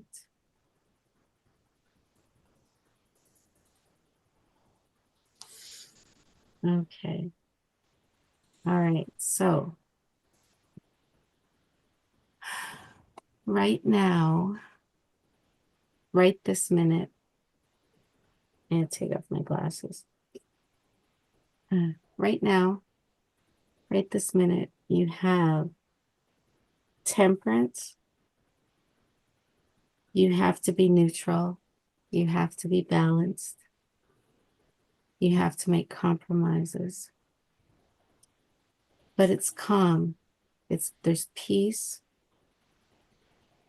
There's purity in the soul. And it's a good time to reconcile if you want to reconcile with anyone. You also got the 9 of Cups right now, which is the wish card. Now, that's happiness, abundance, excitement, satisfaction, enjoyment, comfortable, favorable work, good finance, healthy emotional support. In your immediate future, you have the Queen of Swords. This indicates a strong will, a sharp mind, maybe a little bit of sarcasm, but somebody who is ambitious, a lot of cognitive ability. You're going to have profound insight in your immediate future. You're going to make the right decision. So if you're facing a decision right now, you're going to make the right one. You have your independence and you're fighting for yourself. Now, we also have the Six of Cups, which is some nostalgia, recalling childhood memories, sharing, having a sincere talk with someone, getting together again with people from your past, old friends, some sort of warm reunion. Okay, that's in your immediate future. Thank you so much. Now, in your distant future, you have, there's going to be an authoritarianism. Like you got the Emperor reversed, which is this really strong person who's going to try to oppress you. But it says you're going to be unyielding. You're going to be rebellious, which is good when you go against those kind of people. But that person is not trustworthy. So be careful of that. They're quite rude. They can be indecisive. And they can be lazy as well. Now, the second card is an apology, good advice, constructive criticism, and something that pays off for you. The return of stolen items in particular. I'm not sure if that resonates with you, but I hope that it does so that you get them back. It's going to be the end of a conflict, reconciliation, an end to malicious rumors or slander. And yeah, so that's what you have to look forward to. Thank you so much. You're Really so welcome. means a lot. Thank you. Now, who's next? We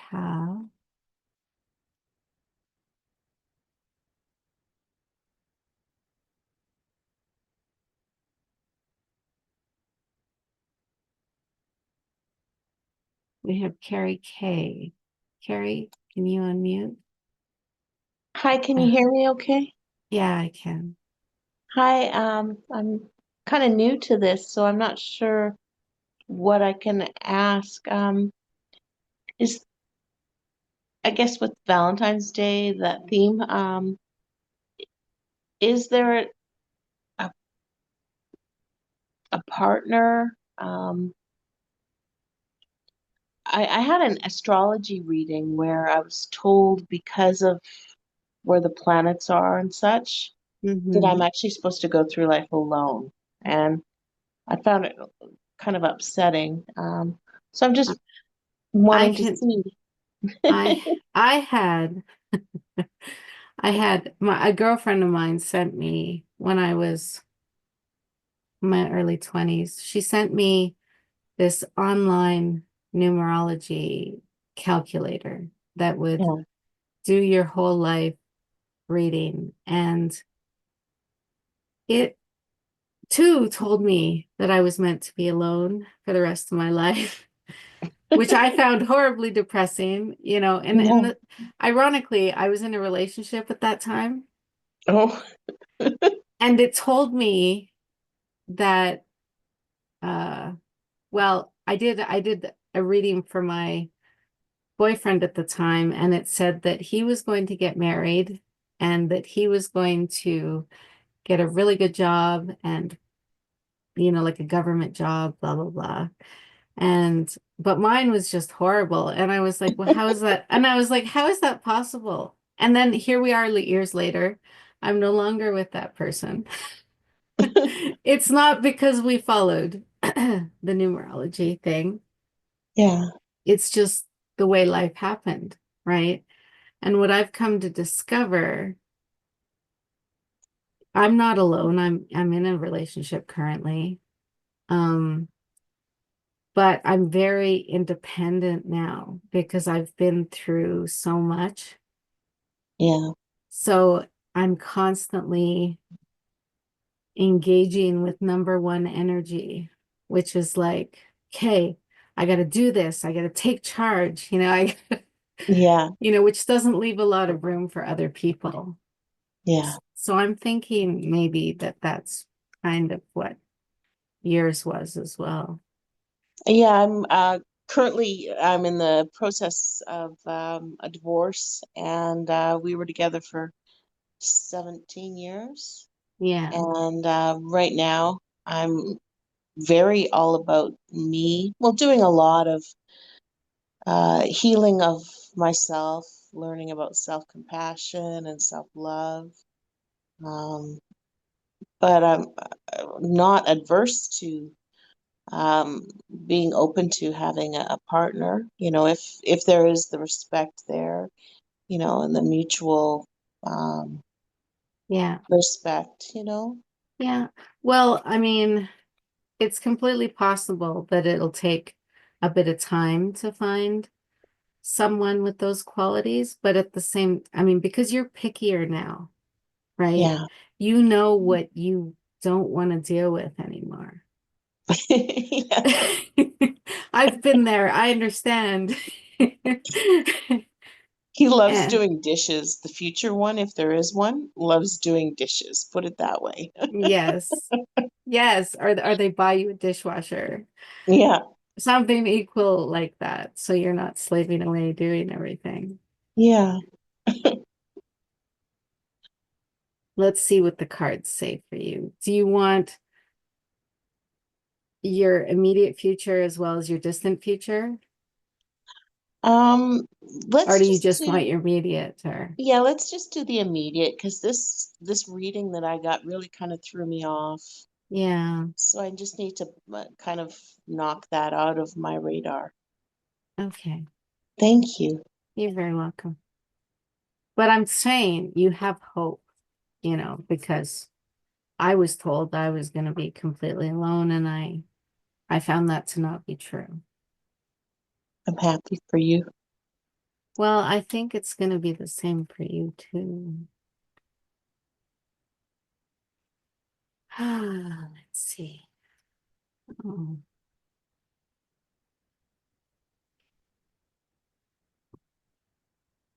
Okay. So we have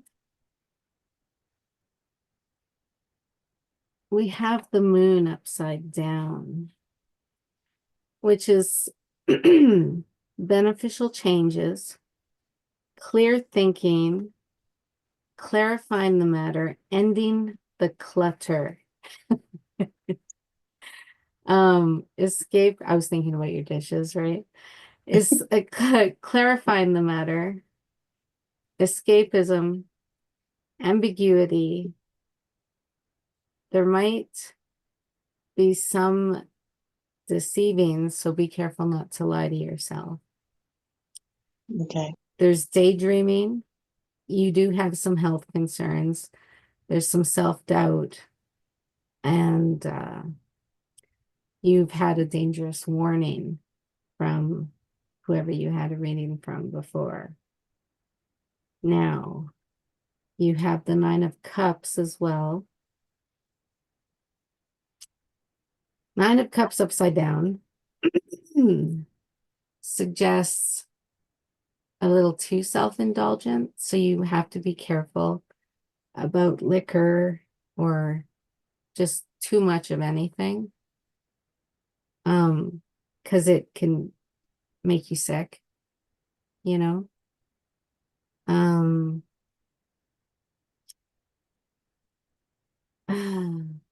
It also mentions abuse, maybe some financial loss. some hollow feelings, like, sometimes when you're getting away from a situation like that, you tend to make yourself really hollow so that it doesn't hurt as much. Yeah, I've been working on coming back from being disconnected for a very Yeah. long time, coming back to my body. Yeah. Yeah. Well, in your immediate future, um,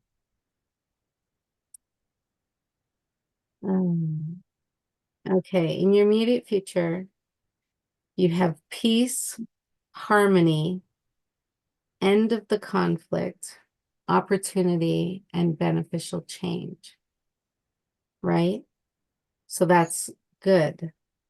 That's really good. Thank you. You have to be careful, though. There's a possibility of making a wrong decision and that there might be more conflict and intolerance and potentially illegal actions from someone. So just keep an eye out for that. Okay. Protect yourself. Okay. Thank you. You're very welcome. That's beautiful. Well, thanks. Okay. Is this Jill? Yes. Hi. I would love a little bit of guidance with relationships. I've just had a history of toxic relationships, and I'm uncovering the root cause and really working on all of that. And so I really know myself. I'm aware of what I want. Certainly don't know it all, but I'm wondering what you could see for me in the future romantically. I broke up with a man about 4 months ago and really enjoying my time without him. But I'm also ready to find love. So I'm wondering what you see for me. Okay, let's see what the cards say. Universe, what is in store for Jill in the future regarding Cabana Boys? No, I'm just kidding. No, I'm just teasing. No, concerning true love, what is in store for Jill? What is in store for Jill? Did you just want this to cover your immediate future, or did you want your distant future as well? Oh, sure, all of it. The distant future. The more I know, the better I can help. Heal. All right.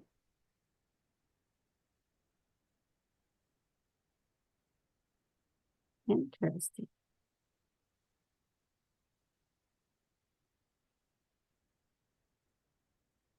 Ooh.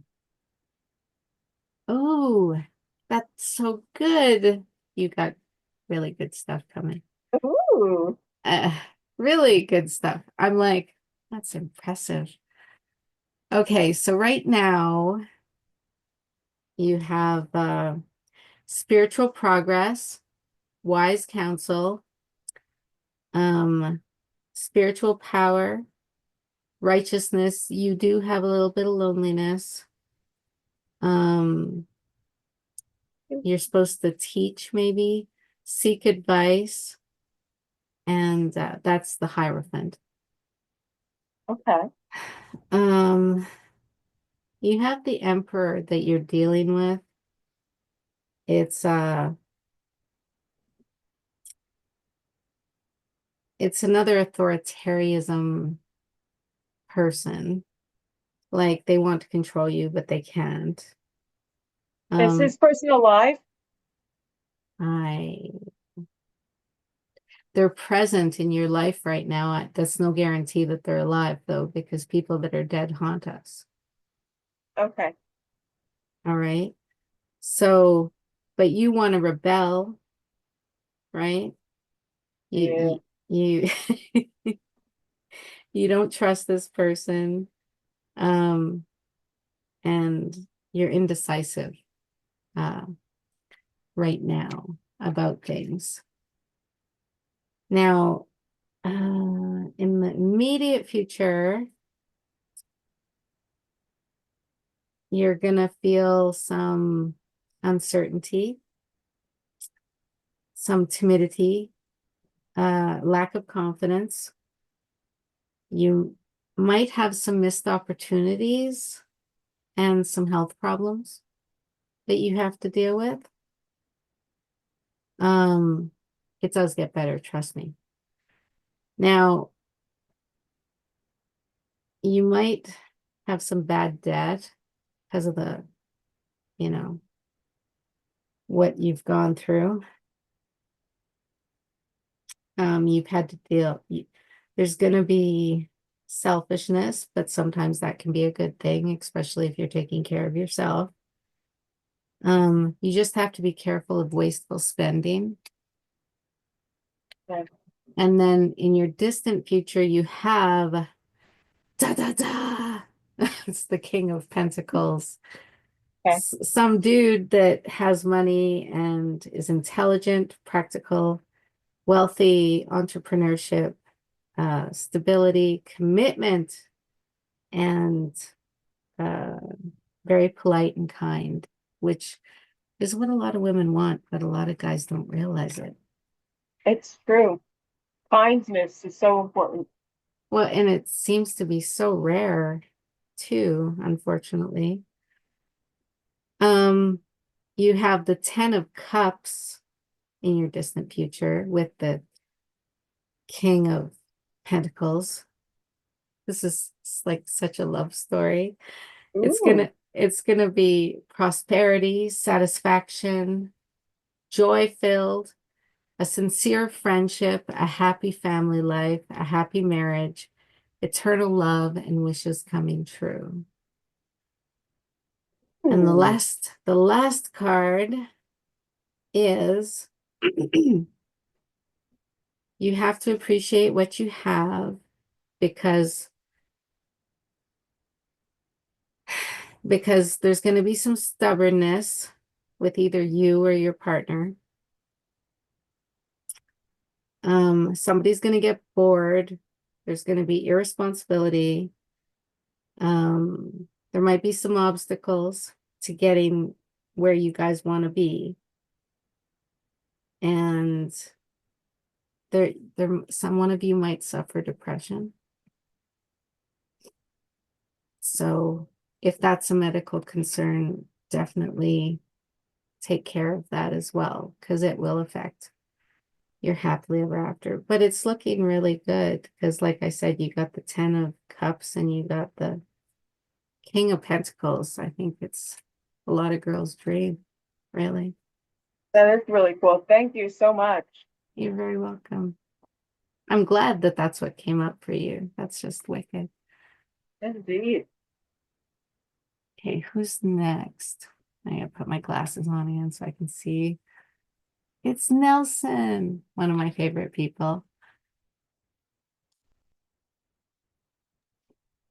Hey, Nelson. Aloha again. Hello, how you doing? Okay. That's I just good. wanted to see current and future Okay, to see what's going on. all right. Did you ever go to cook school? That's still on the back burner. I will have to go back to work first to earn the money for that school because it's not a short term. It's actually gonna be over a year. Oh, wow. It's a good school though, but it's just that it's a long way from my home, so I will have to find a means, of travel and the cost of the tuition. But Yeah, I'm on it. I will be working on that. It's on the that's back good. burner. Yeah. Well, let's see, universe, what is in store for Nelson in the immediate future and in his distant future? What is in store for Nelson? Universe, what is in store for Nelson?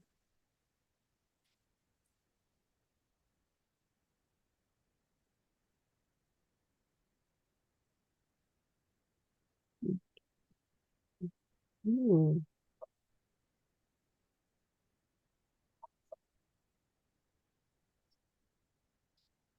Hmm.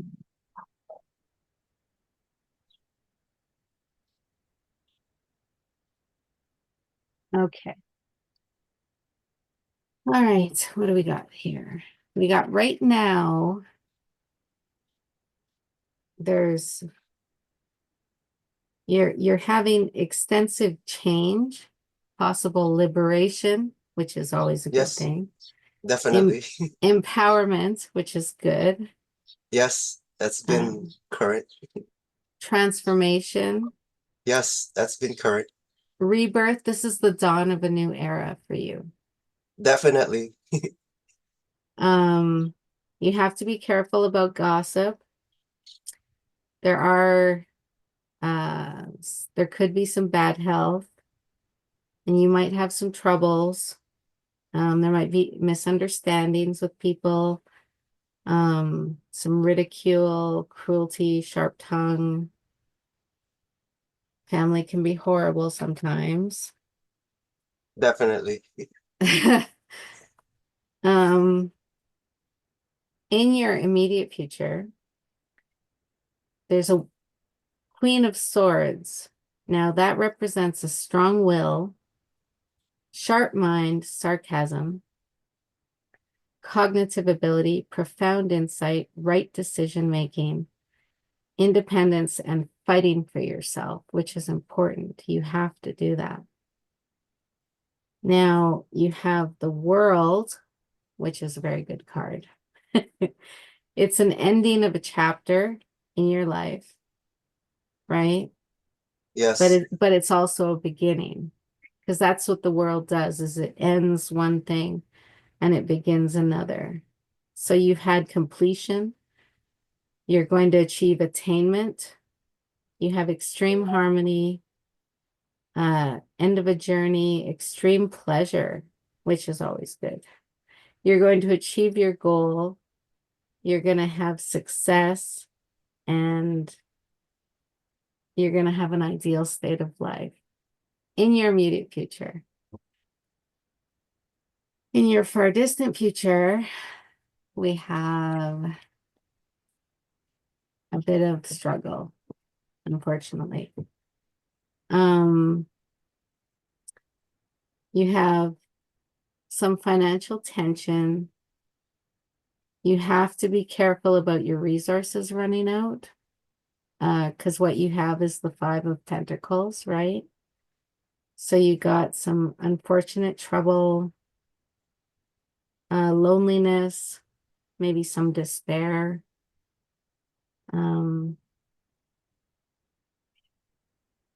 You have to be careful with the Ace of Swords upside down of threats, delays, bad timing, obstacles, unclear thinking, lack of planning, and someone abusing power and trying to sabotage you. And then there's exploitation. So you got to be careful of all those things. And this card agrees with me because it's the Knight of Wands. And it's saying, strengthen, protect yourself, guard territorial integrity, be alert, and have a precautionary attitude.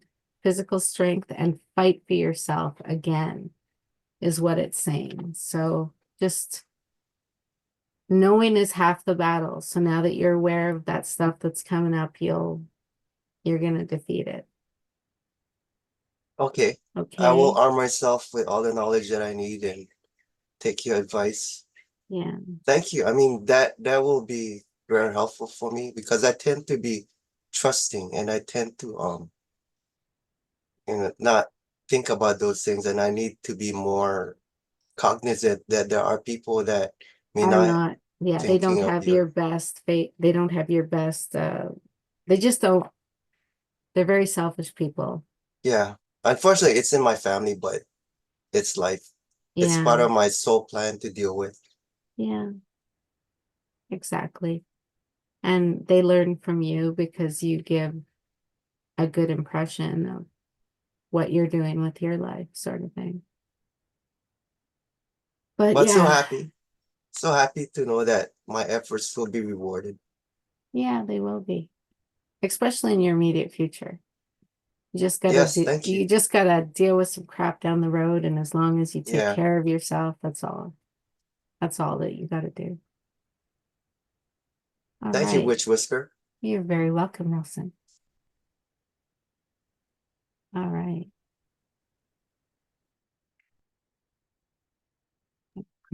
Glasses. Who am I talking to? Hello, it's Diane.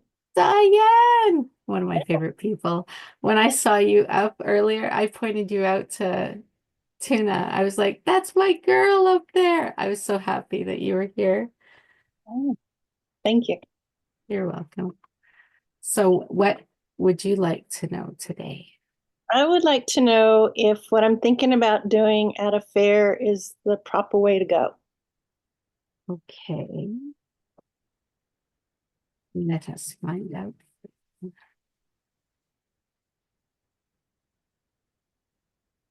Do you want to know anything about your future or your distant future?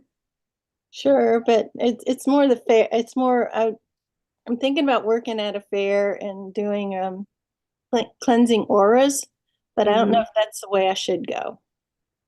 Okay. I have questions. Should she be at the fair cleansing auras universe? Should she be at the fair cleansing auras?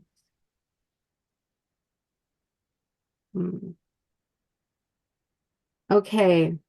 I got a yes card for you, but you have to be careful about lack of planning and lack of foresight. Those are the only things you have to worry about.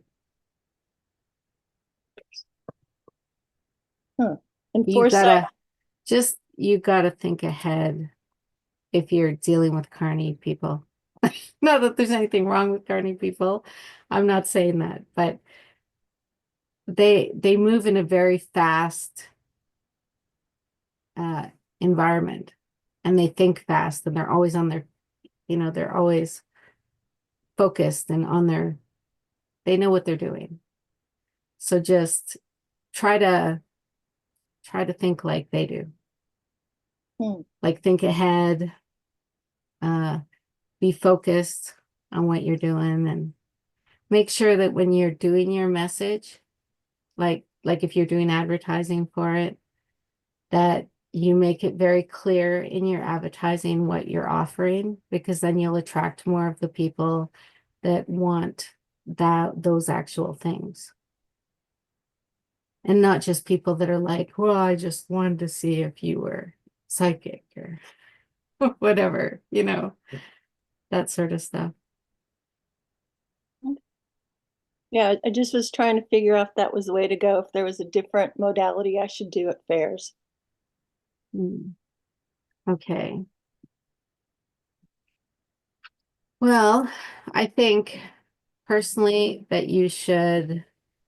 I think you should do it, but I think you should have an alternative if it doesn't work out.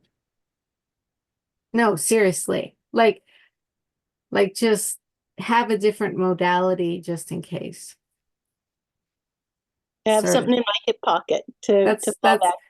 That's right. You got to protect yourself. So. Okay. Yeah, because the tables aren't cheap. No, I don't imagine they are. Because there's lots of people at carnivals, and you're almost guaranteed to have people. Yeah, these would be metaphysical, so I'd be competing against Reiki and other quiet modalities, nothing that's loud. Well, in my experience, some spiritual practitioners can be amazingly awesome, like all the people here. Other spiritual practitioners can be very competitive and very out to get people, sort of things. So you have to be careful of that too. That's why I said just be aware of what you could possibly be dealing with. And don't let other people waver your self-confidence. Yeah. Yeah, it'd be my way of giving back. So I figure it's time. That's awesome. I'm so proud of you. Thank you. You're welcome. Oh, what's this? I can't take this right now. All right. Wait a minute. Have I gone past my time? Oh no. I think I've gone past my time. Hey, Shannon, I'm sorry. I didn't mean to go past my time with you. Problem. That was a complete and utter accident. I was so in the zone with people. So I'm going to let you take over and work your magic. Is there any direction that you want me to focus on, or you want me to just do what everyone else would like? You can do whatever you like. You can talk to the people, find out what they would like you to do. Everybody has been doing their own thing tonight, and it has been super successful. Everybody has seemed to love it. So just go with what you feel. Okay. That's right. So is there anybody in this room that has not had any attention that wanted to have some sort of reading or some sort of connection? If you have, can you either unmute or raise your hand?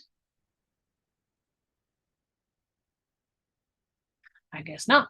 Okay, so other than that, is there anybody that, oh, we have 2 hands. Great. All right, let's go with Casey first. Let's unmute Casey. Hello. Hi. Hi, Casey. How are you? I'm hanging in. Okay. Like I'm surviving. It's always a new challenge, and I feel like I'm just collecting them, and I don't know. I really, I have too much going on and too many problems, and yeah. I don't know what I should do what I'm supposed to do next to heal and move out of these situations. So energy is very powerful, and our thoughts and everything else goes with it as well. And what I've found because I mean, it happens to all of us, right? When it rains, it pours. It's like one thing after another, after another, after another. And I know here we're having the conversation, and here I would love for you to tell me, hey, yes, I'm having these issues, that this stuff's going on. When you're not here and when you're talking to other people, make sure it's kind of like fake it till you make it. So when you're out and about and someone's like, hey, how's your day going? Oh, it's going amazingly. I had this one guy who was having one problem after another. And I asked him, I said, how are you doing today? And he said, I'm on the pinnacle edge of ecstasy. And that energy came through, right? I mean, he was having one problem after another, lots of health problems, lots of things going on.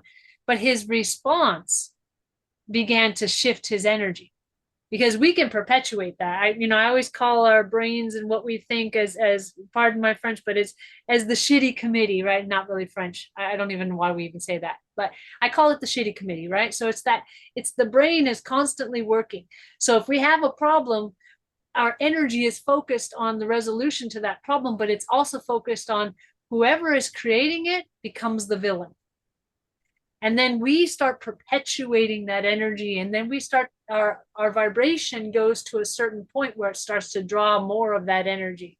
And that's how we can create the when it rains, it pours types of thing. And so here, absolutely, this is a safe space. We talk about it, we resolve it, we get there. When you're outside of here, start to believe and start to think about that pinnacle edge of ecstasy, right? And I have somebody very close to me when I ask, how are you doing? Or when he's asked, how is he doing? He always says, same toilet, different day. And I'm like, really? Like, that's the kind of energy you want to put out? The same toilet, different day? Or sometimes he'll say, same shit, different toilet. And I'm like, wow, like, all you're doing is just perpetuating that energy. And I know we're supposed to talk about your thing, but I hear it a lot from people. And one thing that we as a collective need to do is to begin to shift our own inner energy so that the outer can match. Yeah, So, I get that. Yeah. Yeah. I just want to So- say I've been doing a lot of work on that. Awesome. Yeah, but the thing is, I'm not able to sustain it. Yeah. Because, like, I'm in this situation and everything reminds me, and I'm miserable right here. You know, we be in the now. Well, the now isn't so good. So it's like I'm constantly reminded, and it's very hard. Yes. So your guides are saying there's a lot of the issues, a big chunk of the problem is you taking on energy that does not belong to you. You taking on responsibility that does not belong to you.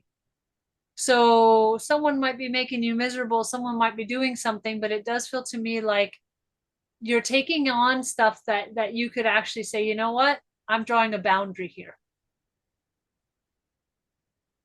Well, you know that I have a contentious relationship with my sister. That's very heavy, depending on what's going on. But I feel like it's her. I don't feel like I'm taking on anything from her. She's just horrible to me, just to put it concisely and bluntly, the way I feel. Have you drawn the boundary with her and said, you know what, if you're going to treat me like this, I'm no longer going to connect with you? Not quite like that. We keep fighting back and forth, and I tell her she's rude and it's no good and it's unacceptable and blah, blah, blah, blah. And then she argues that, you know, I should take responsibility because it isn't all her and all this. But she's the one that seems to initiate everything. I think she's got some kind of chip on her shoulder with me. I have an idea what I think what it is. But, and it's like there's this undertone, and she's mean, sarcastic. She's always interrupting me, no matter what it is. And a lot of times, because she does that, she doesn't hear all of what I'm trying to say, or she hears it incorrectly, and she assumes and is off and mad and defensive and doesn't shut up. And I try to keep talking and tell her she's wrong and let me finish. No, I'm interrupting her. And then it goes from there, and she just gets worse and worse and worse. And I admit, it's hard for me to rise above. I attempt, but I just get so angry at her. And I kind of. So she wins every time. Right? I don't know. Well, in her viewpoint, she doesn't win, she's the victim. And you are the perpetrator. And so, but she railroads over you so that her point can win. And the energy and what your guides are saying very clearly are there needs to be a boundary. And this feels to me, and I'm not going to label her or anything, but it feels to me like what a narcissist does. They're going to continue to be the victim. They're going to continue to push the energy. They're going to continue to blame you. They're going to railroad you and interrupt you. And then once they get a row out of you, once they get you to react, you're now the perpetrator. And you can't win that game. Mm-hmm. You know how you can win the game, though? Stop the contact. And I'm not saying don't contact her or anything, but when she goes into this whole thing, you say, this is my boundary. When you'd like to speak rationally, you let me know. And then in the conversation, she needs to have concise ramifications for the fight. If you continue to go round and round and round and round and round with her, this energy is always going to perpetuate itself. And emotion must stay in motion, right? So if you continue to dance the same dance, you're always going to get what you've always gotten. She's not going to admit she's wrong. She's always going to say it's your fault. And no matter what, it's the egos fighting. I don't think she was always like this. I feel she changed, and it was her husband, because I see him that way. And he pulled her against away from me, and I know he set out to do that years and years ago, and I witnessed the change in her whole attitude and her whole demeanor and dealing with me, and I don't remember having fights like this with her. Am I delusional, or do my guides corroborate what I'm saying? Well, they're saying that she's always had a level of this, Mm-hmm. but it was heightened when she didn't have a voice with her husband.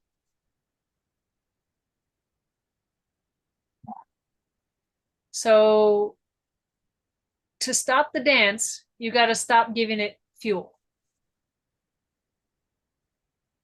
And you can, I mean, if you want to try a different way of, what is it you need from me? And then you can say, we can have if she is able to have a rational conversation, you can say, I'd like to sit down and I would like to hear your points. And then I would like for you to hear my points. And then you tell me what you need from me. If she can have that. If not, strict boundaries. This is my boundary. You will not speak to me that way. If you do, I will end the conversation. I was hoping that she would at some point wake up and see through her husband and realize how she's been to me and come around. I mean, she also, it's a long story, she was supposed to come and help me with the apartment. She had started the project years ago. It was my grandmother, so there's still a lot of stuff. And she said she would come back, and it was always an excuse, mostly working and blah, blah, blah, all that. And since she's not working, no excuse. And I think she's making like, oh, we don't get along and we fight, and why would she even want to come? And, I said, well, you need to come so we can hash things out, and when we're together, it's not like this. And then maybe have that really deep conversation with her without, find a way to say it without judging, right? Find a way to say it in a way that that she'll hear you. But as soon as you start to say, you did this and you make me feel, anytime you point the finger at somebody, then they're going to be defensive. But I've found that if you're meeting up against someone who's defensive and does assumptions and everything, the best way to approach it is to first recognize, there are some parts of this that are my fault. And I want to address what's my fault. And I would like for us to work through it. And that just usually disables them right away. But that's up to you on how you want to handle it. But I do feel, and I'm hearing very strongly, boundaries and letting go of the things that are not your responsibility. Because you've got a lot of things on top of you that are not your responsibility. I don't know what you're referring to. So besides, what's going on with your sister and all her arguing and everything, she's not your responsibility. Your responsibility is you. Yes. And then the other issues that are going on around you, are there some of it that you could let go of because they're not something that you absolutely need to take care of right this moment?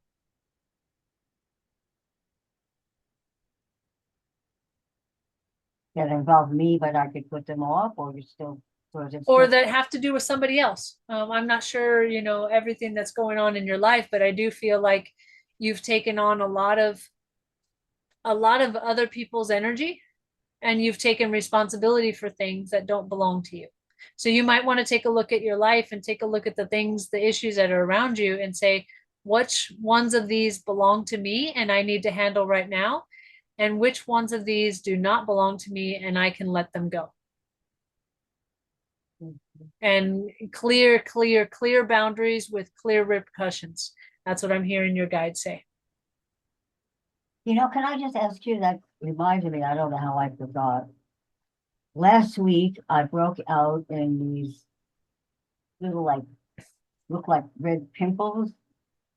And first on my abdomen, and it traveled a little bit, went to my back and a little bit on my arms. It was very, very itchy.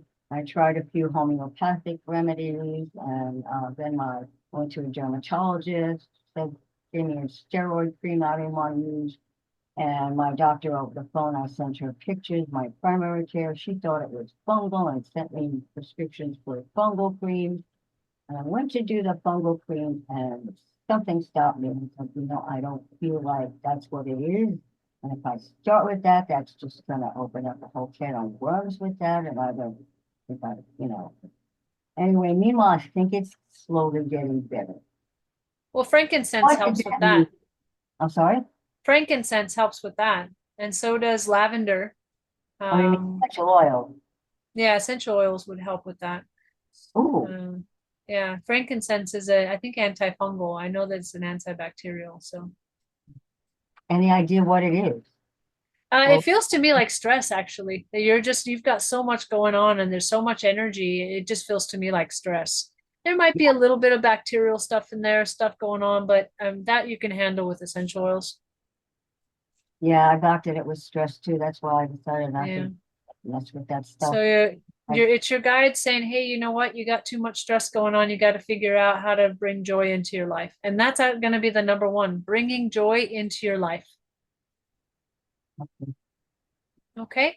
Yeah. I hope that helped. If you want anything more, you just let me know and we'll go into something deeper.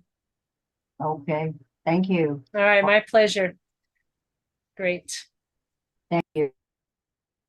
Okay. So I see a phone number 208252. I don't have a name.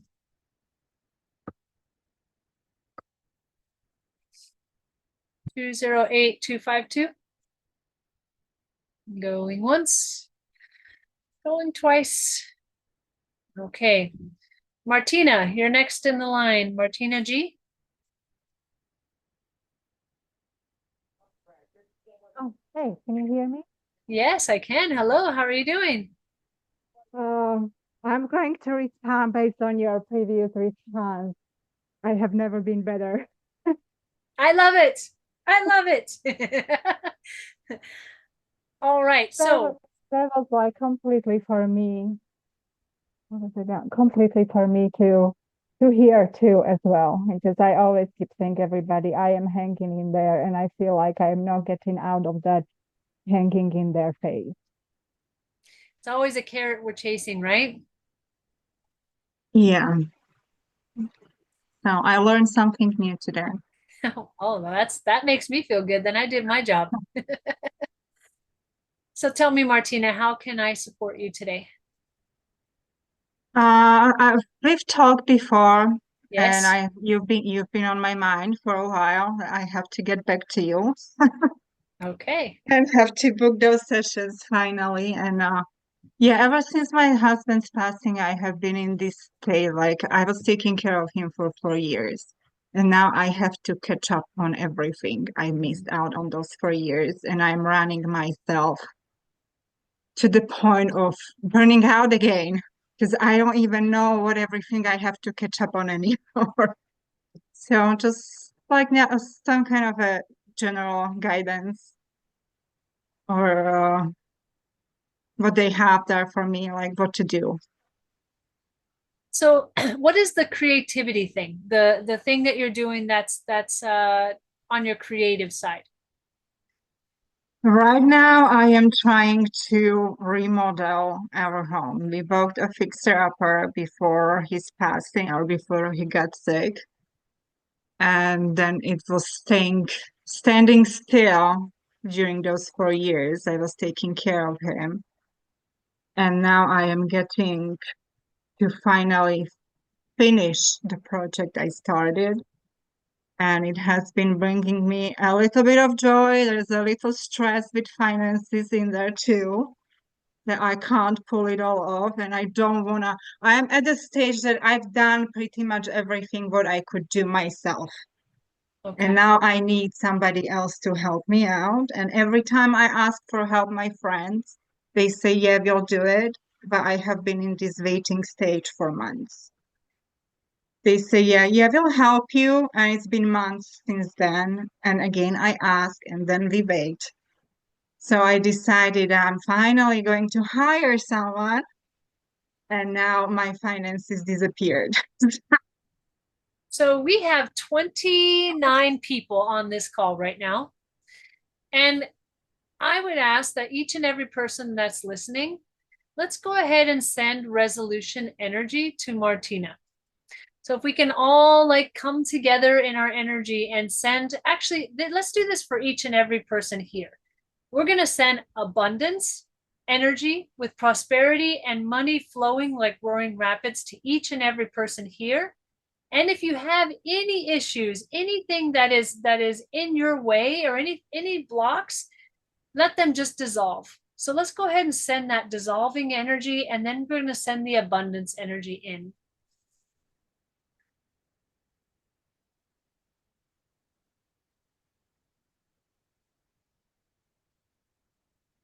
And before my time is up today, I am going to do the golden river. So we're just sending that resolving energy for you, Martina, and then the abundance energy for every single person here. Because we all receive it, right? Every single one of us receive it. If you receive it, put it in the chat. I receive it. And we are receiving the energy as well. Okay, Martina. So I really do feel like your project with your house is actually a very good thing to do, because it feels to me like you're creating that foundation. And that foundation is very necessary for you to take the next steps, because your foundation has been rocked. Everything has kind of gone wonky. And so now it's time to really, truly create that foundation for yourself. So the help that you're needing, we'll draw that in, we'll get the energy going, we'll get the abundance going. And then the next steps for you is going to be every single day, do something that brings you joy. Now I'm going to tell you, I actually, I took on remodeling my house. And at first I had friends helping me, people helping me, and then that kind of fell away. And then I decided, what, I needed to learn to do it myself. And me and my son, we drywalled almost my entire house. And then I had friends come over who painted and all that. So I had a lot of help, and the universe helped me out a lot. But I found that the more constructive things that I did, the better I felt.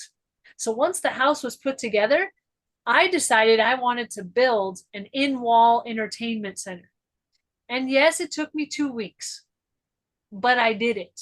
And it was something that was it just felt so good in my life. And it started to move that energy.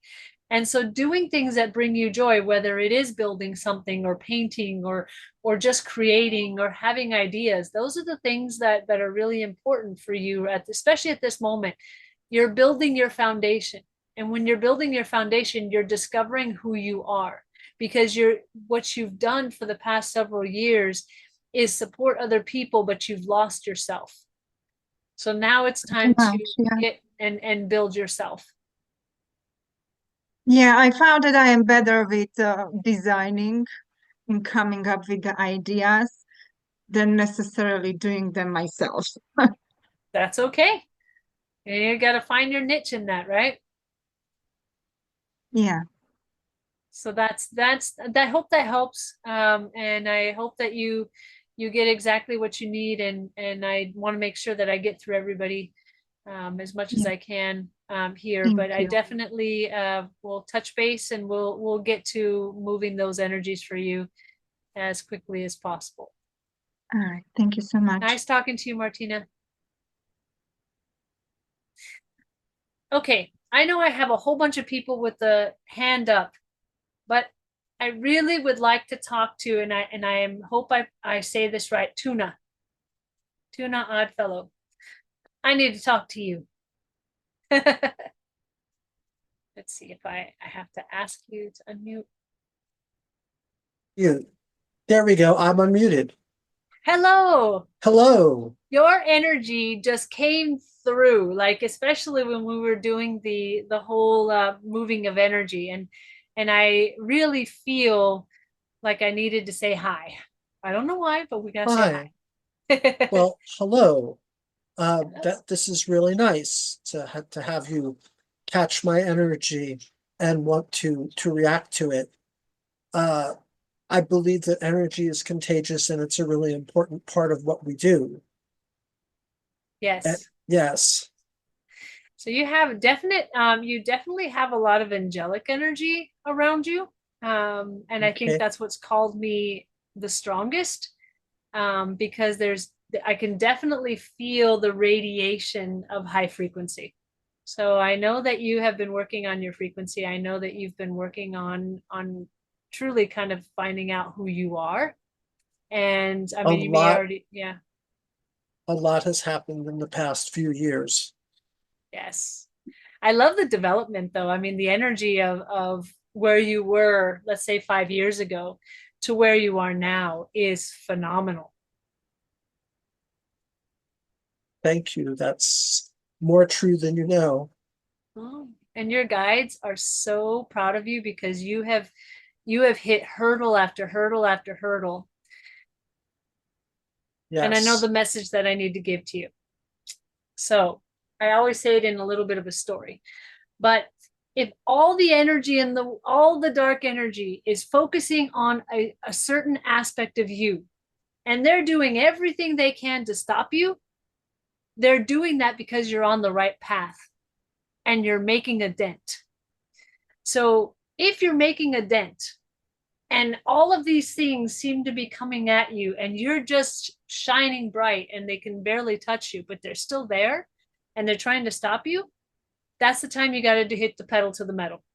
That's the time you got to say, you know what? Obviously, I'm pretty darn powerful because they're taking time out of their busy schedule to come and focus on me. So I need to keep doing what I'm doing and keep moving forward. Thank you so much. Yeah. Also, if you raise your frequency, I don't know how you're working on your frequency, but what I did was I had made an intention with Michael and I say, hey, Michael, I'm planning on raising my frequency every day.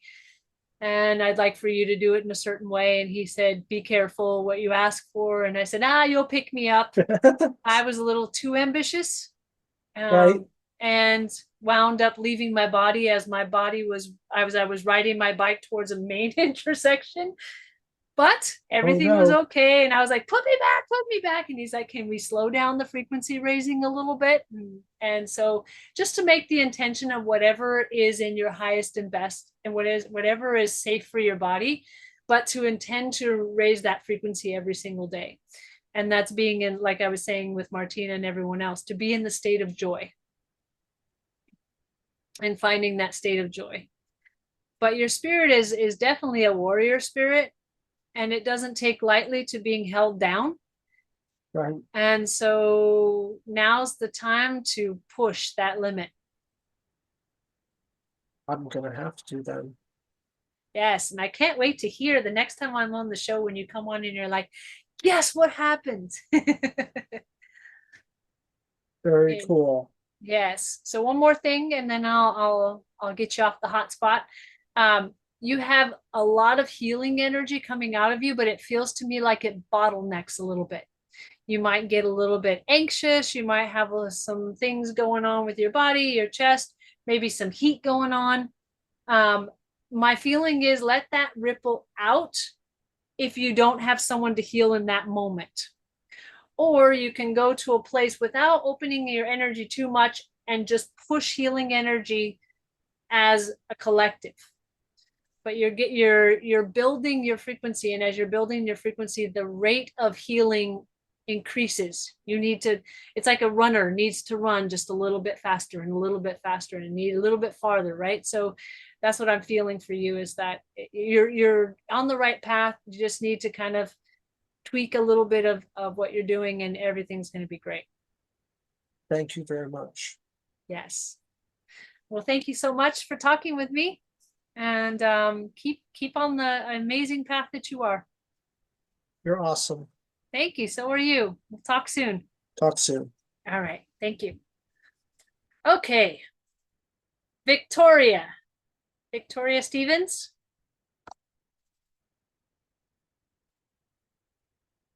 Hello. Can you hear Hi, me? Victoria. Yes. How are you? Good. How are you? Yes. I'm doing great. Thank you. How can I support you today? Mine is to do with business and finance. I'm in a business building phase at the moment and kind of keep circling back into financial pressures. And I'm in this void where I try to use the 3D ways to get money and it's not working, but then the trust and the flow isn't quite fitting my needs. So I'm just at a bit of a loss as to what I'm meant to be doing, basically. I love this question. And I'm so glad that you brought it up, because you just said something very important. I tried the 3D methods, right?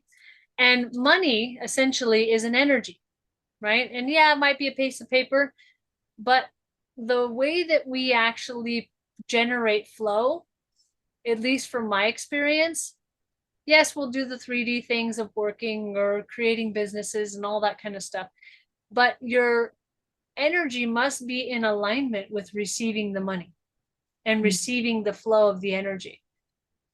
So one thing that I actually do, and this is very helpful for anybody that's trying to, let me move that energy out.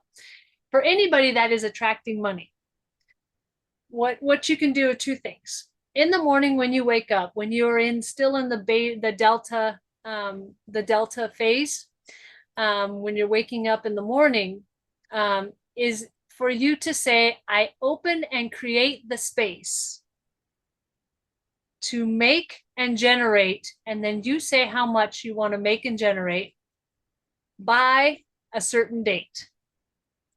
So if I'm in a theta stage and I'm just getting up, or a delta stage, whatever my brain is, and if I'm just waking up, I'm going to go right into, I open and create the space, because your brain is in a perfect creating mode at that moment. So let's say that you want to generate 250,000 by December 30th, right? So you would say, I open and create the space to make and generate 250,000 by December 30th, 2025. And then you can add to that. You could say, oh, I open and create the space to make a minimum of a certain amount each and every month consistently. Yeah. Then when you're done saying all of the things that you're open and creating, then at the end you say, I am grateful for all that I already have, and grateful for all that I'm ready to receive. And then you shift the energy and you let it go. Yeah. So it's like gathering it up, putting it into the universe. And then I usually go into that feeling of joy. Like, okay, yes, I've just created something amazing. It's already on its way. And any worries I have at that moment, I just dissolve them. Because the universe always, if you're in alignment with the energy, the universe always provides. And I know that sometimes in this 3D world, especially with all that's going on, it's a little challenging because we're told a lot. There are a lot of things going on. There's a lot of heavinesses in there. And my encouragement to you is keep persevering, keep pushing forward, take all the ideas that you get and run with them. Because you get a lot of ideas and a lot of things that are going on, and then ask the universe to align you with the right ideas. Yeah. But I do feel that you have a very strong intuition, and I feel like you're actually a master manifester. I just feel like there's been other people buzzing in your ear, or other things buzzing in your ear that kind of have been discouraging you a little bit. Yeah, there's like an inner knowing that it's coming and it's the trajectory. It's just like the holding the trust during the rockier period where, the doubts do kind of creep up a little bit. And not just mine. I think the financial one is definitely from my family. So one of the things that I like to do as well, and I actually did this, was when my flow, because I don't usually talk about money in the sense, I'll say my flow. So when my flow started to slow down a little bit, I actually went and bought a fountain. And I put that fountain, I know that they're saying that the south corner or the southwest corner of the house is actually where your money in abundance is. So I put that fountain in the south corner of my house. And I actually programmed the fountain that every time it's on, it brings a roaring rapids of flow in my life. And every time I turn that fountain on, it's like one opportunity after another opportunity just comes and comes and comes. So whatever it is, maybe that can help you just remember. It's just a reminder of the energy of flow. Yeah. And I feel like that would help you a lot. Great. Okay. Good luck, Victoria. And I can't wait to hear the next time I'm on for you to come back and say, oh, I signed this contract and it was for this much money. And I am going to go into a few minutes. In a few minutes, I am going to go into how to move out those obstacles, probably in about 5 minutes. Great. Thank you. Thank you. Have a good one. Okay. I am going to try and pronounce this. And if I pronounce it wrong, please let me know. Thi Anna. Hello. Hello. How are you? I'm good, beautiful soul. Oh, I love your energy. I I just got the email and it was saying that you were on this hour and I was told to come on. So here I am. So how can I support you today? I don't know, just anything that I need to know or anything that you can pinpoint. So the very first thing that comes to me is, what are you being blamed for? Something about being blamed. And this might be from somebody in your past, but you're being blamed for something that you didn't do. And it's actually kind of like a cloud over you, and it's holding you back from really truly breaking out of your limitations. I have no idea. I don't. So you might want to explore that, because it even could be from like childhood or something, but there's something that is you're being blamed for that is actually kind of like keeping you in an egg, a shell. And it's not even yours. So what we could even do, I mean, even if you can't remember, who cares, right? So you could even say, anything and everything that does not belong to me, I release. Any expectations, any blame, any contracts, any karmic energies that do not belong to me, I release. Okay. And you let that go. Because I feel like you have such an amazing potential. And I feel like you've hit that glass ceiling and it's not really there. It's just an illusion. And it's almost like you're getting ready to level up, and it's just letting go of the old stuff that's not serving you anymore. But you do have an amazing vibration. I can't wait to see the next level. Thank you. Thank you. Thank you. Yes. So tell me, what is the one thing at this moment that you feel is blocking you? Sometimes I feel like it's self-doubt, because I recently started, like, I'll get, like these just inner knowings, and like I'll do like my automatic writing, and I'll pick up these hits, and like today was just a huge day of like synchronicities. And so, but then I'll like something will happen and it'll set me back, and I'm like, well, why did I really listen then? Because I listen and it's like something happens, or something kind of sets me back. So it's my biggest thing is me. I'm my biggest problem. Yeah. And that's kind of what we were talking about, right? That cocoon, that shell, it's an illusion, right? But it's a psychological, unconscious thing that is causing the sabotage, right? It's like, okay, I don't deserve because. And I'm getting a very strong hit, and I'm not going to get too personal, but I'm getting a very strong hit that something with your mother. There's something going on in the energy of your mother that is also inhibiting you. Yeah, we're civil, just because like I've been on this really long road of forgiveness, and I feel like a lot of the stuff that the reason that we don't talk is a lot of the stuff that I don't love about myself. So learning to love those parts of myself is helping me learn to love those parts of other people that we don't necessarily see eye to eye. And so a lot of like what I do now, kind of just the industry I work in, or like the work that I do, a lot of people think, oh, it's just woo woo. And, it's always been hard because I've always been the black sheep. So I've always been told, not really a fairy tale, but it's way out there pretty much. So it's what does she blame you for?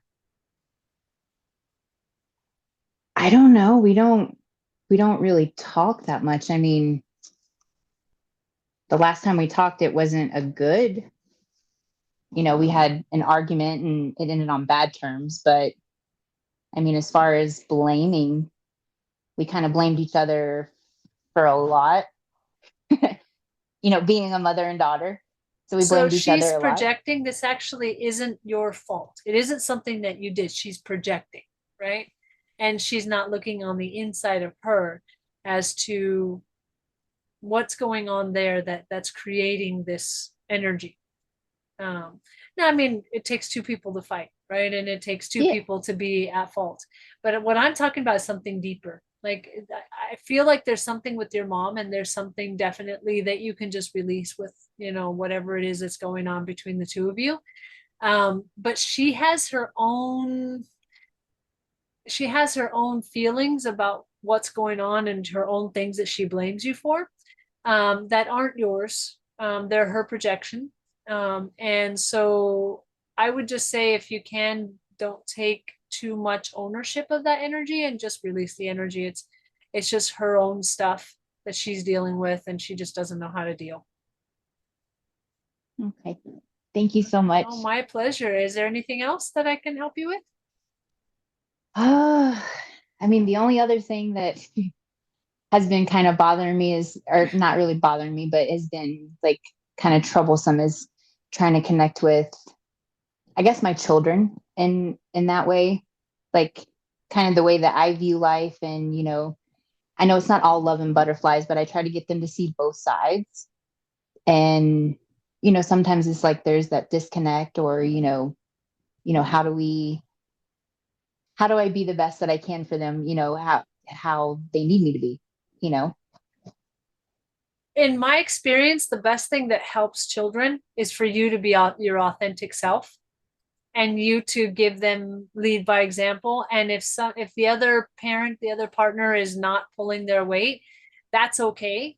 As long as you give them your foundation, if you give them a solid, this is mom foundation, everything else comes together. It's okay, right? You can't be mom and dad. You can't be the perfect person, but you can be the authentic person that you are, and they will respect that.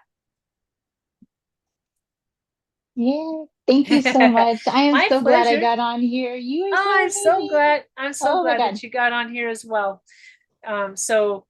We're actually in a few minutes now. I think I'm going to go ahead and go into the movement of energy, but thank you so much for talking with me. I appreciate it. Thank you. Have a wonderful night. You too. So two things I want to mention before we go into the meditation real quick, is I'm working on two workbooks. One of them is called A Journey Back to Us. And it's a 30-day guide for couples to get back into that loving energy and that cohesive energy. And then I'm also, for Singles Awareness Day, which is tomorrow as well, I am going to be writing a book for singles as well who are looking to draw a partner. Those books should be released beginning to mid-March. So keep an eye out for that. If you guys want to find me on Facebook, I'm on Facebook. I'm on Instagram at Angelic Guide. So love to hear from you guys. So now what I'd like to do, and I know I missed a lot of you with your hands up, and if we have time after the meditation, I will definitely take some more questions. But I want to make sure that I get to this today. So what we're going to do is we're going to close our eyes, and we're going to move all this energy for flow. So we're going to create abundant flow for us. So just take a big deep breath in and blow it out slowly. And I want you to imagine that you're sitting in a room of light. And you're feeling very supported, very loved. And this light begins to swirl around you. And as it swirls around you, you start to feel that energy permeating each and every one of your cells. Just breathe that light energy in.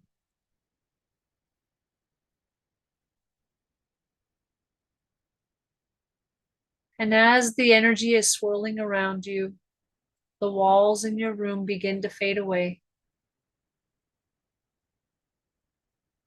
And you begin to notice trees around you. And then a pathway begins to come into sight.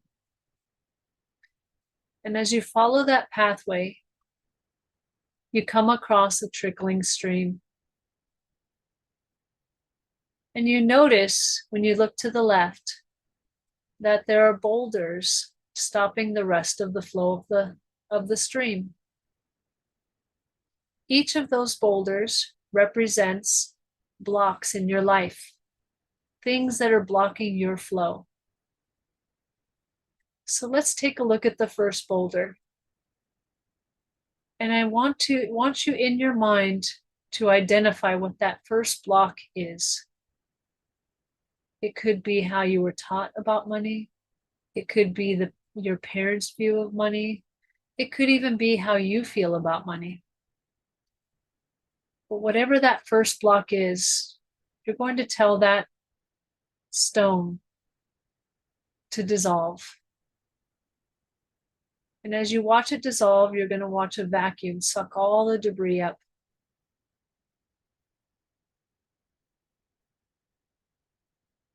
And as the debris is being sucked up, the water begins to flow just a little bit more.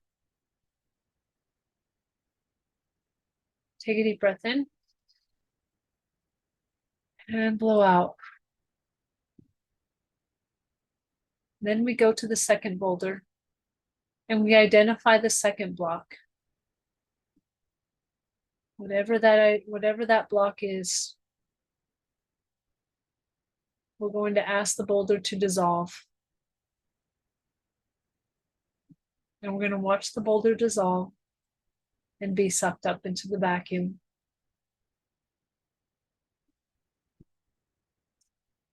Deep breath in and blow out. And as that boulder is being sucked up, the water begins to flow even more. A little bit faster, a little bit deeper. And we go to the third boulder. And I want you to identify what might be blocking you here.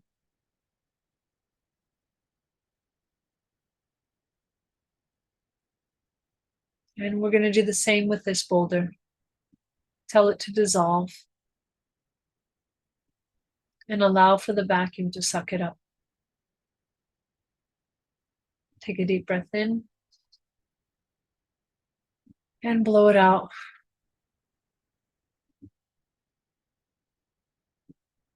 And as that boulder is being sucked up into the vacuum, you recognize that your river is now flowing like rapids. What once was a trickling stream is now a fun, safe river of rapids that engulfs you, and you go with the flow. And you enjoy where that abundance takes you. So just float in that rapids for a few minutes and enjoy that flow. And if you have more boulders, dissolve them.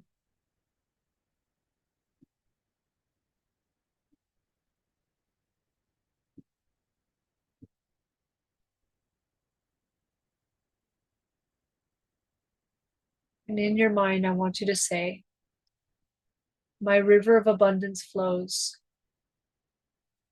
where all my needs, desires, and goals are met with abundance. My river of abundance flows, where all my needs, desires, and goals are met with abundance. Breathe in that abundance and that flow. And breathe out anything that might be holding you back.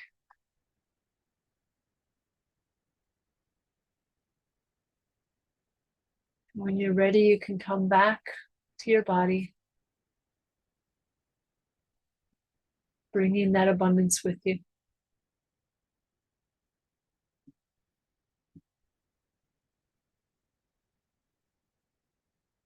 How did that feel?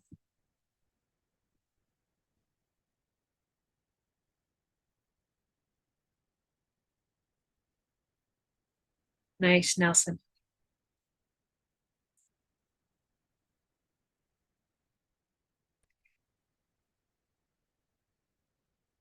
Wonderful. So much heat flowing. I just love it. Okay, I think I might still have a few minutes, and I want to take a couple things. I got the visual of Crash Bandicoot going down a canyon, blowing up stones. Yes, that sounds like so much fun. I used to love that game. Okay, so I want to try and get to 2 people real quick. So we'll take really fast questions. Jill Marie, are you available? Yes, I am. Hello. Hi, Jill. I mean, I had to answer. You had that bright neon light there. Oh, thank you. Yes, you hit the nail on the head with some other people with the narcissism. I got to the root of my problem recently, actually. I grew up with 2 narcissistic parents, and just the constant invalidation. And then unfortunately, relationships with narcissistic men. At least I know the patterns and I'm aware and I can see them. But the problem is that now I'm newly free, which is wonderful. My mom passed away a year ago. The boyfriend, I broke up with him 4 months ago. But I'm newly free. But just the constant invalidation. I have to, go no contact with my sister. Just the invalidation, like I know I can do things, I know I'm good at things, but I was never allowed to celebrate myself. So Completely. that's what I'm working through now. I mean, that's so inspirational too. And Jill, you know this from experience, and for everyone else here, you cannot win. They don't against change. a narcissist. And yeah, you Don't can't change them. And don't try and win, because actually, the more you fight with them, the more you lose, and the more you lose yourself. It gives them supply. Yes. And you do lose yourself. You're right. You lose yourself. So the best way to win against a narcissist is to remove yourself from the narcissist. Stop fanning the fires, because you're not going to win. It's just not going to happen. Yes. Yes, Jill, I highly appreciate what you just said. Is there a question that I might be able to answer for you? Yeah, just what do you see coming up with my love life? Because I did break up with this guy. I'm doing so much work on myself. Do you see anything coming in for me? So your guides are highly encouraging you to take this year and live, like really live, like give to yourself, date yourself. Like you can have little flings here and there, but I'm hearing avoid relationships for the next year. Enjoy your life. Really begin to find out who you are so that you don't repeat the patterns. Yeah, that's what I've been doing. Yes. I mean, I would, just go and have fun. Like get a group of girls and just go wild, Thanks so much. Oh, my pleasure. Congratulations to you, Jill, and I'm looking forward to hearing how you're going to be, or how things are going to be great the next time we talk. Thank you, Jill. One more real quick, and I know it's time, but I just want to say hi to Nelson real quick, because I say hi to Nelson every time I'm on the phone. Hi, Aloha. Nelson. Hi again. Hello. Hi, how are you? Good. The last Good. time he told me, Archangel Michael told me to watch what I'm telling myself. I've been doing that since and continuing on that path. I wanted to check in with my spirit guide because I've been getting messages for other people's from the other side, but not for me. I mean, it's one of the things that is paradoxical because I get these messages from other people for their loved ones, but when it comes to me, I don't get them. It's like, can you ask my spirit guide Alex what I'm doing that is keeping me from doing that, or is it something I need to learn yet? So what I'm hearing is that you're actually getting messages, but you cancel them out because you rationalize them. Yes, I And do. it's the same for me too. Like, I mean, I have to kind of like turn off that rational part of my brain and say, okay, give it to me. Right. So it's just about listening and not rationalizing it and not explaining it away. Just saying, if you're asking a question and you get a direct answer, that's what it is. And just take it as it is. So Okay. you're not doing anything wrong. You're except for just rationalizing. You're getting the messages and they're more clear. I would actually take time and sit with your guides. Okay, how do I do that? I mean, it's one area that I have a hard time doing. So let Spirits, them know, yeah. hey guides, you know what? I want to sit with you. I need you to communicate with me, however it is that you communicate with me. And then keep practicing. Even when you're Okay. driving in the car, say, hey guides, you know what? I'm here. Send me a message. And then just see what comes in your brain. What your first Yeah, thoughts are. for people in my grief support group, I get messages, even names of who they want me to relay, and it's just amazing. But when it comes to me, I just nothing. Or Keep practicing, Nelson. or if a member really needs a message, it's like that's when I go blank. I mean, it's so frustrating, but I want to help people. It's that's It's what a it little is. bit of self-doubt in there. So Okay. just, one of the things I'll give you, and I know that I'm over my time, Okay. but John Edward always said, don't read the mail, just deliver it. Okay. So in other words, when you get a message, don't analyze it. It just is what it is. Even if it's Okay. purple people eater, whatever it is, give it as the message and Okay. don't doubt it. Okay, even if it's embarrassing, I will. Okay. Yeah, I've done it. I've stood in front of hundreds of people and said yellow rubber duck. So it was Oh, embarrassing, but it was automatically right. So don't read okay. the mail, just deliver it. Okay. Good Will to do. see you, And Nelson. thank you so much. I All appreciate you right. asking Bye-bye. me. Thank you everybody for hearing me. I know it's my time is up, so thank you for taking this hour with me. I so appreciate it. You did awesome, Shannon. Thank you. And thank you for understanding my tardiness too. Oh, it's okay. I'm okay. I'm go with the flow type person. I hope to see everybody on my Instagram and also to speak with the people that I was unable to speak to. All right. Coming up next, we have Challenor. So if you guys could get ready for her. And we're going to unmute you. All right. You are unmuted. So there we go. Take the floor, Thanks, Witchy, and hello, everyone. I'm going to do a group healing session with you all because I love it that way and everyone can get some benefit. And I know we're doing psychic readings, but I do my channeling as part of the healing. So what is going on for you all? Please put in the chat. If there's a topic, if there's something that needs to be healed, I'm happy to do a group cleanse. It's all really powerful work. For those, I can see a few people have been on other summits, like hello, Nelson. I think Monica looks like her background. Abhijita, you've been on, and thank you. I had to fix my hair.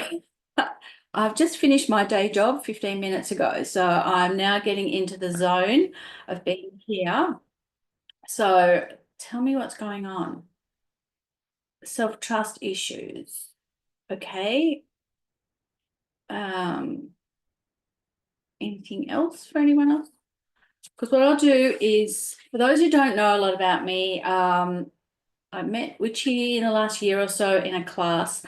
I have been doing channeling and psychic work for over 10 years, and I've been an energy healer for more like 20 years doing various modalities. And last year I found the sacred geometry work, and it's amazing and it's very powerful, and some of you have experienced it. And I keep thinking it's magical every time I use it. So it's all about energy. It's energy healing and it's broadcasting and using a pendulum. I know I've got about an hour, but I want to do maybe a few things. I'm going to do a broadcast for the group. So I'm using this booklet here, and I'm going to, thanks. Check in and see what the group needs, and then I'll take it from there.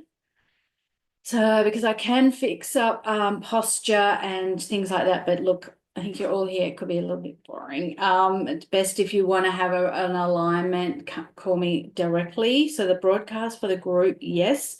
And I'm saying the group is going to be live and a replay. So yes.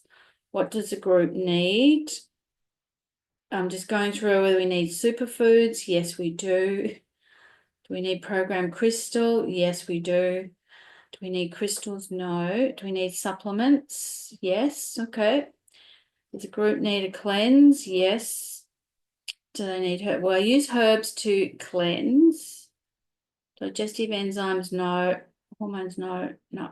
All right. I'm just going to write notes so I can go through the process. So don't worry about having your hands up, because I won't be worrying about it until maybe at the end if there's some time. So program crystal is really powerful, and I'll do it as a broadcast because I think it's quicker, and we'll do the cleanse. And how's everyone traveling? Have they been enjoying the day today with Witchy? What are your key takeaways? So superfoods, let's see what the group needs. Superfoods. They're cleansing my energy. Yes. Fantastic. That's good. Like, these days are magical. They're amazing. Everyone, I hosted one on Monday. Everyone is so fabulous with what they do. And there's so many modalities that there's got to be something that you resonate with, and a healer or person that you resonate with. So I'm going through the list of superfoods, and it's got a list of herbs. And what do we need? Group. What does the group need? Maca has come up. Right. Maca, I think, is for your nervous system. Off the top of my head, if anyone knows what Maca is. Loving today, cleansing my energy. She's fascinating. Feeling safe in the changing world. That's important. Bit of self-care, we had that. So much information and healing today. These days are amazing. Totally agree. I'll go to the supplements page and work out. And it's funny that what you need, you seem to rock up. Helps boost energy, libido, and hormones. Thank you, Ange. Appreciate that. So, and I think it's usually antioxidant as well, anti-inflammatory. A lot of the herbs are. So we're going through. MSM has come up as a supplement.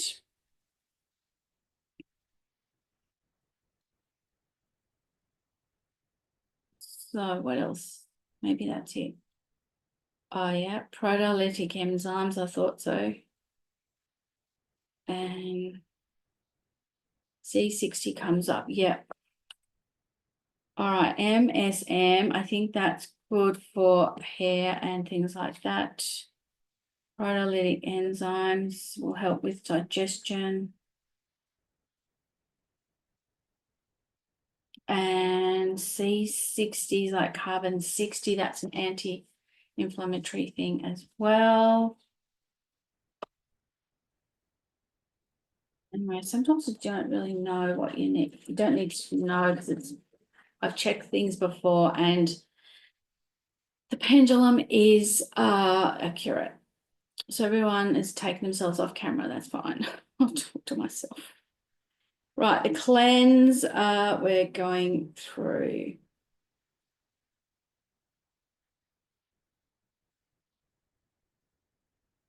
Right, pancreas, no.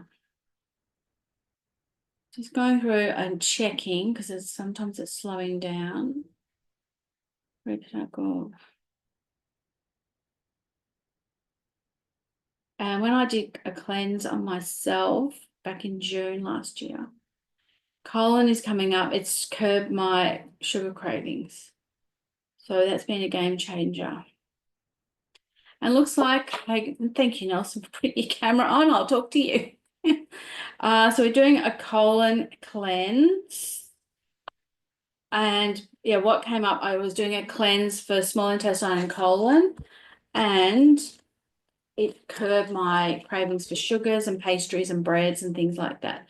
And the more I do these hip cleanses, like I don't even go down. I'm not even missing those foods, which has been a game changer. And also I like a wine, and that's got sugar, so haven't wanted a wine either. So it's amazing how this stuff works and how accurate it is.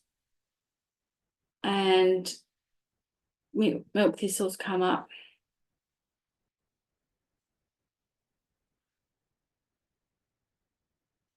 And sometimes it's things that you don't realize. I wouldn't have thought I needed a colon cleanse or a small intestine cleanse. Hi, Kathleen. Thanks for putting your camera. Diane B. I feel like I'm talking to people. It's not just all these lovely pictures. I'm just seeing what else we need to cleanse the colon. And thank you for writing in what MSM is for. Natural pain relief. Cool. So seeing what else we need for the colon cleanse. I think my other herb, which normally comes up, will come up for this. Because generally what I find is milk thistle comes up, and this other herb, yeah, wormwood. And they are game changers. So wormwood. So it gets rid of parasites and stuff like that, which are energy parasites. Like my acupuncturist said, they're like ghosts. All right, please add to the sugar reduction needed. That will happen automatically. You don't even have to do that. Cleanse with ease and grace, of course. I will do all that. We don't want anything. Sorry, off to bed. Okay, fair enough. Probably late for some of you guys. Cholesterol, Nelson, I think that will happen as well with, and make sure, like, cholesterol is all about having joy in life. Make sure you're moving your body and moving things. All cravings, overeating. That will happen with this sugar, getting rid of the sugar.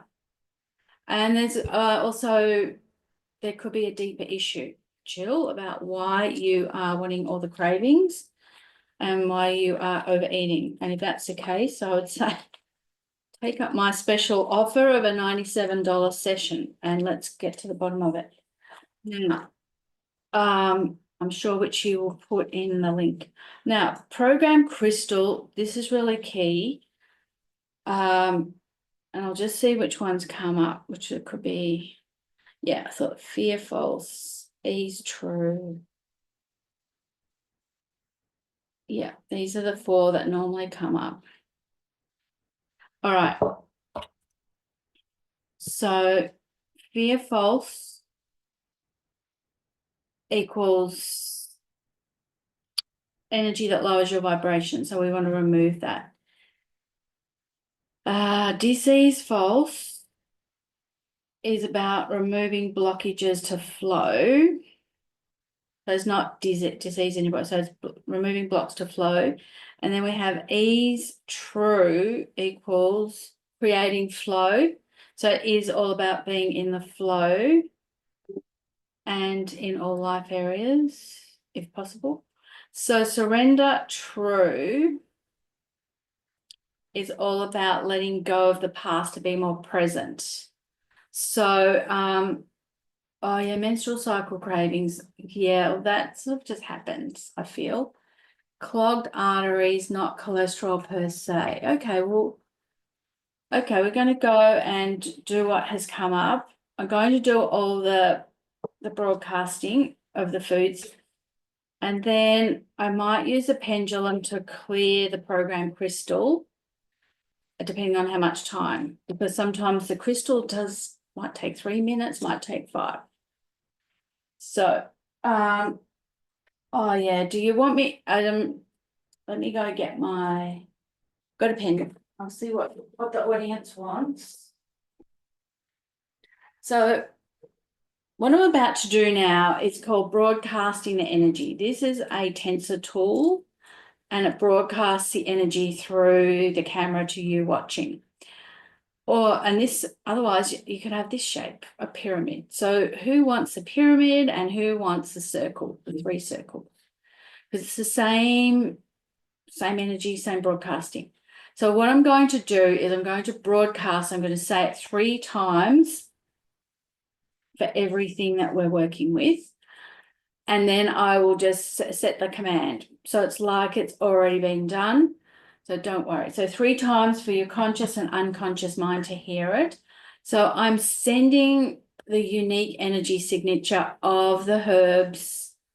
Oh yeah, you saw the pyramid before. You've been on. Cool. So anyway, we'll see what else. So got 2 for pyramid, 1 for either. So see what else someone else puts up. So what I'm going to broadcast is the energy, the signature of the properties of the herbs or the superfoods. I'm going to broadcast that to you directly to your body and your energy field. Now, the beauty of this is you get those herbs and supplements directly, and they don't need to go through your digestion. So it's, for me, it's like sending you the pure energy of the particular herb or the superfood or whatever I am broadcasting. So it's a matter of being open, and I will also ask that your higher self does it in the best way and form for you. So I'm going to ask everyone, close your eyes and have a nice deep breath in through the nose and out through the mouth. And have another nice deep breath in through the nose. And on the out breath, release any tension or tightness or anything that's worrying you. Just send it out. Have another deep breath in through the nose and out through the mouth. Now I want you to be in the moment. There's nothing else you need to do, and there's nowhere else you need to go. And I want you to, love you to connect with your higher self, that part of you that knows all. It's in your soul, your heart area. And ask that your higher self take care of you today in this session. That your higher self knows exactly what you need, and your higher self will integrate that into your body and your energy field with grace and ease in the best and highest way and time for you and for your best and highest good. So just trust your higher self, because this can be very powerful healing, but by putting it in that it's for the best, in the best and highest way for you, is that it will calibrate according to where you are at energetically. And when I say these phrases, you can say them to yourself either out loud or in your head. So it's up to you what you want to do, or you can do nothing. So I've had 2 for the pyramids, and and then 1 on the fence. So anyway, I'll use the pyramid, and if we want to change it, we can. So just sit back and be open and relaxed, and be open to all the wisdom and energy that comes through for you today. So I broadcast the unique energy signature of the superfood maca into my body now. I broadcast the unique energy signature of the superfood maca into my body now. I broadcast the unique energy signature of the superfood maca into my body now. Thank you. It is done. It is done. It is done. Show me. And that yawning is fabulous because you are processing. So keep yawning. And if you need water, get some water nearby. So the next one is the supplements. I broadcast the unique energy signature of the supplement MSM into my body now. I broadcast the unique energy signature of the supplement MSM into my body now. I broadcast the unique energy signature of the supplement MSM into my body now. Thank you. It is done. It is done. It is done. Show me. I broadcast the unique energy signature of the supplement proteolytic enzymes into my body now. I broadcast the unique energy signature of the proteolytic enzymes into my body now. I broadcast the unique energy signature of proteolytic enzymes into my body now. Thank you. It is done. It is done. It is done. Show me.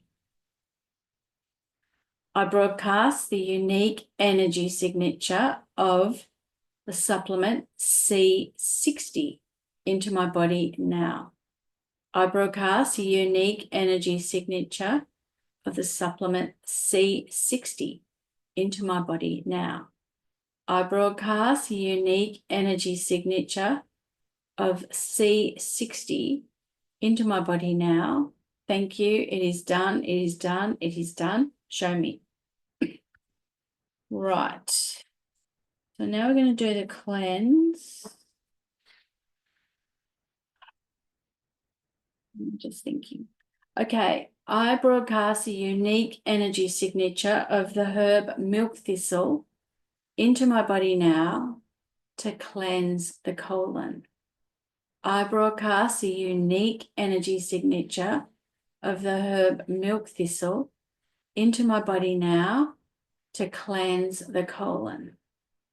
I broadcast the unique energy signature of the herb milk thistle into my body now to cleanse the colon. Thank you. It is done. It is done. It is done. Show me.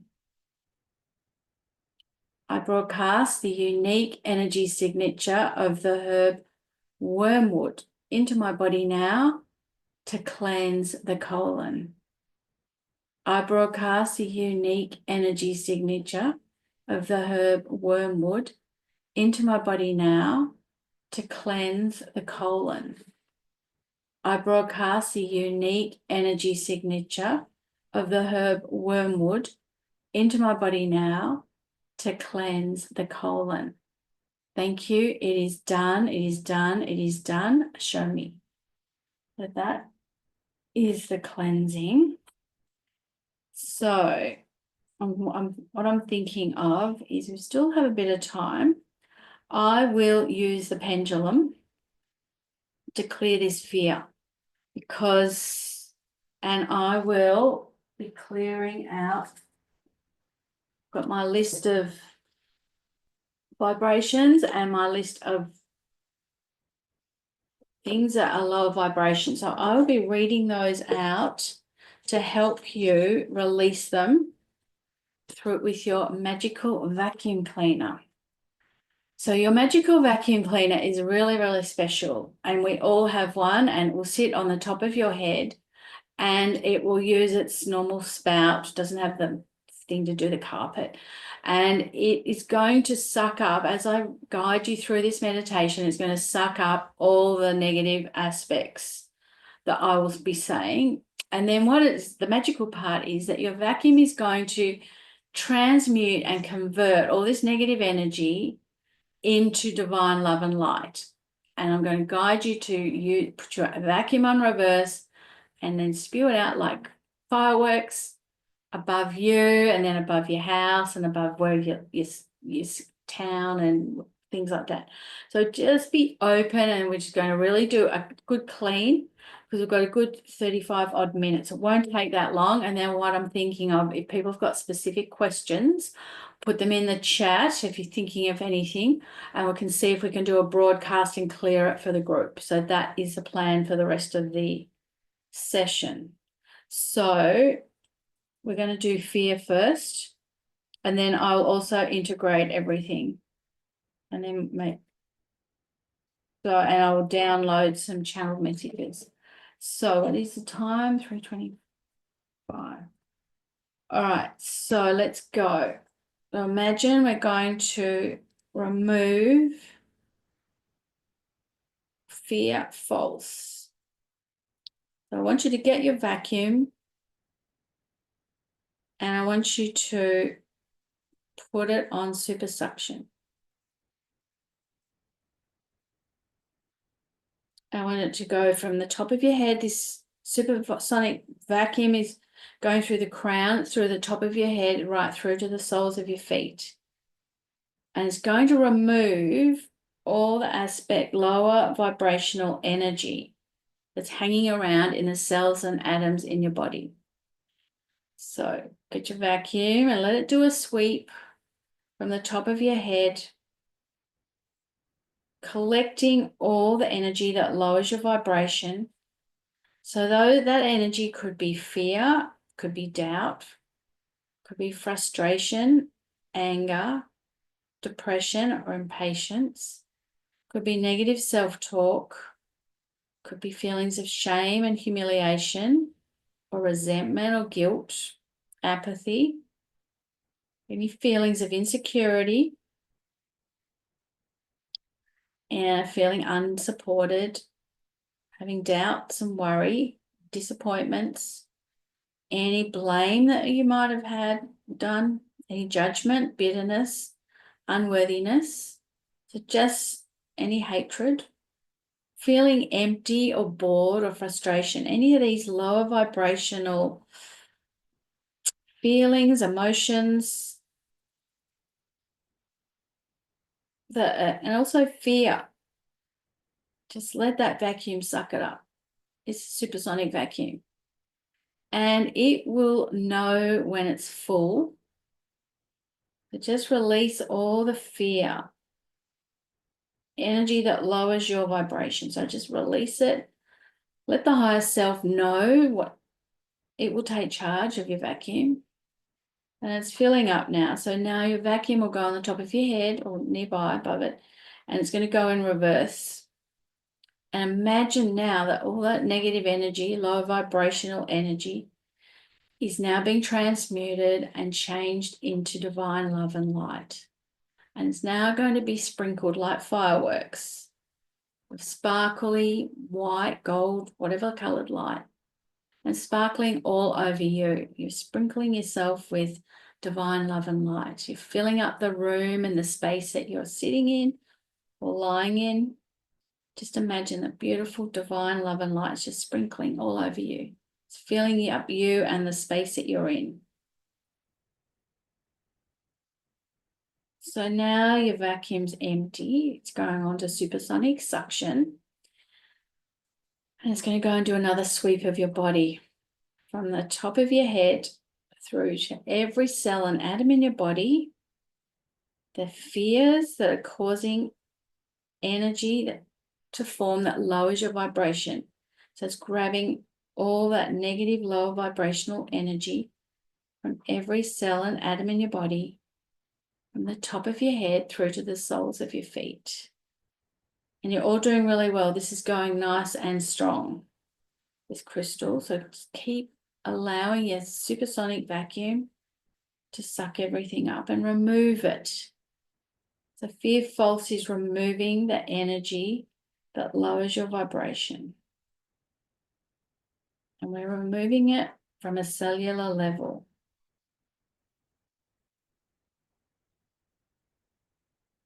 Keep allowing your higher self to be in charge of the vacuum and allow it to go up and down your body a few times, because there could be a few things that are lying pretty deep. Could be like bitterness or judgment, blame and disappointment,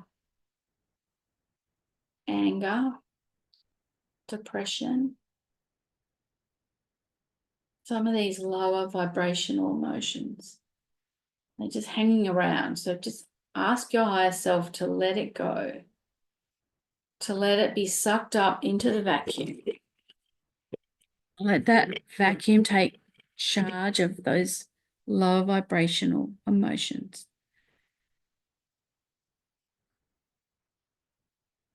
Just let the vacuum suck it up.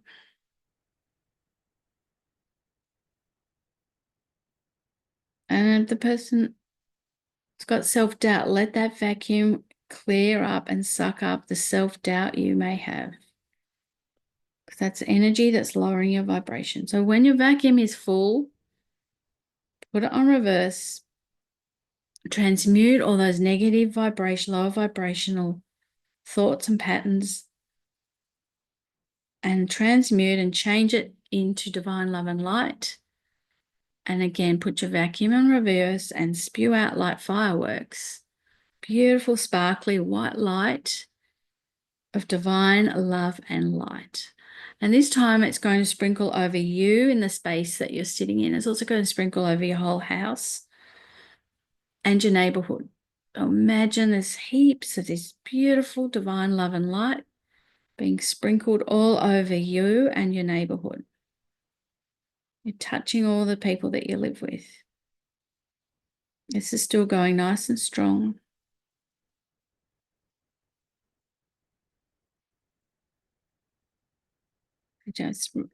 It's time and safe for you to release fear, release all the energy that lowers your vibration. If you've been a person that talks about others or gossips, that's lower vibration. So it's time to let that go and send that in the vacuum cleaner. That's negative self-talk, negative talk around others. Let that go in the vacuum. Just put it on supersonic suction and just release any other fears or dark or stagnant energy. You might not even have a label for that energy. You know it's a lower vibration and it could feel stuck. It could be dark energy, blocked. It could be black, whatever color comes to mind. Give yourself permission to let it go and get sucked up in your supersonic magical vacuum.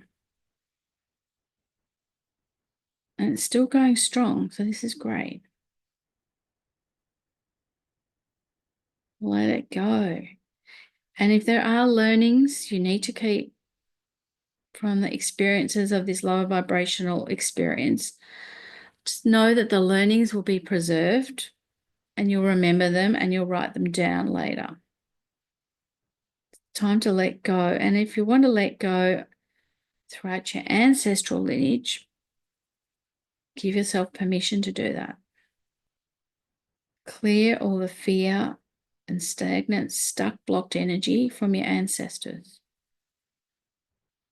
Just let it go. This is going so strong.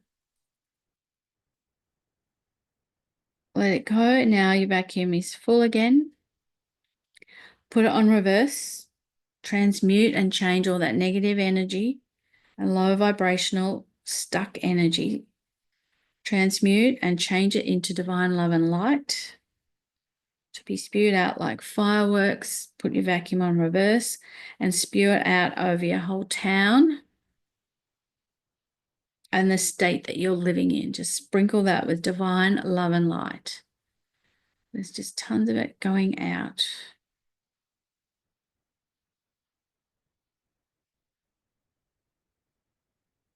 You're just releasing so much, releasing it from your ancestors, from your family, from yourself, all this energy that's been stuck and runs at a lower vibration. Worry is a lower vibration. But release it. Ask your higher self to let it go in the best way for you. Fill up your vacuum. Supersonic suction. Just release all those fears. It's time they've served their purpose. So spew out one more time. This is slowing down. Any stuck energy over the whole of America. Just sprinkle it with divine love and light in your magical vacuum.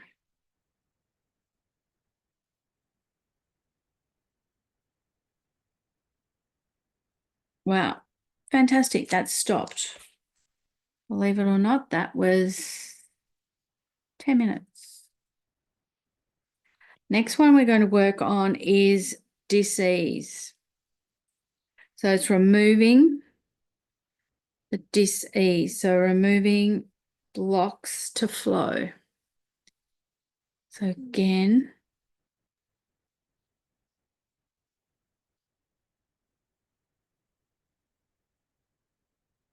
get your vacuum. This time we're going to go in again from the top of your head.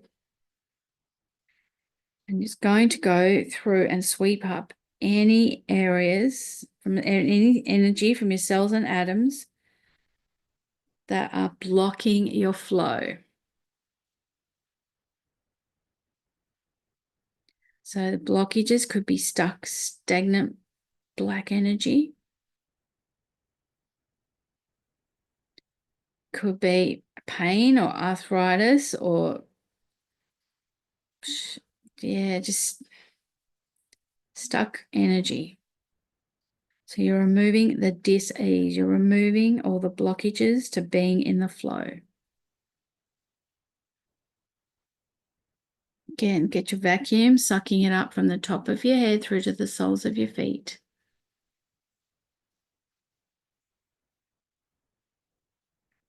And you're sucking it up from every cell and atom in your body and asking your higher self to release these stuck blockages to being in the flow in the best way and time for you. Asking your higher self to take care of it in the best and highest way for you. Allowing your vacuum to suck up from every cell and atom from the top of your head through to the soles of your feet.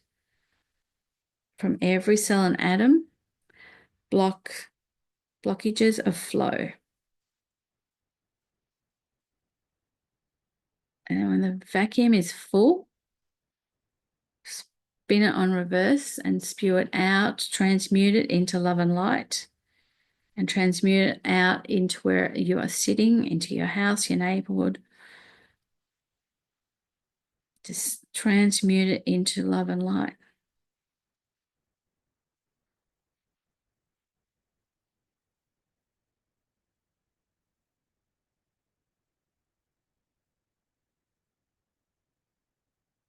All right, go in again. Another sweep. Go put your supersonic suction vacuum on and go from the top of your head through to the soles of your feet.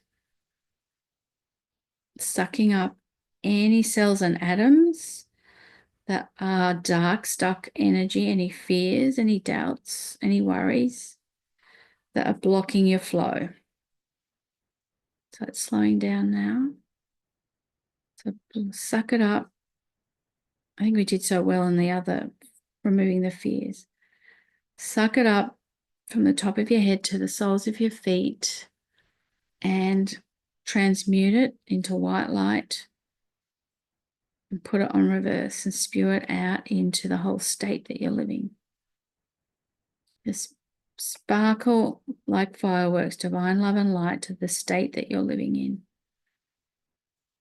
Just know that this is no longer serving you, these blockages. You want to be in the flow in all life areas. Just let it go. Ask your higher self to handle it in the best way for you, for your best and highest good, and with grace and ease. Beautiful.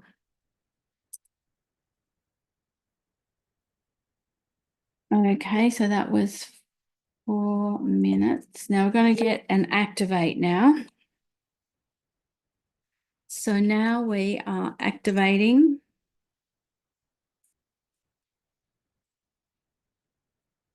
the flow. So I want you to activate or add in. You might not have had any flow. So ease is creating flow in all life areas. So I'm going to read out some words that might help you activate these feelings and emotions into your energy field. So we're creating flow and we're also feeling better. We're having serenity. Our thoughts, we're optimistic. Add a bit of fun into our lives. Making progress, showing gratitude and having an attitude of gratitude, just feeling gratitude when you wake up. So activating or adding these into your energy field, asking your higher self to do it in the best way and time for you. Adding in happiness, adding in playful, positive, peace, having hope, having belief, believing in yourself, showing and demonstrating appreciation, having positive energy. So that's what we're doing. We're creating flow and having positive energy. So imagine that's all being activated in every cell and atom in your body, from the top of your head through to the soles of your feet. And just it's commanded that your higher self will activate these positive emotions and vibrations, and creating flow in all life areas in the best way and time for you, with grace and ease, and for your best and highest good. Also going to activate feeling confident, showing confidence, positive self-talk, having a manifesting energy, having empathy and forgiveness, showing and experiencing unconditional love and compassion, having integrity, being a servant coming from the heart. So activating this on a cellular level, having passion and empowerment, operating and activating our higher consciousness, an exciting vision, showing being humble and kind. And whatever else comes to mind for you, we're activating these feelings on a cellular level in every cell and atom in your body with grace and ease. We're creating flow. And I think I'll do a broadcast at the end to help do that. So ease true is activating ease in your life. And it might be you choose to have ease in one area of your life and then nail that, and then move on to another life area and create ease in that. So ease and flow. So it's being activated or added to your energy fields in every cell and atom of your body, in your body, from the top of your head to the soles of your feet. So it's slowing down. It's going really well. So you're doing a good job, everyone.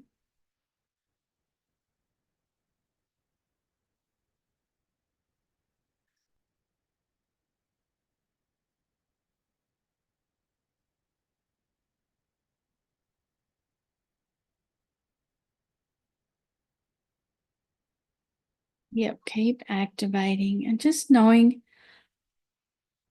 that your higher self knows and understands how to and what it feels like to have a life that runs and flows with ease.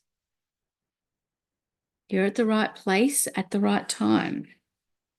Take divinely guided action. You follow your intuition. You open up your heart for inspiration and connection. So creating flow, it can be in health, wealth, fitness, opportunities, love, relationships. Coming onto these events at the right place and time when you're ready. So it's activating and creating flow in every cell and atom in your body with grace and ease.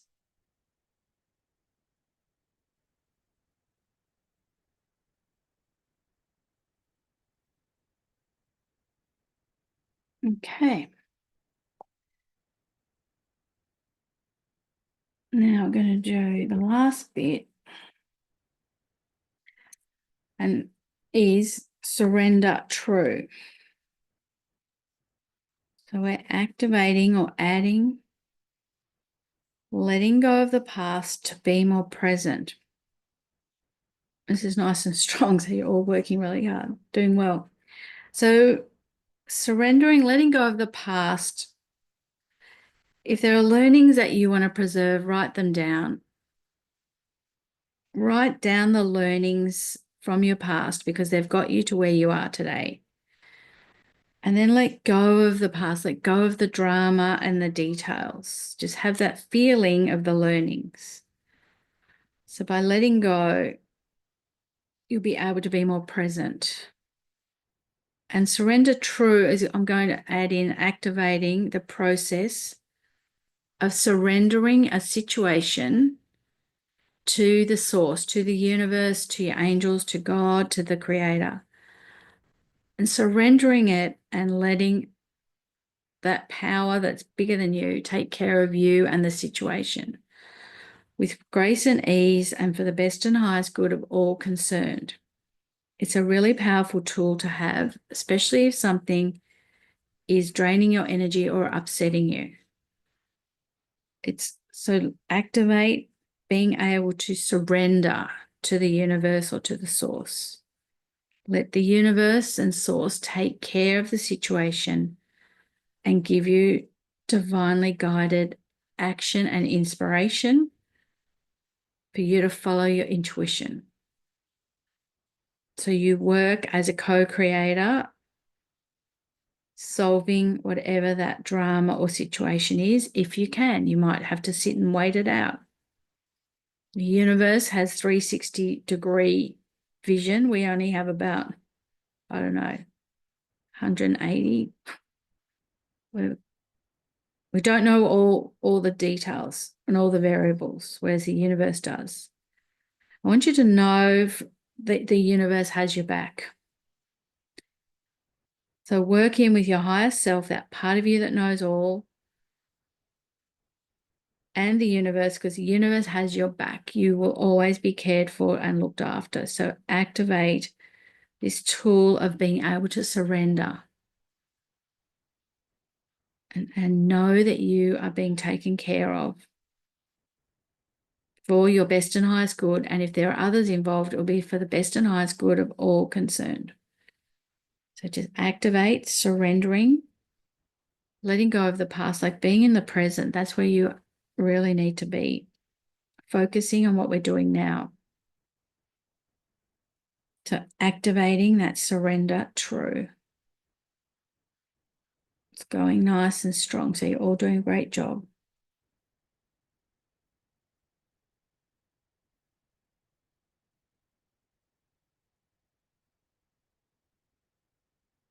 Activating surrender true. In every cell and atom of your body, asking your higher self to do it in the best way and timing for you.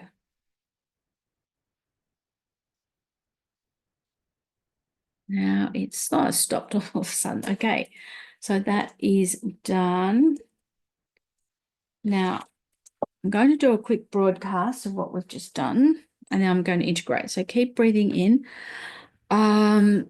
I broadcast the unique energy signature of knowing and understanding how to and what it feels like from the creator's perspective on activating and creating flow in all life areas into my body now. I broadcast a unique energy signature that I know and understand how to and what it feels like from the creator's perspective to create and activate flow in my life. I broadcast that unique energy signature into my body now. I broadcast the unique energy signature of knowing and understanding how to and what it feels like from the creator's perspective to activate surrender true.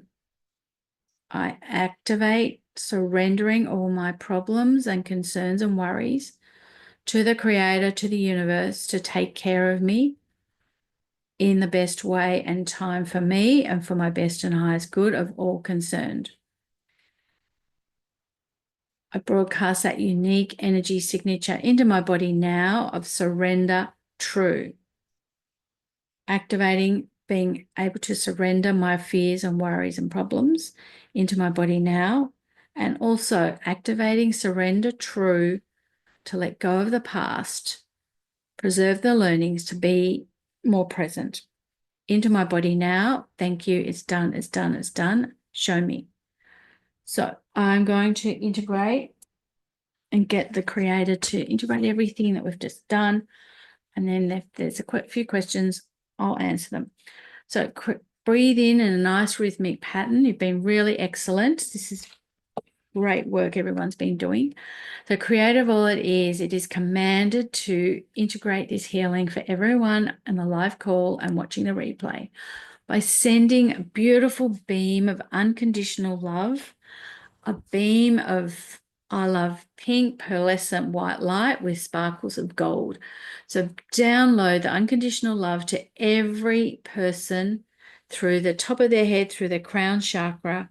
Send unconditional love to every cell and atom in their body, right through to the soles of their feet.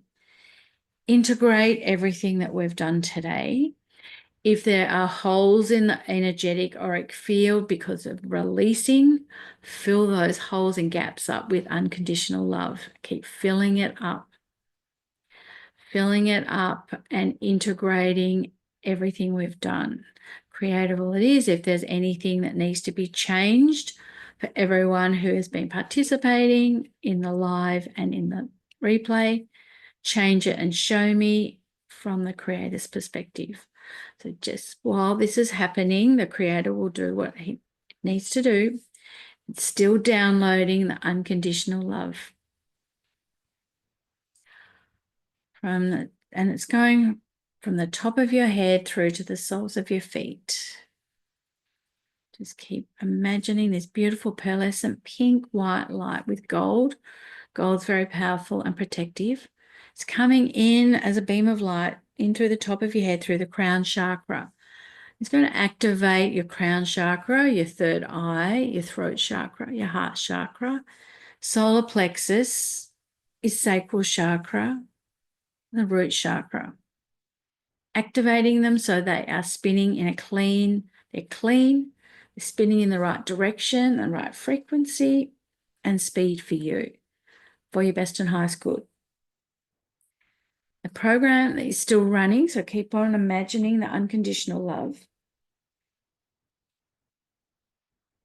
coming in through the top of your head, down through to the soles of your feet. And if you've had enough of it, I'm going to ask that the creator keeps sending you unconditional love so it cascades out over your head like a fountain. And it's 10 feet above your head, it's 10 feet below your feet, it's 10 feet out in front of you and 10 feet behind you. And it's creating a beautiful pearlescent pink white light with gold. And it's going to create a bubble, a protective bubble. So just imagine you've got your body's filled up, all the cells are activated, cleansed, and now you're just going to keep on taking more unconditional love, and it's protecting you in a bubble. Creative all it is, it's commanded to keep the bubbles intact 24/7 from this moment forward for the best and highest good, in the best and highest way for all concerned.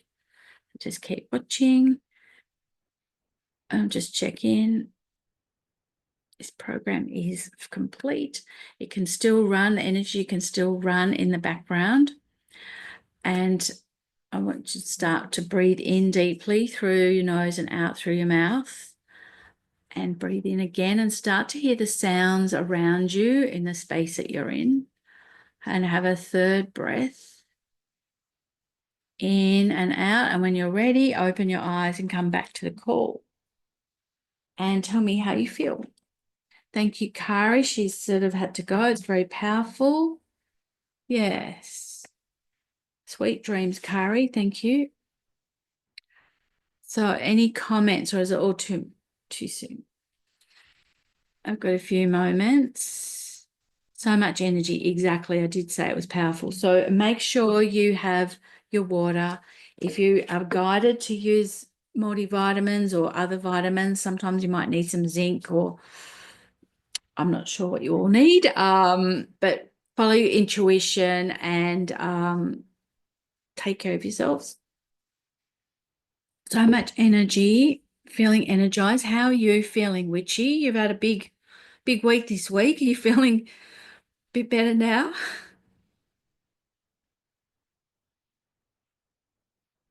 Cool. Awesome. Thank you. So if you've got questions, we could do something quick, but maybe just it's nice to read how you're feeling. Well, which is working out your sound maybe because you're still muted. Oh, sorry. That's all right. I was just gonna type in chat what my answer was. Oh, Because you still had 5 minutes. I wasn't gonna be all like, hey, blah, blah, blah, you know. Yeah, well, we've got a few minutes. Thank you so much for coming here after work. Thank you, Nelson. Yes, to heal you all. I had to put the pressure on. So, no, it's all really good. If you've got any questions, I mean, do you like this energy work? Is it something that people are interested in? I love it. I personally love it. I think you did an awesome job today. Thank you. Well, I hope it helped clear things. Felt some heaviness in the hand, lots of energy moving. Great. Another thing you can do, felt great, thank you, fabulous, is shake your hands and shake your body. Like just move it all around. Sometimes go on a trampoline or just shake it out and move it, dance, do something, because we are stirring up things, and just move it along, like especially any dark energy that you feel or any stuck energy, release it, just go, send it up out like that to the white light or to the creator or universe, whoever you believe in. Yeah, do the hokey pokey, that'd be fantastic. Feeling lighter. Wonderful. That's cool. So keep moving it around.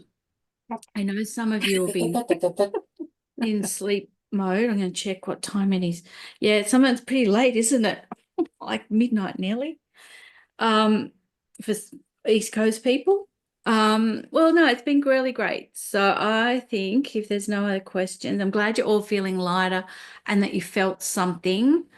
And if you don't feel anything, that's okay. Allow it. Ask your higher self to allow it to process for you while you sleep or while you go about your day. I mean, I'm in the afternoon, so just allow it will be, midnight. Allow the energy to do what it needs to do and be open to it, and write down, maybe journal what comes up for you.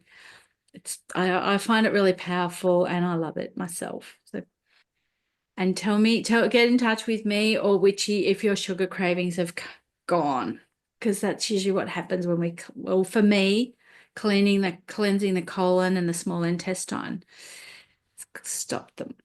And the more you do it, like it's not just once you do it and then it's done, you might need a few sessions of it. I've done it several times because it comes up with my clients. So I feel like I've had a super duper healing of it all.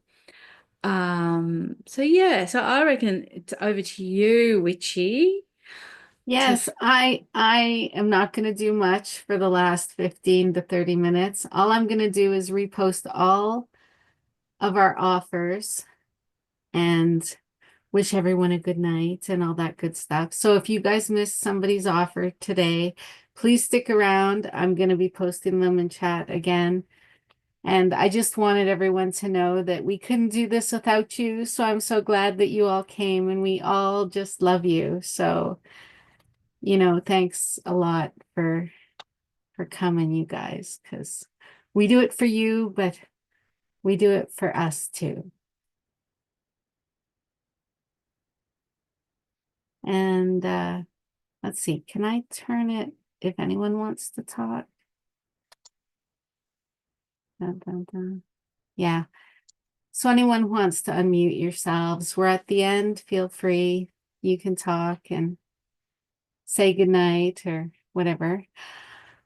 I'm gonna post that stuff. I just posted Di's. So hopefully you got her PayPal.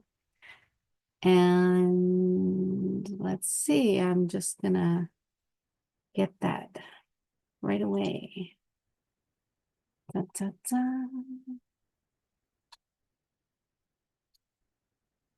Okay, that was Di's. This is Shannon's again.